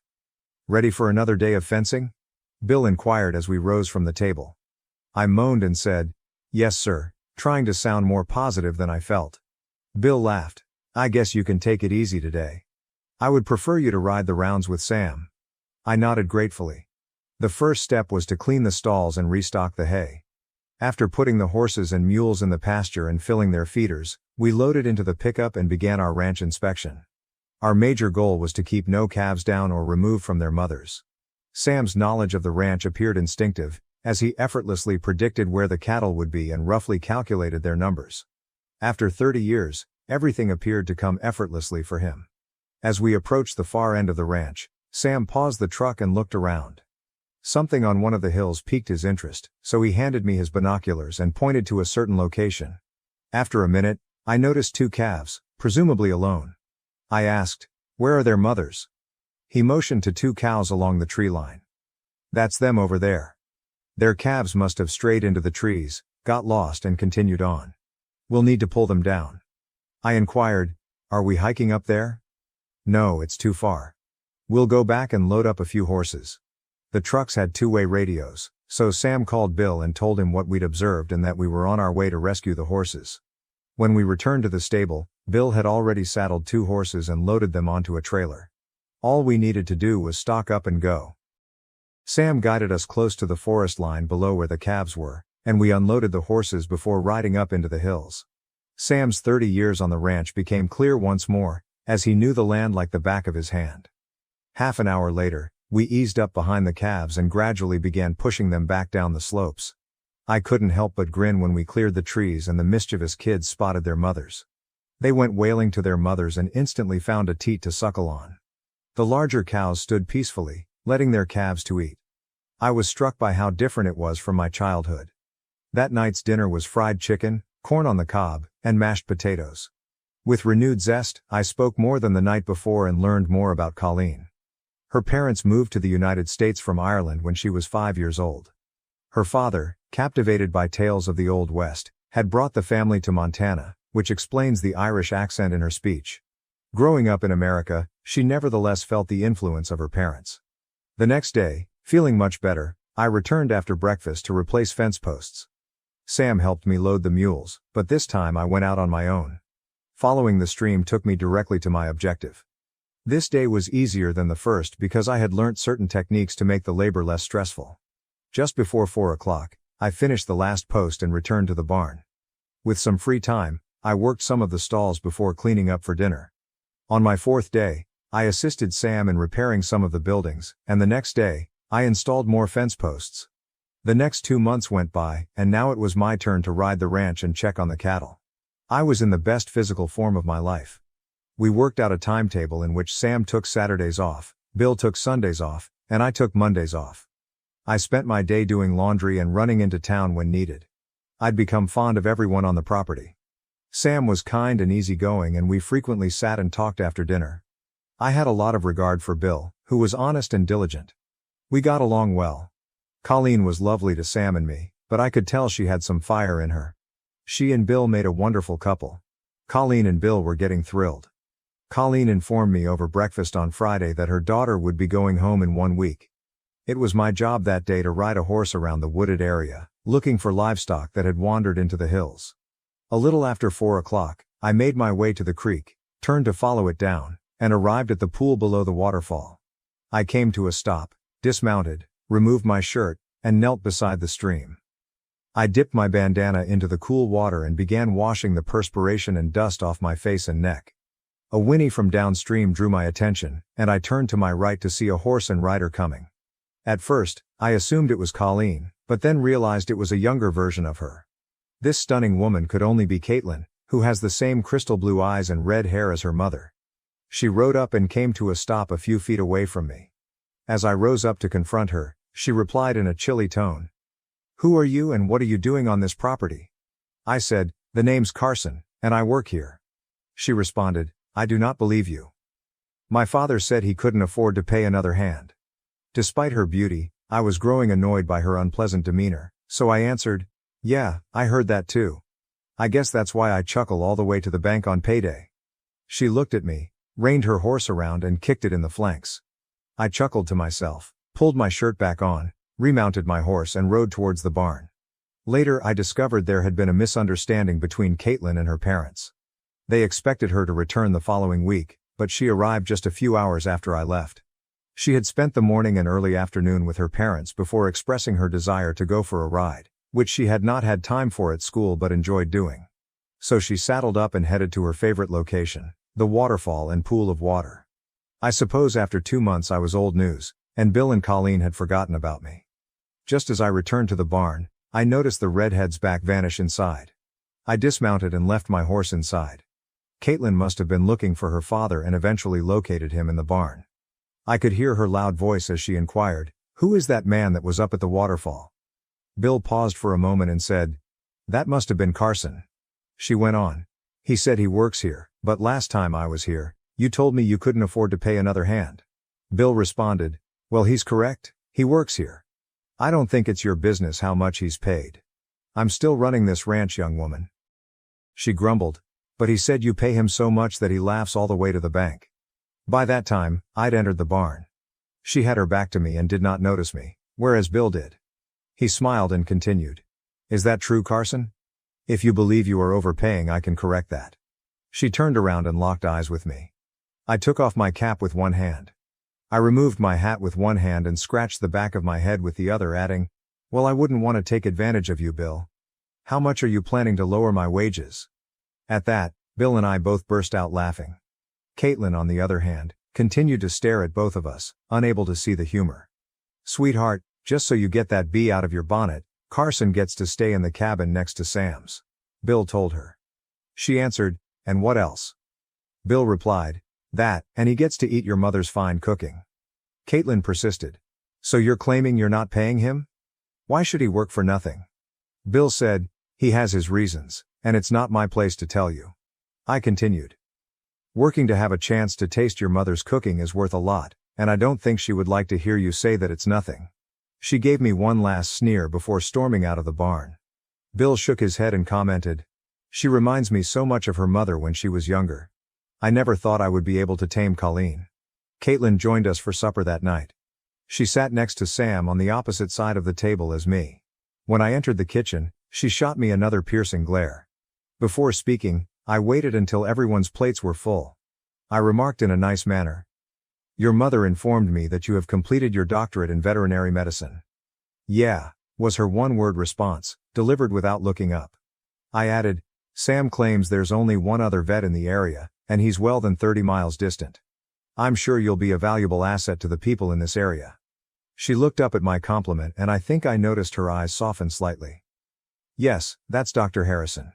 He has more business than he can handle and is frequently required to be in multiple locations at once." Colleen then said, "I agree with you, Carson. Our Caitlin will be able to deliver excellent service." Caitlin spent the rest of the lunch talking with her parents and Sam, who had been on the ranch since before she was born. She did not address me directly, and I mostly kept quiet. This was her homecoming, and I knew her parents and Sam wanted to know what had happened in her life while she was gone. When I finished eating, I excused myself and went to bed. I returned to my cabin and checked my email, which showed that I had received one from Jake. He said that he had spoken with a friend on the police force and casually inquired whether they still regarded me as a missing person. His companion stated that everything was dropped once they received the email containing the image I had provided them. Brandon had supposedly dumped Janice as soon as he discovered I had vanished with all of the money, and it didn't look like Janice was going to get any of it. Of course, she couldn't afford the rent in the house where we were staying and was now working as a waitress in a city apartment. She did not have enough money to employ a lawyer to pursue me. I found it ironic. She had clearly married me for my money, and her boyfriend had desired her for the same reason. My money. I was still working on repairing the fence posts. I now only do it every third or fourth day. I had gotten off the hill and was able to drive my pickup to work. It was really easier to load the posts in the rear of the truck than on the mules. The morning after Caitlin got home, I filled the pickup with posts and returned to where I had left off. When it was time for lunch, I wandered to the vehicle and remembered I hadn't brought my food. If any of us were going to be working away from the main home all day, Colleen would make sure we had lunch, and I think I forgot to pick mine up. I could have driven back to the house, but I figured missing one supper wouldn't kill me. A half hour later, I had just put a pole and was attaching the wire when I heard a car approach. I looked back and noticed it was one of the ranch pickups. The truck came to a stop just as I completed writing that post. I turned around and was astonished to see Caitlin exit. She was holding a tiny sack, similar to the ones Colleen used for our lunches. "Mama said you forgot your lunch," she remarked, pushing the bag at me. I leaned out to take it from her. "Thank you, Caitlin." "That was very nice of you," I said. I looked in the bag and saw 2 sandwiches, as usual. I took one out and gave her the other, but she declined. I shrugged my shoulders, sat on the truck's tailgate and began eating. She strolled up to where I was, about 5 feet to the side, and simply stared. I ate silently, keeping my eyes focused in front of me. "Why are you here?" she inquired last. I turned to look at her and decided to tease her. "Don't tell anyone, but I robbed a bank and hid the money. I'm hiding out here till the heat goes off and I can get the money." Her eyes widened briefly before glaring at me. "You're a real clown," she muttered before turning to leave. I waited until she was halfway to her truck before calling her. She paused and slowly turned around and I continued. "I married a lady who never loved me and simply wanted what I could provide for her. I came here because I wanted to be away from all I knew for a bit." She glanced at me again, and I believe she realized I was telling the truth this time. She nodded and departed without saying anything else. As she drove away, I remembered what her father had said about her mother being like her when she was that age. He claimed to have tamed her, but I suspected the real secret was their love for each other. It had been less than 24 hours since I first met Caitlin, and I couldn't fathom a guy taming that fiery redhead. That night's supper was almost identical to the previous nights. Caitlin had chats with both her parents and Sam. I didn't feel slighted because she didn't know me and we didn't have anything in common. We were just finishing dinner when there was a knock on the door, which Bill went to answer. He entered the kitchen, followed by a man of my age. He was what ladies would describe as tall, dark, and gorgeous. Caitlin eagerly screamed out his name, leaped out of her seat and hugged him. It was clear they knew each other. They were talking about how long it had been since they had seen one other. A few minutes later, there was another tap on the door, and Bill went to answer it, returning with another man, this time fair-haired but also attractive. Caitlin greeted him with similar warmth. I remembered Bill telling me that he had to fend off every male surrounding him in order to win his wife. Caitlin was every bit as attractive as her mother. I excused myself from the table and went back to my cabin, mentally wishing the two guys luck. Nonetheless, I envied them. If Caitlin turned out to be the lady her mother was, whoever gained her heart would be a fortunate guy. The next day, I drove the pickup around the ranch. By the time I finished my rounds, something didn't seem to add together. It was early enough that I returned to get Sam, and we had a quick tour of the property. There were a lot of cattle scattered over the ranch, but he agreed that something didn't seem right. It just seemed like we were missing a few herds. We decided to saddle up the following day and tackle the hilly parts. We discussed it with Bill at supper that night and he agreed with our approach. It poured that night, making finding traces more difficult. The next morning we placed our horses into a trailer and Bill drove us to one end of the property. I rode approximately a third of the way up the tree line, while Sam rode another third higher. We then traveled across the ranch, across the hills, and through the trees. It took a significant portion of the day to reach the far side. We counted 5 wandering herds. Bill greeted us as we emerged from the hills, and we loaded the horses into the trailer and proceeded back. We reviewed the situation and concluded that the only thing we could do was become more vigilant. Caitlin received a call from another suitor during dinner that night. I overheard her mother say something about it being the third one that day. Guys were coming out of the woodwork to get her attention as word spread that she had returned home. We spent the next 4 days observing the herd. Everything appeared to be fine, with the exception of the alleged original loss. Caitlin's suitors made repeated visits. She'd been home for a week and hadn't spoken to me since the day she delivered my lunch. On the 5th day following the cattle's apparent disappearance, I told Bill I wanted to ride the property line across the hills. We had already covered the fence lines throughout the grazing regions and found no evidence that the missing cattle had passed through them. Sam dropped me off on the west side of the ranch. This was where Bill's ranch met the Wilson Ranch. About halfway to the southwest corner, I noticed 3 new sets of horse footprints. They crossed from Wilson's side of the fence to Bill's. The fact that the fence wire was still up seemed strange. I dismounted and examined the fence posts, discovering that the staples had loosened on 5 posts and were barely holding the wire up. Remove the staples and lower the wire so you may cross over. After reinstalling the wire and staples, everything appeared normal. I remounted and followed the traces. When I approached the stream, I noticed 3 horses tied to a tree a short distance above the waterfall. I was still approximately 30 yards distant. I hurriedly got down, hitched my horse to a tree and took the gun out of its sheath. When I neared the horses, I noticed boot prints leading downstream. I crept up to the waterfall's brink, peered down, and gasped. Caitlin was naked in the water, as if she had just been born. I was captivated by the scene. She was swimming across the water, her naked body clearly visible in the pure water. Damn. She had an adorable ass. A movement in the trees to her right brought me back to consciousness. I rapidly examined the area, noticing 1 guy on the right and 2 more near the pond on the left. I raised my firearm and fired. The bullet struck the guy on the right at his feet. 1 more fast pull on the trigger and the earth burst near the 2 people on the left. Caitlin let out a blood-curdling scream that resonated throughout the trees. I stood up where everyone could see me and said, "On your bellies immediately, I'm not going to miss the next shot." Caitlin, stay just where you are. She didn't notice the 3 men. All she saw was me standing over her, holding a rifle, and she scrambled to conceal herself. One of the men on the left flinched as if he was about to flee, but the bark on the tree next to him erupted as I pressed the trigger again. He was persuaded and dropped flat. Caitlin noticed the 2 men around the location of my shot. She screamed again. I began counting down, and before I could say 1, the other 2 dropped down. I instantly commanded them to place their hands behind their heads, which they did. I hurriedly begged Caitlin to go and get dressed. She tried to resist, but I hissed at her to do as I said. She was plainly terrified, and I could see her shivering from where I was, but she followed orders and walked out of the pool like Venus emerging from the sea.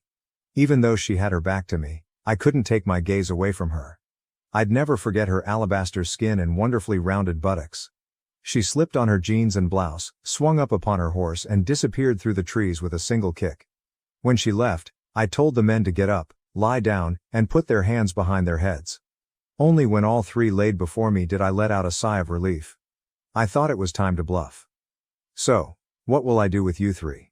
I suppose I could just shoot you in the legs and watch you bleed to death. The three men began begging me to spare them. I continued. Even if I spare you, Caitlin's father will assure justice when I inform him of your horrible plans for his daughter. Unless, of course, you have a more compelling confession for the sheriff, such as cattle rustling. It may result in jail time, but it will at least give you a chance at life. The tiniest of them cracked. Yes, we accomplished it. Wilson claimed that breaking Buckman would safeguard his land. His colleague hushed him to silence up, but he shouted, I ain't dying for no damn cows. I chose to purchase more time because I expected Caitlin to return soon and her father to conduct an investigation. As expected, 45 minutes later, Bill and Sam galloped into view.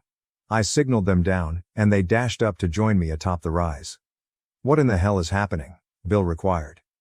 It looks like some of Wilson's hands paid us an unexpected visit. I trailed them from the barrier to here. Caitlin was swimming when these three tried to creep up on her. I looked over and pushed the barrel of my rifle to the smaller man's neck. I believe this one has something he wants to confess to you. When I prodded him again, he whimpered. We did it. We took some of your cattle, but Wilson forced us. Bill tipped his cap back, smirking at Sam, and added, You know, when my grandfather ran this ranch they used to hang horse thieves and cattle rustlers. Sometimes justice appears simpler back then. Unfortunately, we have to be civilized these days. While Sam stood guard, Bill and I decided to lead the rustlers back down. With rifles in hand, we followed them, Sam tying their horses together and bringing up the rear. When we arrived at the buildings, we escorted the rustlers into the barn, separating them into stalls with open doors so we could keep an eye on them without seeing one another. Bill went into the home to summon the sheriff, while Sam and I stood guard. In less than 30 minutes, the sheriff rushed up the mile-long driveway.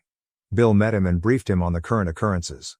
I suggested bringing out the lesser offender first for the sheriff to question, and he agreed.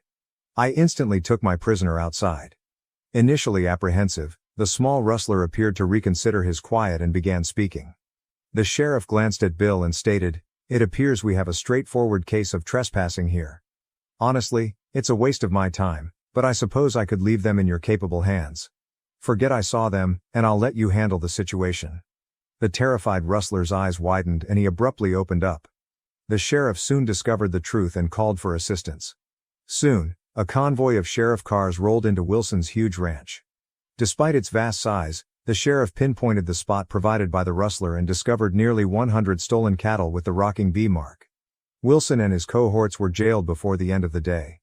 We didn't get together for meals until after 9 p.m., despite the chaos. Caitlin, despite sitting at the table, kept her gaze fixated on her plate. What were you doing out there? Bill queried, addressing her, as he hadn't had much time to speak with her. I was just swimming. I didn't think anyone would come and spy on me, she said accusingly. I interjected, First of all, Caitlin, I was not spying on you. I followed their horse trails to the water. Second, contemplate what would have happened if I had not been present. I doubt the three were planning a picnic when they spotted you swimming shirtless. Colleen said, Thank goodness you arrived when you did, Carson. I shudder to think about what may have happened. The discussion changed, and we rapidly completed our lunch, cognizant of the early start the next day. Caitlin cried out to me as she exited the kitchen and headed toward my cabin. I came to a halt and waited as she rudely asked, So did you enjoy the view today? Expecting thanks proved too idealistic, so I said, Let's just say I'd be dishonest if I claimed it wasn't breathtaking. She huffed and turned on her heels, heading towards the house.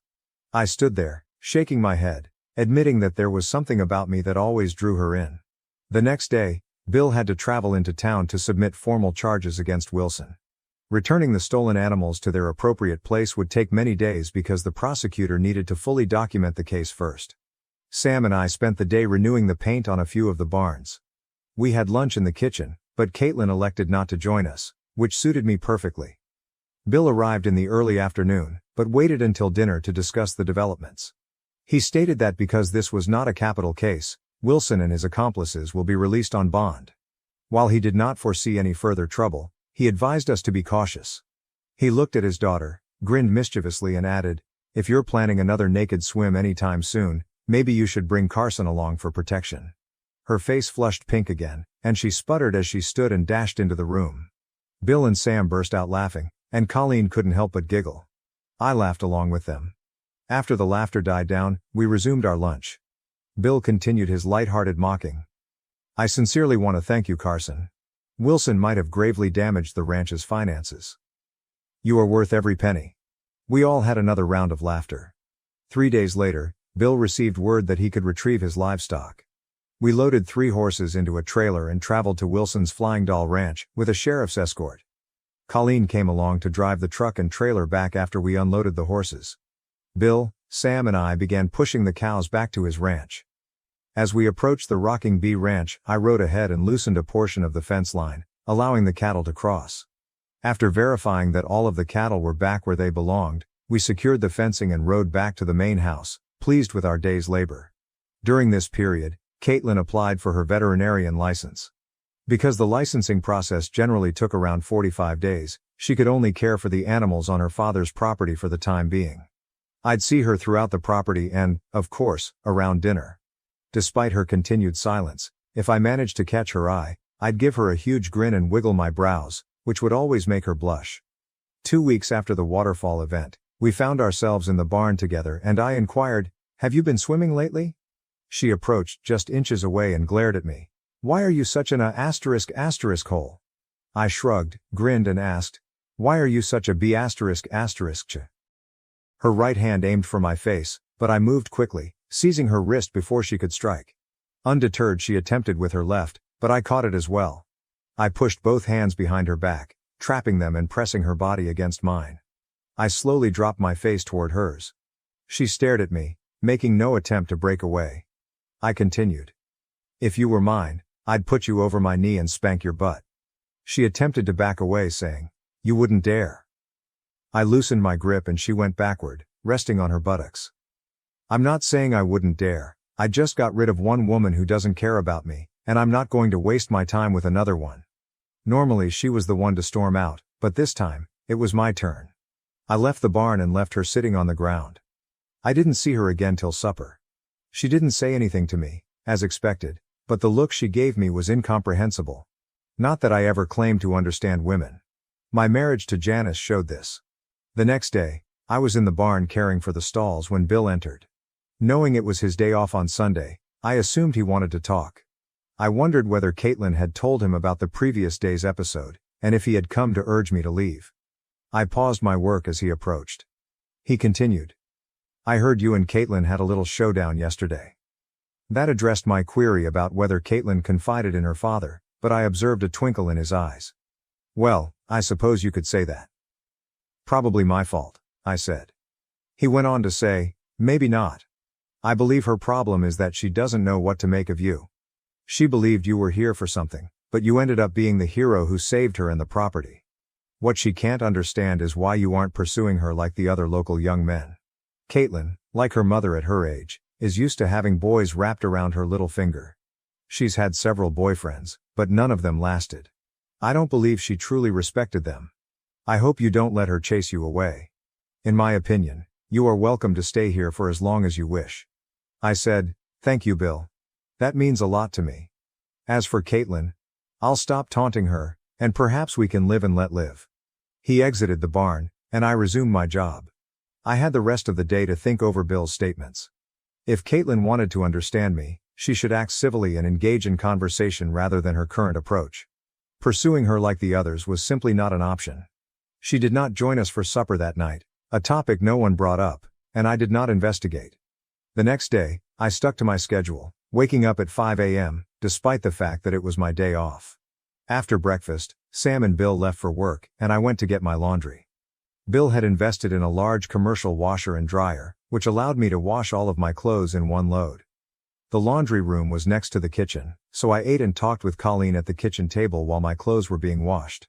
Caitlin entered, which was unusual for breakfast as she generally ate later.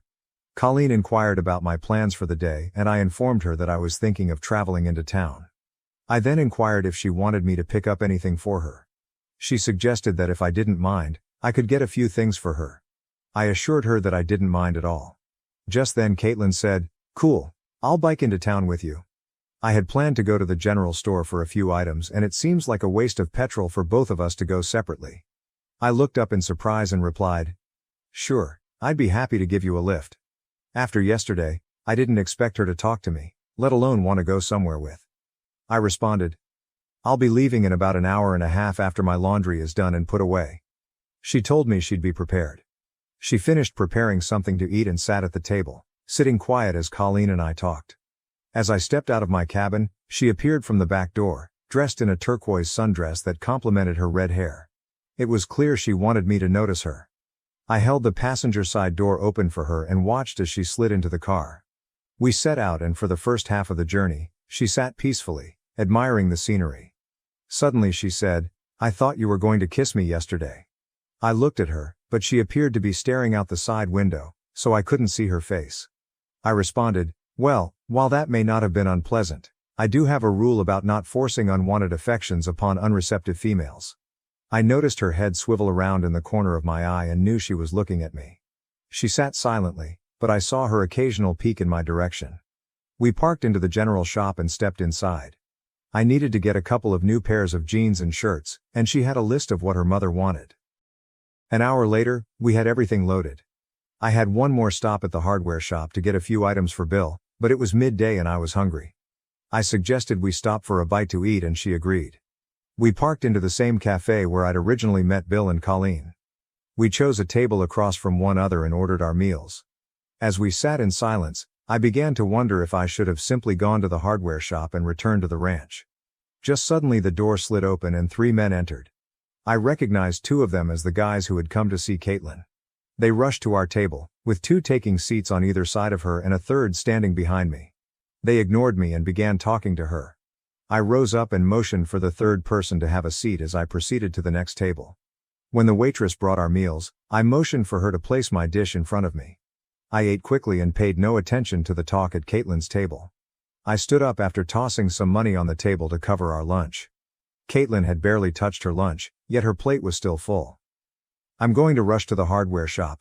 I can come back by later and see if you're ready to go," I added, interrupting their chat. She pushed her plate back, stood up and said, "It was nice seeing you guys again, but we have to go." The guys at the table attempted to protest, with one even offering her a lift home. She declined and accompanied me outside to my SUV. As we drove to the hardware shop, she remained in the car, looking to fume. The hushed tension remained as we drove back to the property.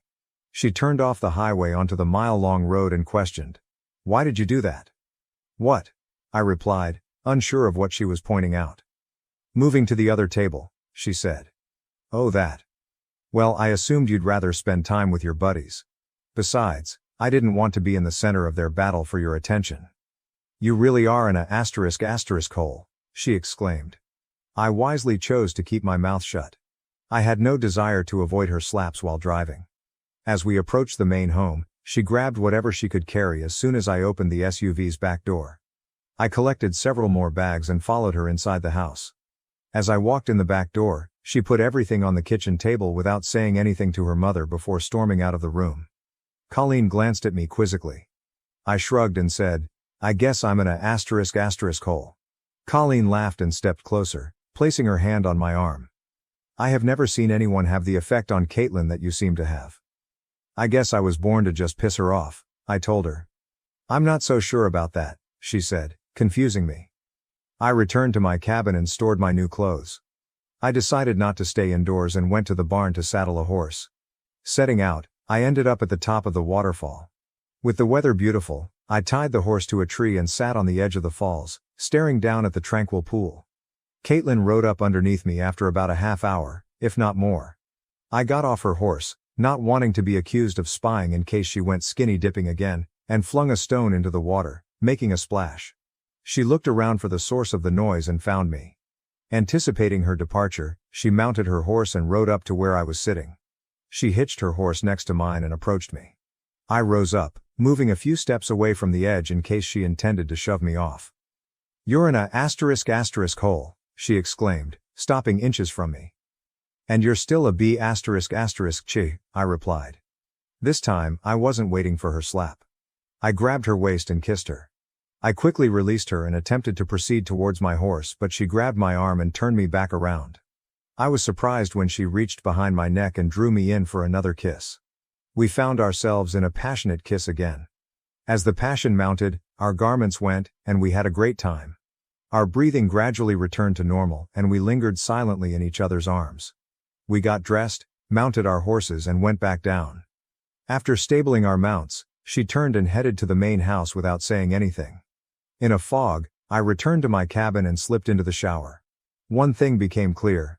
I had much deeper affections for this attractive woman than I had previously admitted to myself.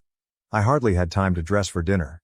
When I entered the kitchen, Bill, Colleen and Sam were already there, but Caitlin was nowhere to be found. As we took our seats, she stepped in and chose the chair near my rather than her customary spot next to Sam. Bill and Colleen exchanged glances, and Caitlin simply smiled charmingly in response. She talked animatedly during dinner.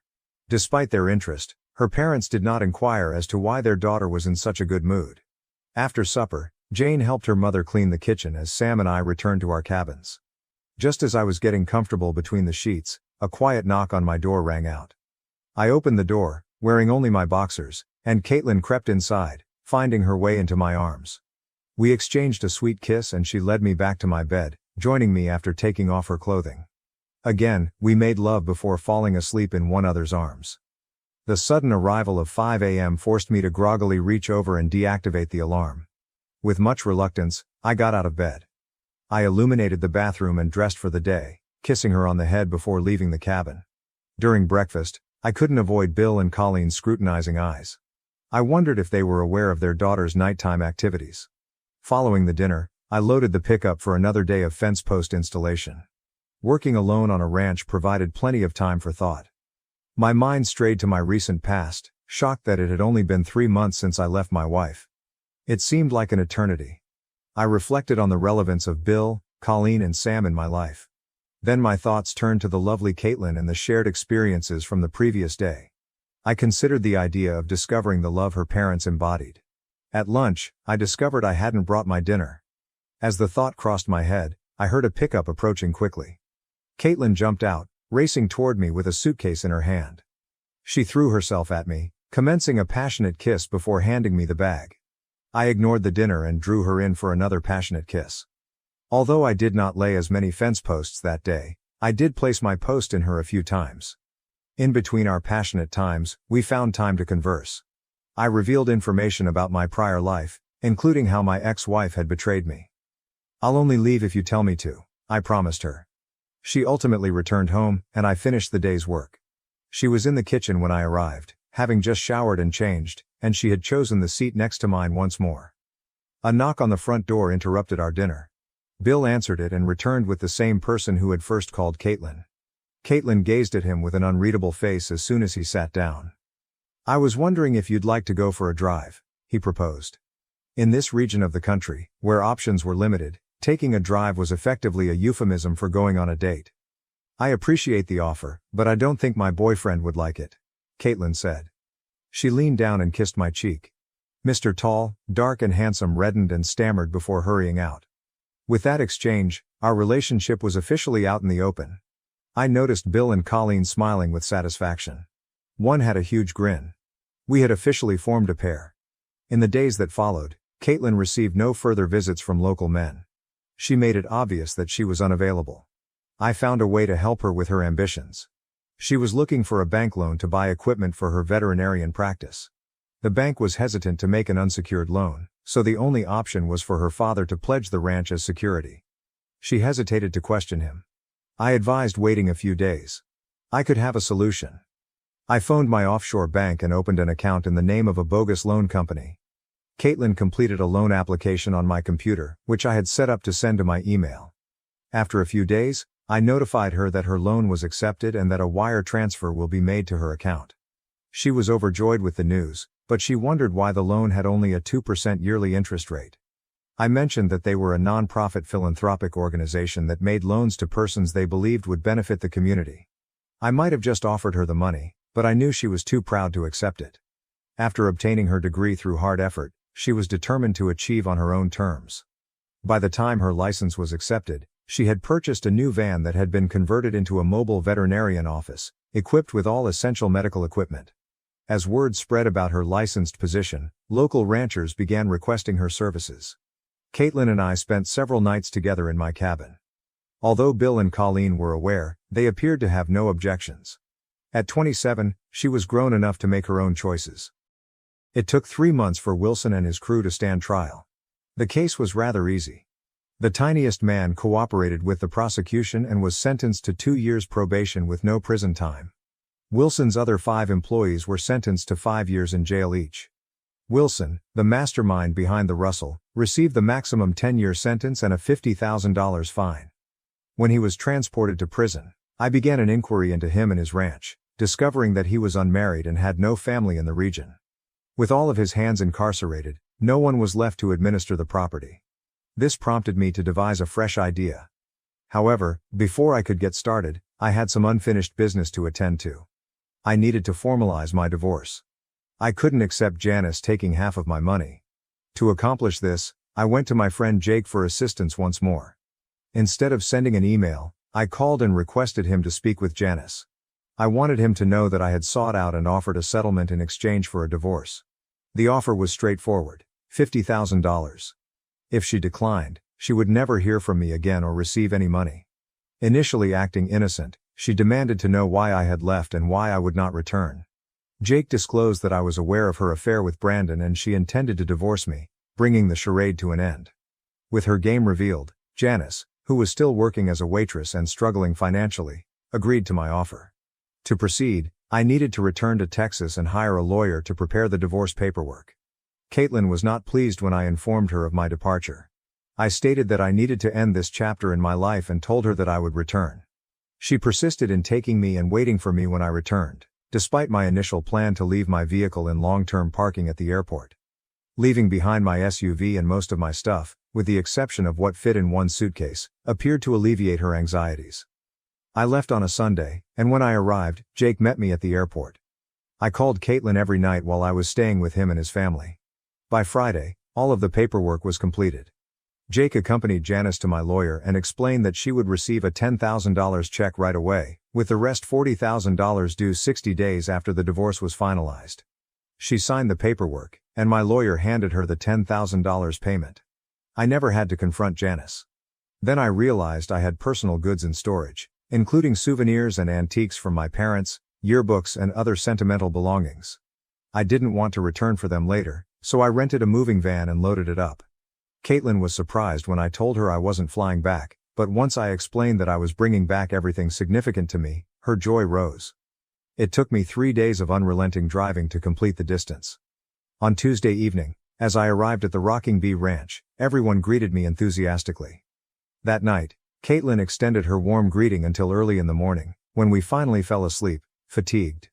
With the first part of my strategy completed, I was ready to put the rest into action. This required multiple journeys to the prison where Wilson was imprisoned. My goal was to persuade him to sell me the property. I persisted in presenting my point, despite my initial resistance. I explained that he would be imprisoned for at least 7 years, and that even if he behaved well, he would not be eligible for parole. With no one to care for his ranch, his house and buildings would surely decay, and his animals would perish without proper care in the winter. I also questioned if he would be welcome back following his conviction. Faced with the danger of ruin, he eventually accepted my offer, which gave him something to start over with upon release. The next stage was to secure money. I transferred my funds back into the nation, sure that Janice would not imperil her $40,000 by taking reckless steps. I negotiated a price of $5 million with Wilson, which was lower than the property's true value, making financing reasonably easy to obtain. I placed a $500,000 down payment and financed the remainder. Taking a month to perfect things, I kept my activities hidden from everyone except Caitlin and Bill. I mentioned to them that I had personal business with my possessions that required consideration. Although it only took 1 or 2 days out of my week, I formed a corporation and registered the land in its name. With summer finishing and fall approaching, I hired someone to harvest the hay on the property. Furthermore, I hired 4 people to reside on site and operate the ranch in the meantime. The most experienced worker was designated as interim foreman. I stressed that, despite my close proximity, I would be an absentee owner for some time. I assured him that he could always reach me via phone, and that I intended to visit the ranch frequently. My final concept included remodeling the main house, which was a 2-story, 5-bedroom structure that needed to be modernized. Despite Caitlin's unhappiness with my opacity regarding my activities, our relationship thrived. Every day my feelings for her became stronger, and I sensed that she felt the same way about me. Meanwhile, her veterinary practice grew, requiring her to travel frequently, but she remained pleased and happy. I almost told her what I was doing. When she returned after checking on the remodeling, she surrounded me with questions. "What the hell's going on, Carson? Are you seeing anyone else?" I said, "God, no. I swear there's no one else. I only have a few things to get done. Please believe me. I promise to tell you everything soon. I'm asking you to trust me." She examined my face, looking for the truth, and said, "Okay, Carson. I do trust you, but you better tell me what's going on soon, or I'm going to kick your ass." I grabbed her and kissed her with all my affection. As spring arrived and the calving season began, the main house renovation was finished. It was time to carry out the final component of my strategy. One afternoon, when I had Caitlin alone, I asked her to go for a drive. "I've been thinking it's time for me to leave the Rocking Bee Ranch," I told the girl. Her eyes welled up with tears, and she replied, "But I promised I wouldn't leave." I had scheduled it so that we would arrive at the former Flying Doll Ranch entrance. I turned in and began driving down the quiet road. "I wasn't really planning on going far," I informed him. She looked about, bewildered. I was not sure if she had heard what I said. Then she said, "What are we doing on Wilson's land?" I waited until we were at the main home before responding. I invited her to come on, as I wanted to show her something. I got out of the truck and walked around to open her door. Taking her hand, I took her to the front door and opened it. She inquired again, "What the heck are you doing? We could be in danger for this." I encouraged her to relax, that Wilson no longer owned the ranch and that we should take a look around. I wanted to know what she thought about the house. I brought her upstairs, then we walked through the bedrooms and back down. There was a huge living room, a finely paneled den, 2 rooms used as home offices, and finally the kitchen. Her expression indicated that she adored the new kitchen. There was only one room with furnishings, which I wanted to use as my office. The rest of the house awaited her judgment on how to furnish it. I asked her what she thought of the house, and she responded it was really good. When I asked if she believed she could live there, she said, "What the hell?" I could see she was puzzled and upset. I fell on one knee and reached into my jacket pocket. I stated to her, "Wilson no longer owns the ranch, I do, and I'm asking if you could live there as my wife." She asked in a startled tone if I owned the house, and I nodded enthusiastically. She cried, "Yes!" I then removed the engagement ring from my pocket, held it up and proposed to her. Her face screwed up and her eyes welled with tears. I believed I had made a mistake until she tackled me to my back and kissed my face. She then offered me her finger so that I could place the ring on her. She surveyed the place with fresh eyes, running from room to room and inspecting everything. I waited anxiously for her to come running back into my arms. "The house is gorgeous. I love it," she exclaimed eagerly. I escorted her across the room to 2 doors that went into a hallway. "There are 2 offices, one for you to run your business from and one for me," I explained, earning me another long kiss. I walked her into the office with the desk and took out a large sheet of paper. It depicted a property gate and said, "Double C Ranch." She took a look at it and wondered what the double C indicated. I informed her that it stands for Carson and Caitlin Ranch. She cried and began tugging at my clothes, and I joined in stripping her naked. I set her on top of the desk and dedicated the workplace to her love. In fact, in the days ahead, we made love in every room of our new home. After we had recovered and dressed, I informed her it was time to inform her parents. She was so delighted I believe she floated out to the truck. We returned a few minutes after 6 and Bill, Colleen and Sam were already in the kitchen preparing supper. When we stepped in, Caitlin lifted out her left hand and squealed, "We're getting married!" Colleen sprang up and raced over to hug her kid, while Bill and Sam approached and pumped my hand and stroked my back. My future mother-in-law then grabbed me tightly, while Caitlin hugged her father and Sam. When everything settled down, we all sat down to eat. Caitlin waited until everyone had eaten. "Of course, this means we will be moving," she stated as casually as possible. "What?" shouted Bill, Colleen and Sam together. She stared at me and urged me to tell them, so I responded, "Well, Bill, You remember how Wilson wanted to combine his ranch with yours?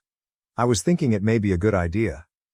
Bill got up, enraged, and exclaimed, "There's no way in hell the flying doll is going to get his ranch." I smiled and told him to relax. It was no longer the flying doll, but the Double C Ranch, and the new owners were sitting at his table right now. In confusion, he inquired, "What are you talking about?" I informed him I had bought out Wilson and that the ranch now belonged to Caitlin and me, Double C, Carson, and Caitlin. Colleen claimed she received it immediately away. I answered, "Bill, I thought we could run the two ranches together. We'd split the profits 50/50ths.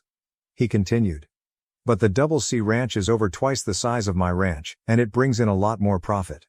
I said, "You've done this your entire life, I need your assistance. I'd like us to be equal partners. You'd be in command of the operations and anything you say goes.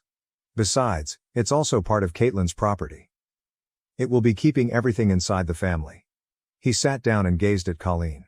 She nodded her head. He shook hands with me across the table. "Damn it, Carson, this is going to take some getting used to, but I accept your offer." I explained, "This means we'll have additional hands to oversee and Sam will be the head foreman. And now I get to remove all of those fence posts I worked so hard to install on that side of the property." Everybody laughed at me. That night's supper was a noisy celebration. Caitlin spent the night in my cabin and exhausted me. We arrived late for breakfast the next morning, but no one had left the kitchen. They were waiting for us to eat so that we could all go over to the Double C Ranch, where Caitlin could show off our new home. Everyone was impressed, and I noticed Colleen looking enviously at the restored kitchen. Caitlin and her mother spent a month furnishing the house. It was ready to move in on our wedding night. We were married at the Double C Ranch. Bill and his family were respected and well-liked, and ranchers and their families from all over came to celebrate the occasion. As Caitlin's spouse, Bill's son-in-law, and the new owner of Double C Ranch, I was welcomed into their community. We finally made it to bed later that night and stayed there for the majority of the next day, making love. We would still be there, but on the third day of our marriage, I brought my bride to Fiji for a tropical honeymoon. Our first roundup that year was a success, as we sold a large number of cattle for a profit. A substantial amount went into repaying the debt, but with Caitlin's business, we were able to make a good living. We even bought Sam a wonderful new house, and he now has a girlfriend around his age who lives in town. We may have another wedding soon. Another year has passed and my lovely wife has just told me the most wonderful news. She is pregnant. We are going to have a baby. One last word before I leave. I know some may argue that I should have learned my lesson the first time and had Caitlin sign a prenuptial agreement. If that's the case, you really haven't met my Caitlin. She is not Janice. She works hard at her profession and cares for our home. She is her mother's daughter, and she expresses her affection to me every day. With only me. Every day I look into her blue Irish eyes and see that love.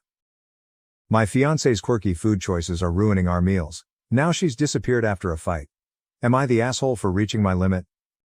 Original post. Maybe I'm making too much out of this. Maybe it is a big problem and why I'm posting here.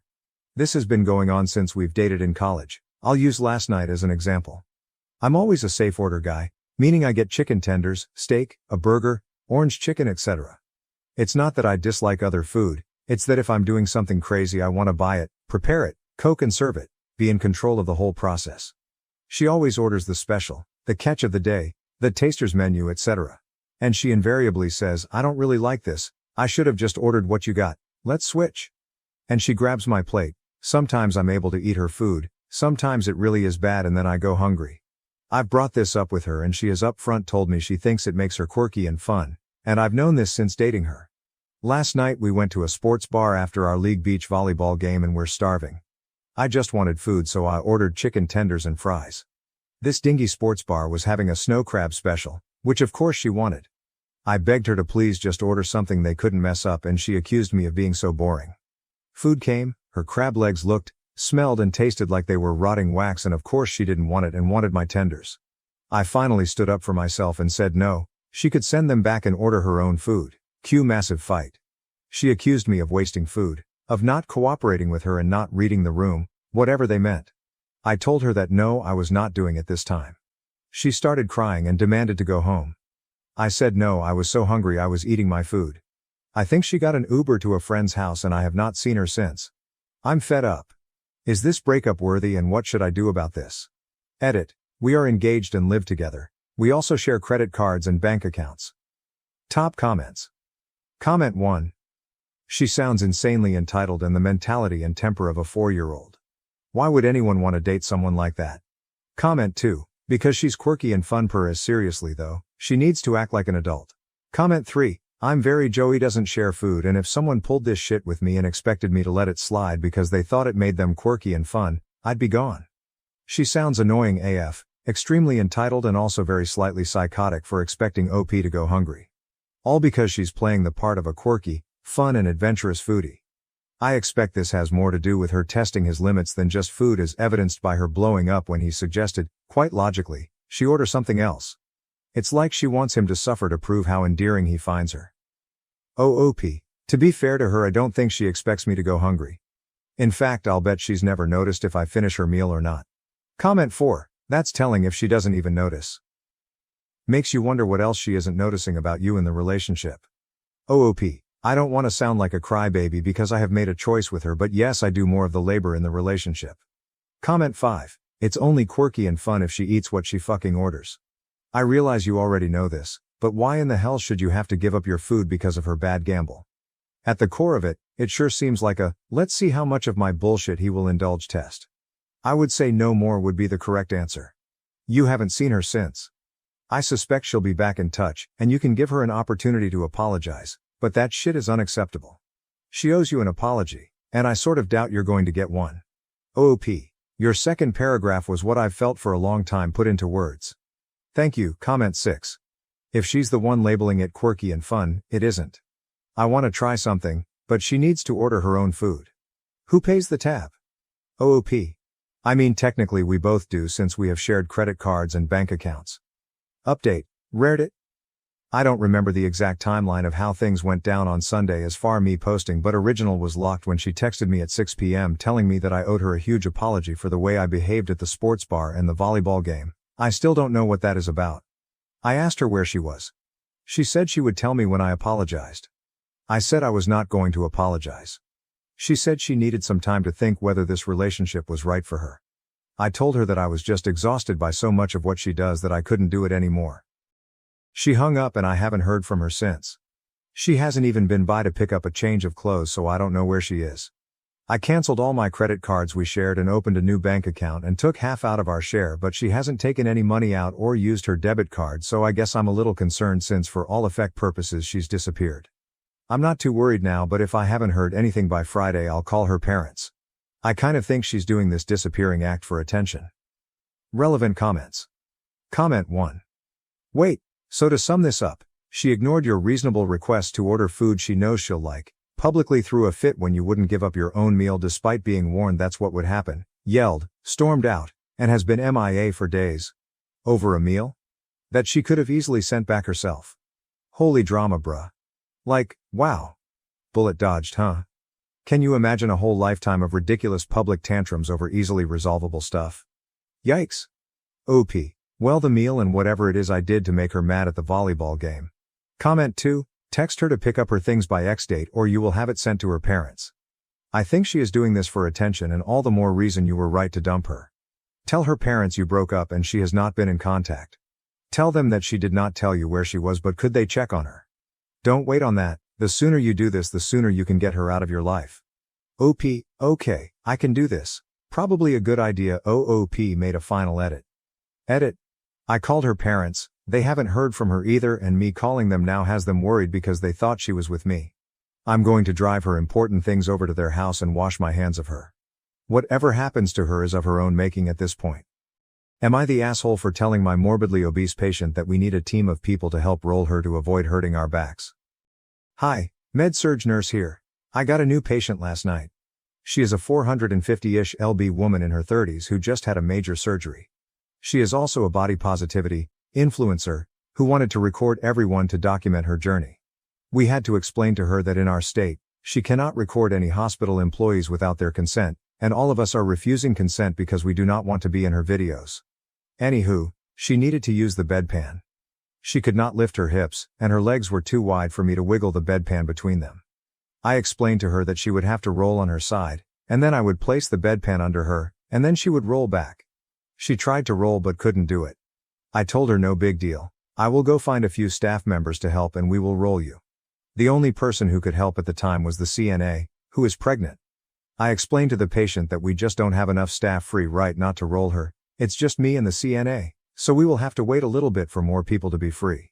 She huffed, and asked why the two of us can't just roll her. I explained that I don't want either of us to hurt our backs, especially not my pregnant CNA, and that it would be safer for us to wait for more people. Side note, this patient sucked at rolling herself. She was dead weight, putting in little to no effort. She was pissed at me saying that, and she wanted to speak to my charge nurse. She said I hurt her feelings. My charge nurse ended up being part of the team that helped me roll her, and while we were doing it she basically scolded the patient and said that her feelings are not more important than us not getting injured.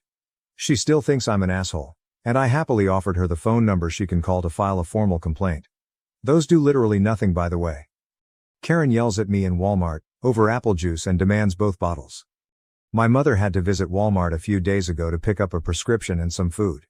She detests Walmart, hence we usually attempt to move quickly. My brother and I went to hunt the few things we needed as she stood in line for the prescription. We arrived at the grocery store and got to work shopping. There were just 2 gallons of apple juice left when we at last arrived at the beverages section. As I went to pick them, a woman walked up and watched me grab them.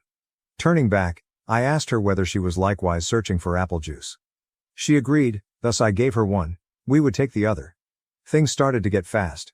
She wanted them, hence she instructed me to give her both of them. I reminded her once more that I would give her one. We would retain the other. She started asking that I give her both as she wasn't satisfied with this. I told her no flat out. Since my brother only wanted apple juice and is not good with conflict, he was not saying anything. "Ma'am, do you want this one or not?" I asked. "Just give me both," Karen said. "How difficult should one find that to grasp? I want both of them." Looking nervous, my brother interrupted her as she was beginning to create a scene and said, "Look, we're just trying to be nice." Karen jerked back. "I don't care, just show me these, you are throwing away my time." I eventually grew bored with the debate and out of spite filled our cart with both of the apple juices. I spun around and pointed for my brother to follow. She started screaming, but we proceeded toward the front. Really, it was the dumbest thing ever. Arriving first, the OP and his brother might have readily snatched both apple juice bottles without saying anything. Rather, they volunteered to give the woman one, and she turned straight forward and started screaming at them. She ended up obtaining 100% of nothing while wanting exactly 100% of the apple juice. Though it sounds like they were able to just walk away without any more problems, I find it surprising that Karen did not end up running after OP and his brother to do something further. Tell me what you would score this one, 1 out of 10, down here for the entitlement degree. An entitled parent seeks Disney World's college refund policy. Understanding the rest of the story depends on knowing all this material. Having only been here slightly over 2 months, I work at a financial aid office for a small private university. Because I have to learn topics about the financial aid application process I never would have believed I would need to know, including how FAFSA forms are handled, my work is difficult. Students must complete the FAFSA, a crucial document to find out how much money they are qualified for to pay for college. Many times, this means students with scholarships, grants, or loans could receive a return check. The amount the student qualifies for and the amount the school deducts for tuition, classes, lodging, board, and other expenditures will determine how these checks turn out. Students occasionally will obtain thousands of dollars back off. Be sure not to discuss how you intend to utilize a refund outside of class criteria for anyone who intends to obtain one, since it is policy to refuse to distribute money if they are knowingly used for items outside of school necessities. Once more, this helps one to grasp the narrative. Now, onto the narrative. Though I work as a simple office assistant, my position as a financial aid assistant is one of knowledge of a financial aid counselor. Yesterday a young woman and her father entered the office. "Where's the person that's holding my kid's money hostage?" the man asked before I could welcome them. This man was plainly angry and bigger than me, so I got scared. Just from the intensity of his voice, I wanted to cry. "Sir, I can see if anyone's available to talk," I said, and he started yelling at me about how horrible the university was and how dare they keep his daughter's money like this. We are all women in our little office with my boss, the Director of Financial Aid, DFA, Assistant Director AD, and Student Assistant. Turning to the open doorway, I found the Assistant Director looking unconcerned. "I can discuss her money with you and your daughter," she replied.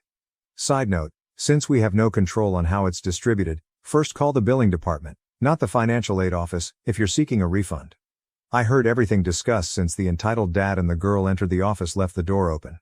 Had I been let to document events, for privacy concerns I would have noted this conversation. So how can I help you? The assistant director asked. What is happening? The entitled dad added, the refund for my kid was meant to arrive by the end of the week, Wednesday here, and her account does not show it. Sir, please calm down, the assistant director said. Ignoring her, the dad said, no, we utilize her money for our trip, hence she needs it. The daughter piped in, Dad, I'm not going on a trip. The dad said, you are indeed. Remember, we are heading to Disney World. Knowing this, the assistant director remarked, so you're using your refund to pay for a trip outside of school. Saying no, I'm not, the daughter objected. But the dad cut her off, declaring, yes, she is. We now need it since she pledged to pay the deposit with that money. Sir, I must tell you that I cannot let this money be released as you have just told me your daughter will be using them for things outside of school. Please do not modify it. The dad said, what? She can spend her money any way she wants and do anything with it. The assistant director clarified. You only have this money for purchases connected to schools. Using it otherwise is regarded as fraud, a wrong use of money. OP explains here. You should never notify the financial aid office of your vacation plans and act like a jerk. You can utilize your return money any way you like. Most financial aid recipients have no particular interest in how you use your refund generally. I was still at my desk, trying to seem as though I was not hearing this, but this man went crazy. I swear I picked up more foul words from him in that one instant than I have in 27 years. Though she wouldn't be getting her money, the daughter was also unhappy. I dropped my head as they left the building. Not too long afterward, I got up to visit my assistant director. Hey, are you okay? I begged. She nodded, however she obviously needed some alone time. I don't blame her, that guy was really scary and I doubt we will hear from him very soon either. Man, if they hadn't obviously declared they would be using the money for Disneyland, it sounds like they could have really been able to help them. The fact that they intended to pay for the trip for everyone else using the daughter's money seems also strange. I sensed that the choice was made for her. Still, it was quite a poor decision for the dad to freely admit to utilizing the funds for Disneyland. Why would you even say it even if it wasn't against policy? Whichever the money is for, what difference counts? In this instance, it allowed the assistant director a simple way out from underhandling the matter entirely. Though the assistant director explicitly addressed it as a possibility, they believed the dad might keep returning but could also be terrified of anything involving fraud. That's really significant. Either way, grade this one, 1 out of 10, down below and tell me what you would do if you were in this position. Am I the asshole for asking my son to stop wearing his favorite jacket because it looks gay? Original post. I'm a single dad to my son, Oliver 10M. He's with me most of the time, and sees his mom every other weekend. He's an awesome kid, creative, full of energy, and he's got his own sense of style that's pretty unique. He loves bright colors, nail polish, and clothes that some people might think are more girly. If I'm honest, I think Oliver might be gay, and I'm totally cool with that. I've always made it clear that whoever he turns out to be, I'll support him 100%. Because of how he dresses and acts, Oliver's had a really tough time with other kids. He got bullied so badly at his old school that I ended up pulling him out and homeschooling him. The school wasn't helpful at all, and it was heartbreaking to see him go through that. He's struggled to make friends, and it kills me to see him feel so alone. Now, he's starting back at school in September, and he's really excited about it. But recently, we were at a cousin's birthday party, and Oliver wore his favorite jacket, which is a bright pink, sparkly one that he loves. Some of the other kids started picking on him, saying he looked gay. I stepped in, got the kids to apologize, but it ruined the day for Oliver. I'm worried about how things will go when he's back at school. I've been thinking about whether I should talk to Oliver about maybe toning it down a bit, especially when he's around new people. Not because I want him to change who he is, but because I hate seeing him get hurt and feel like an outcast. I don't want him to feel like he has to hide who he is, but I also don't want him to be picked on or excluded because of it. But then, I feel like a complete arsehole for even thinking about this. I don't want him to think that I'm ashamed of him or that he has to conform to be accepted. I want him to feel free to be himself, but I'm also scared of him being hurt by others who don't get it. So, would I be the asshole if I talked to Oliver about maybe being a bit more low-key with his style? Comments, from all 3 posts. Commenter, don't do it. Kids will still bully him and all he will remember is that you deterred him from expressing himself. Trust me, the same thing occurred in our house. I was trying to keep him from being bullied, but my child felt as though I didn't accept him and that he needed to pretend he was something he wasn't. Lots of later life therapy. If he's gay, if he's straight, Let him be himself and tell him as long as he likes his clothes, that's all that matters. Sincerely, the mom of an amazing queer kid. OOP. I get that, but at the same time it is so heartbreaking seeing the same thing happen to him over, and over, and over again. Commenter. Jesus, where do you live? Most kids don't care about this kind of thing these days. OOP. I live in the West Midlands of England. I honestly don't think your point about most kids not caring is at all accurate. I see it every day. Commenter. Do not dull his shine because other people don't understand him. I understand it may be coming from a place of protection, but it needs to be addressed with the potential aggressors, not with forcing your son to change who he is. OOP, but when you can't do anything more with potential aggressors. I have done, and will continue to do everything I can. But sadly I can't literally watch his back 24/7, even though I would if I could. Anytime he has a comment made to him he breaks his little heart and it is so devastating seeing him go through that again and update. Hey all, it's been about 26 days since my original post, and I thought I'd give an update now that Oliver has had his first week back at school. I can happily say that so far, things are going much better than I'd hoped. Over the summer, Oliver and I had a really important heart-to-heart. I sat him down and told him just how incredibly proud I am of the person he is becoming. I made sure he knew that there is absolutely nothing he could ever do that would change the way I see him or make me love him any less. Honestly, it was a bit emotional, and I even got a bit choked up. I told him that if wearing his favorite jacket, the one that's caused some hurt before, made him happy, I'd stand behind him 100%. But I also wanted to make sure he was prepared. I explained that, while I'll always be there for him, I can't always be around to protect him. And he might have to stand up for himself if kids make fun of him. I made it clear that this doesn't mean he should change anything about who he is but that he needs to be ready to handle it if anyone says anything cruel. Oliver understood and we spent the summer coming up with some playful comebacks together. He really wanted to take the jacket with him to school, so we made it a bit of a project, imagining the kind of things kids might say and crafting witty replies that he could fire back with. It was actually pretty fun, and I think it helped him feel more confident about it. Now back to school. His new teacher knows all about his past struggles with bullying, and she's been amazing.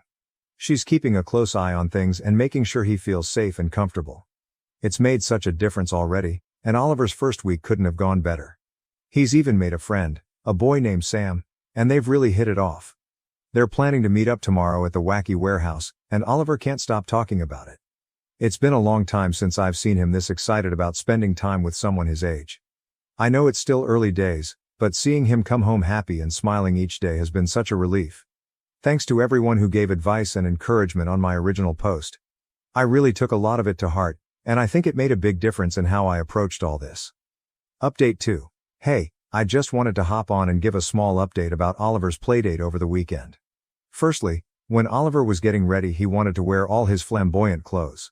He asked me if I thought it was a good idea. His friend had seen him in his jacket but he was a little worried how he would react to the full Oliver. I told him to wear whatever he wanted and if this friend was worth being friends with they would accept him for exactly how he is. This made Oliver smile. He wore his full Oliver outfit.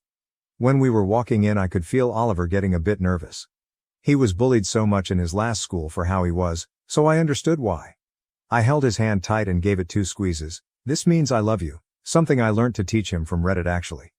The friend's dad was with him and he looked at Oliver and gave a little curious look but apart from that it was fine. The boy said he loved Oliver's clothes. They spent about 4 hours playing and we ended up eating together. On the way home, I told Oliver how proud I am of the little man he is. I am so proud of how he is so willing to be himself, and so brave to continue despite any backlash he gets. I love him so much. This is my final update on this account. I don't know if I'll ever show you these posts, Oliver, maybe in a few years when you're older, so we can laugh at how worried I was about you. Your dad is so proud of you. I think you are the most amazing person in the whole world. Even when you drive me absolutely nuts. I am so lucky to get to be your father. I am so lucky you are in my life. I love you. After discovering my husband's affair with my best friend, I face loss, divorce, and find new love in a lifelong friendship. Original post, June 5, 2023. OOP and her husband had been together since she was 19 and he was 22. Married for 6 years now with 2 kids, 3rd baby on the way. She found out her dad has cancer. Her mother passed away when she was 12. OOP's husband has been very supportive from day one and suggested that she step away from her job for a while to take care of her family. OOP has her best friend who she knew since they were babies. Both families grew up together. After going to wake her husband up, she discovered her friend's text messages to him from his phone. Realizing it has been going on for 4 months when OOP's husband and her best friend have been lying to her. She tries to figure out what to do next that she knows now about the affair. Update 1. June 5, 2023. Same day, 14 hours later. OOP spent a good amount of time gathering and documenting everything she has on her husband and her best friend. Used her dad's hospice care plan as a front cover so her husband doesn't know she knew about his infidelity. She is thinking about going back to work, but working with a lawyer first to get things in order should she move forward with the next steps of her life. Per her lawyer, OOP doesn't have to worry about her inheritance from her parents, which her husband cannot touch at all. While her husband was at work, OOP revealed what took place between her husband and best friend to their mothers, who are now upset about the whole incident. Met with the lawyer, OOP gets her finances, logistics, and everything in order to make sure she is in a good position to go after her husband and best friend. Update 2. June 6, 2023, 1 day later. OOP names the characters in the posts. MIL and File, Ruth and Joe. ex-BFF's parents, Angie and Bob. Ex-BFF, Jess/STBX, Tyler. Ex-BFF's brother, Jake. OOP's dad. Dad. OOP provides a quick summary on how things went so quickly in the last couple posts. She was able to meet with her OBGYN on the same day to get checked, all clear. Several more tests were done and waiting for the results to arrive. OOP met with her lawyer to go over everything, including her husband's financial records, which she got a hold of to make sure her bases are covered. If everything goes well with what she got, OOP should not have any problems with getting the divorce papers within a month.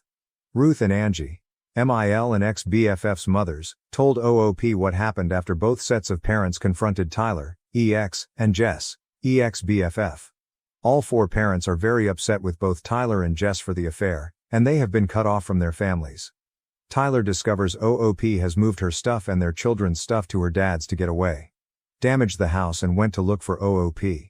She left for her dad's cabin with her kids, now away and safe. Tyler is arrested after trying to break into OOP's dad's house, not cabin. OOP had to get her own therapy session and will set up therapy sessions for her children. Per her lawyer, OOP is collecting text messages from Jess, who told her to fix everything, especially her parents cutting her off. Blamed OOP for stealing Tyler from her. Tyler wanted to reconcile, but OOP isn't giving in. He doesn't know about the divorce papers yet until he is served. OOP suspected Tyler and Jess won't be staying together since their parents have confronted them. Jess's brother Jake is on leave from the military. He steps in to help OOP and her family, per Angie and Bob. OOP thanks Redditors for continuing support as she deals with the whole situation on Tyler and Jess. Update 3. June 12, 2023, 6 days later. Tyler finds OOP's post and asks if she is serving him the divorce papers. OOP said yes. He begs for forgiveness for his behavior toward her. OOP has regular meetings with her lawyer to make sure she has everything as needed. Jake is doing great, being a great support system for OOP and her children. OOP's dad is not doing well, now in the hospital for a while. Kids are adjusting well, along with therapy already set up to cope with unexpected events in their lives after moving away from Tyler. Still pregnant for a couple more months. Update 4. July 23, 2023, 1 month later. OOP's dad has died. Her marriage ended in dissolution after Tyler was served with the papers. Per her lawyer, the dissolution process was quick and smoothly after Tyler gave OOP everything she asked for in the divorce papers. OOP has full custody of the kids with visitations for Tyler. Therapy is going on for OOP and her kids. Still pregnant, but the baby is doing well. OOP's ex-MIL, Ruth, and ex-BFF's mom Angie are helping her with the kids. All 3 women are on great terms with each other. Jake has gone back to his active duties but will be back to help OOP and her children. Their friendship is great and might be moving on to the next step, but Jake and OOP are taking things slowly. Tyler and Jess are no longer together. He has left Jess, who has been blacklisted from her family after the blow-up. Update 5, in comments. August 23, 2023, 1 month later. OOP is back with a small update. Her baby boy was born slightly prematurely, but he didn't have to do a NICU stay. Angie, ex-BFF's mom, was present at the birth while Ruth, MIL, stayed with the older children. Both Ruth and Angie took turns staying with OOP for several weeks to assist with the baby and his siblings. OOP is very glad to have support from both mothers. Sadly, the baby doesn't get a chance to get to know his grandpa, OOP's dad, who passed on a few weeks before. Jake is in the process of moving back home after receiving some news on a change in his military career. He has been offered an early retirement, which was not his fault at his base. OOP stated Jake is looking for a place but might stay with her and her children temporarily until he has a place to live in. Tyler, EX, was upset because he wasn't allowed in the room when OOP gave birth. OOP will give more updates on her ex when things calm down. Update 6, October 14, 2023, 2.5 months later. OOP answers prior questions regarding Tyler before giving the latest update. MIL is no contact while FIL is low contact with Tyler when he has supervised visits with the kids. He has cheated on OOP with another girl besides Jess. OOP is not worried about Jess having a sibling relationship with Jake, brother, because they didn't have a great relationship growing up. Jake had been in low contact with Jess prior to the blow-up and has remained the same since then. OOP's oldest child understands the situation with Tyler. Both kids are in therapy per OOP in order to have healthy coping methods with their dad being out. OOP doesn't want to accept any donations from strangers to help out. She has her inheritance from her dad who has passed on. OOP gave a great update on her baby boy who has been reaching all milestones despite the fact being born slightly prematurely. Her oldest children are in love with their baby brother. Angie and Bob, Jess's parents, have been called grandparents, being there for OOP and her children. Tyler wasn't at the birth but has blown up at OOP for not letting him see his child. Per OOP's requests at the hospital where she works as an RN, Tyler was escorted off the property for OOP's own safety. Since then Tyler hasn't paid any visits to see his children. Turned out he has gotten a new girlfriend and now wasn't interested in seeing his kids after FIL paid a visit to check in with Tyler. OOP has been keeping in touch with Jake who has been very thoughtful of OOP. Had some food delivered to OOP and catching up. Jake also checked in with OOP's children to make sure they are well. Respected OOP's boundaries. He will be coming home in the next few months to take care of personal business including house hunting. OOP is looking forward to having Jake's visits. What about OOP herself? Therapy has been helpful since she started. Sad about her father's passing. Shared how her relationship with her dad was great. Glad to have Angie and Ruth in her corner along with a large support system. OOP is sad for her children because they don't have their dad in their lives now after Tyler has bailed out on them once he had a new girlfriend. OOP is preparing to head back to work and find a new normal for herself and her children. Ready for a new chapter to start. Update 7, December 25, 2023, 2 months later. OOP shared a short update. She received a surprise for Christmas when Jake came home to visit her and her children. The older children have stated Santa has brought Uncle Jake home. Update 8. February 9, 2024, 1.5 months later. OOP shared some news since the last few updates. Tyler hasn't seen the kids since he started dating his girlfriend. Talked with FIL who was the middleman for OOP and Tyler for their children's visits. OOP has offered alternative ways of communication for their children's sake. Tyler turned them down because he chose his girlfriend over his children who haven't seen for a while. OOP has figured she was going to be a single mom after Tyler bailed out. Ruth and Angie have provided childcare while OOP adjusts to her work schedule. Very glad to come home to happy children, a clean home, and dinner on the stove. Briefly, OOP was asked if she's religious. She has stated she's not judging people and has encouraged people to be themselves for who they are. OOP shared that she's dating Jake currently. Stating the air quotes because Jake and OOP are taking things slowly. OOP received her first kiss. Went out on several dates here and there, but also included kids for movie nights at home. Things are going well for both. Jake and OOP might enter the boyfriend and girlfriend phase. Jake has been very supportive, helping OOP with her kids including the baby boy. Jake has been very respectful of OOP's boundaries which makes OOP so glad she has someone who understands her. OOP shared she wanted to wait and receive Jake's stamp of approval on what she shares with the Reddit community. Update 9, May 24, 2024, 3 months later. It has been almost a year since OOP first discovered her ex-husband's affair. OOP shared a quick update on some Redditors who saw Jake's comment on OOP's Reddit account being locked out.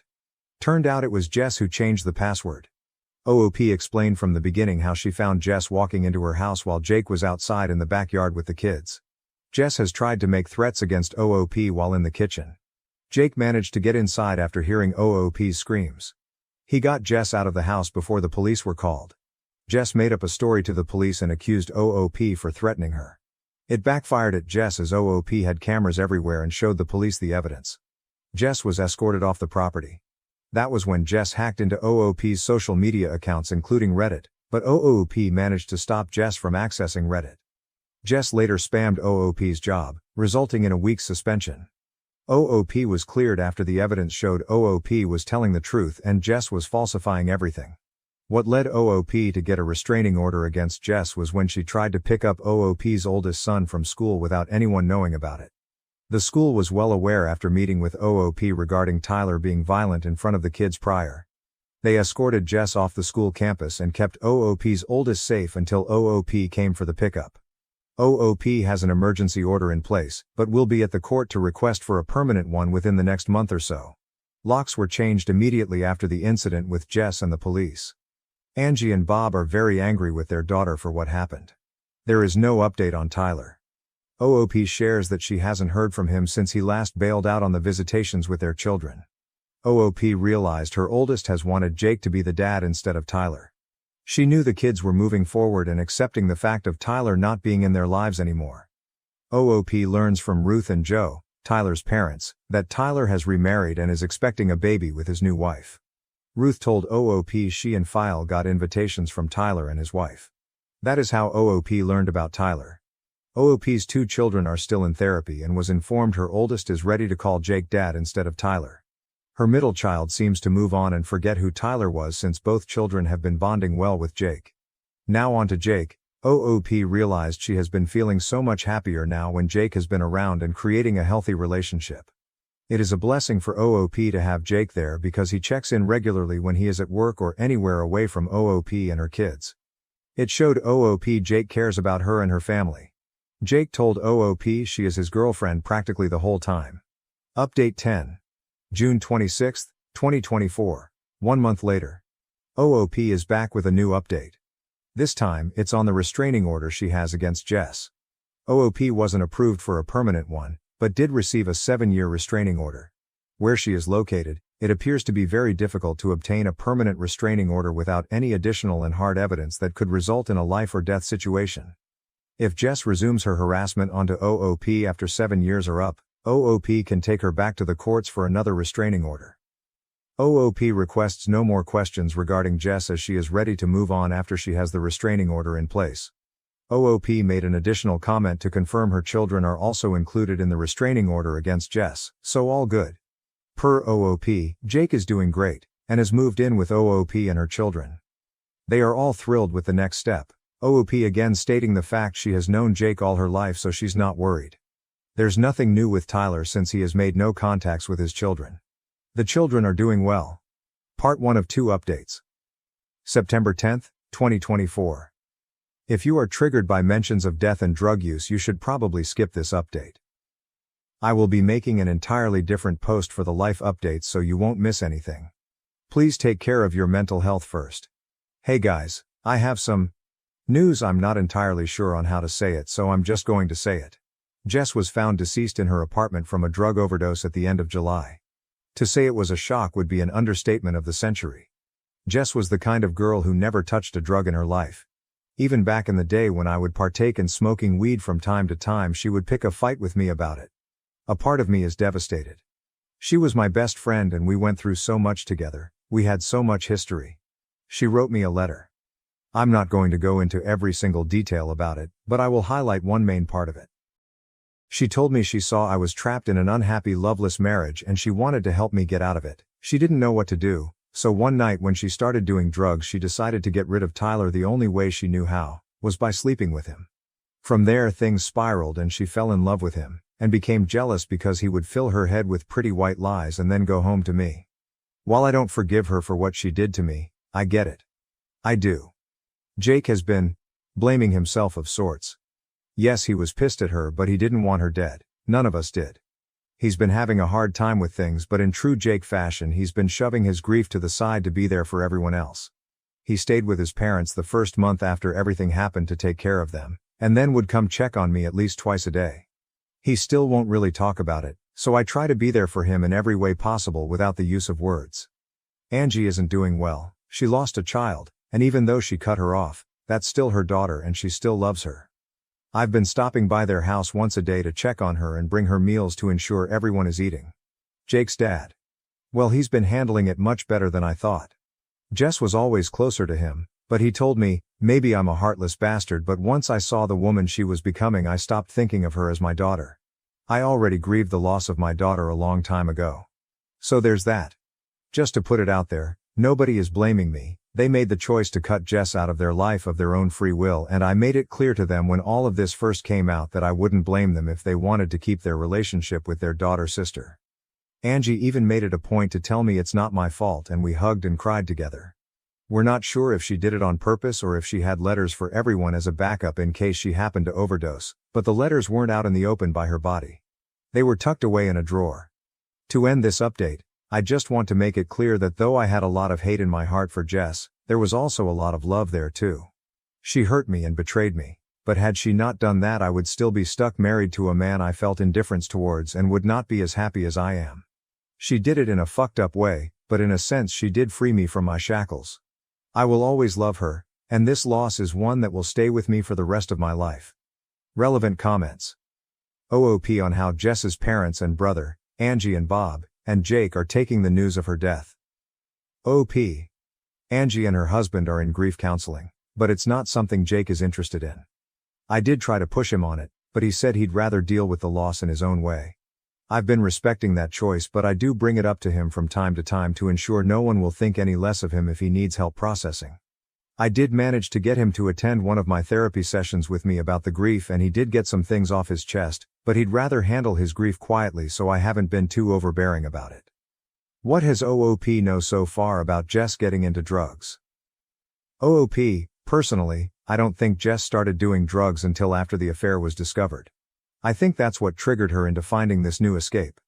I'd like to believe I would have noticed something that big, but I was also so wrapped in grief over losing my only remaining parent that maybe I did miss some signs.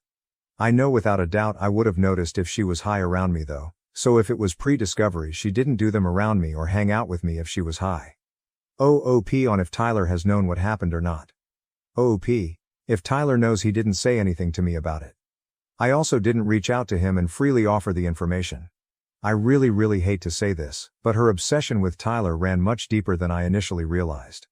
I thought it was just a fling, but after going through her apartment and helping Angie and Jake clear it out, I realized that what she felt for him was really walking the line of obsession.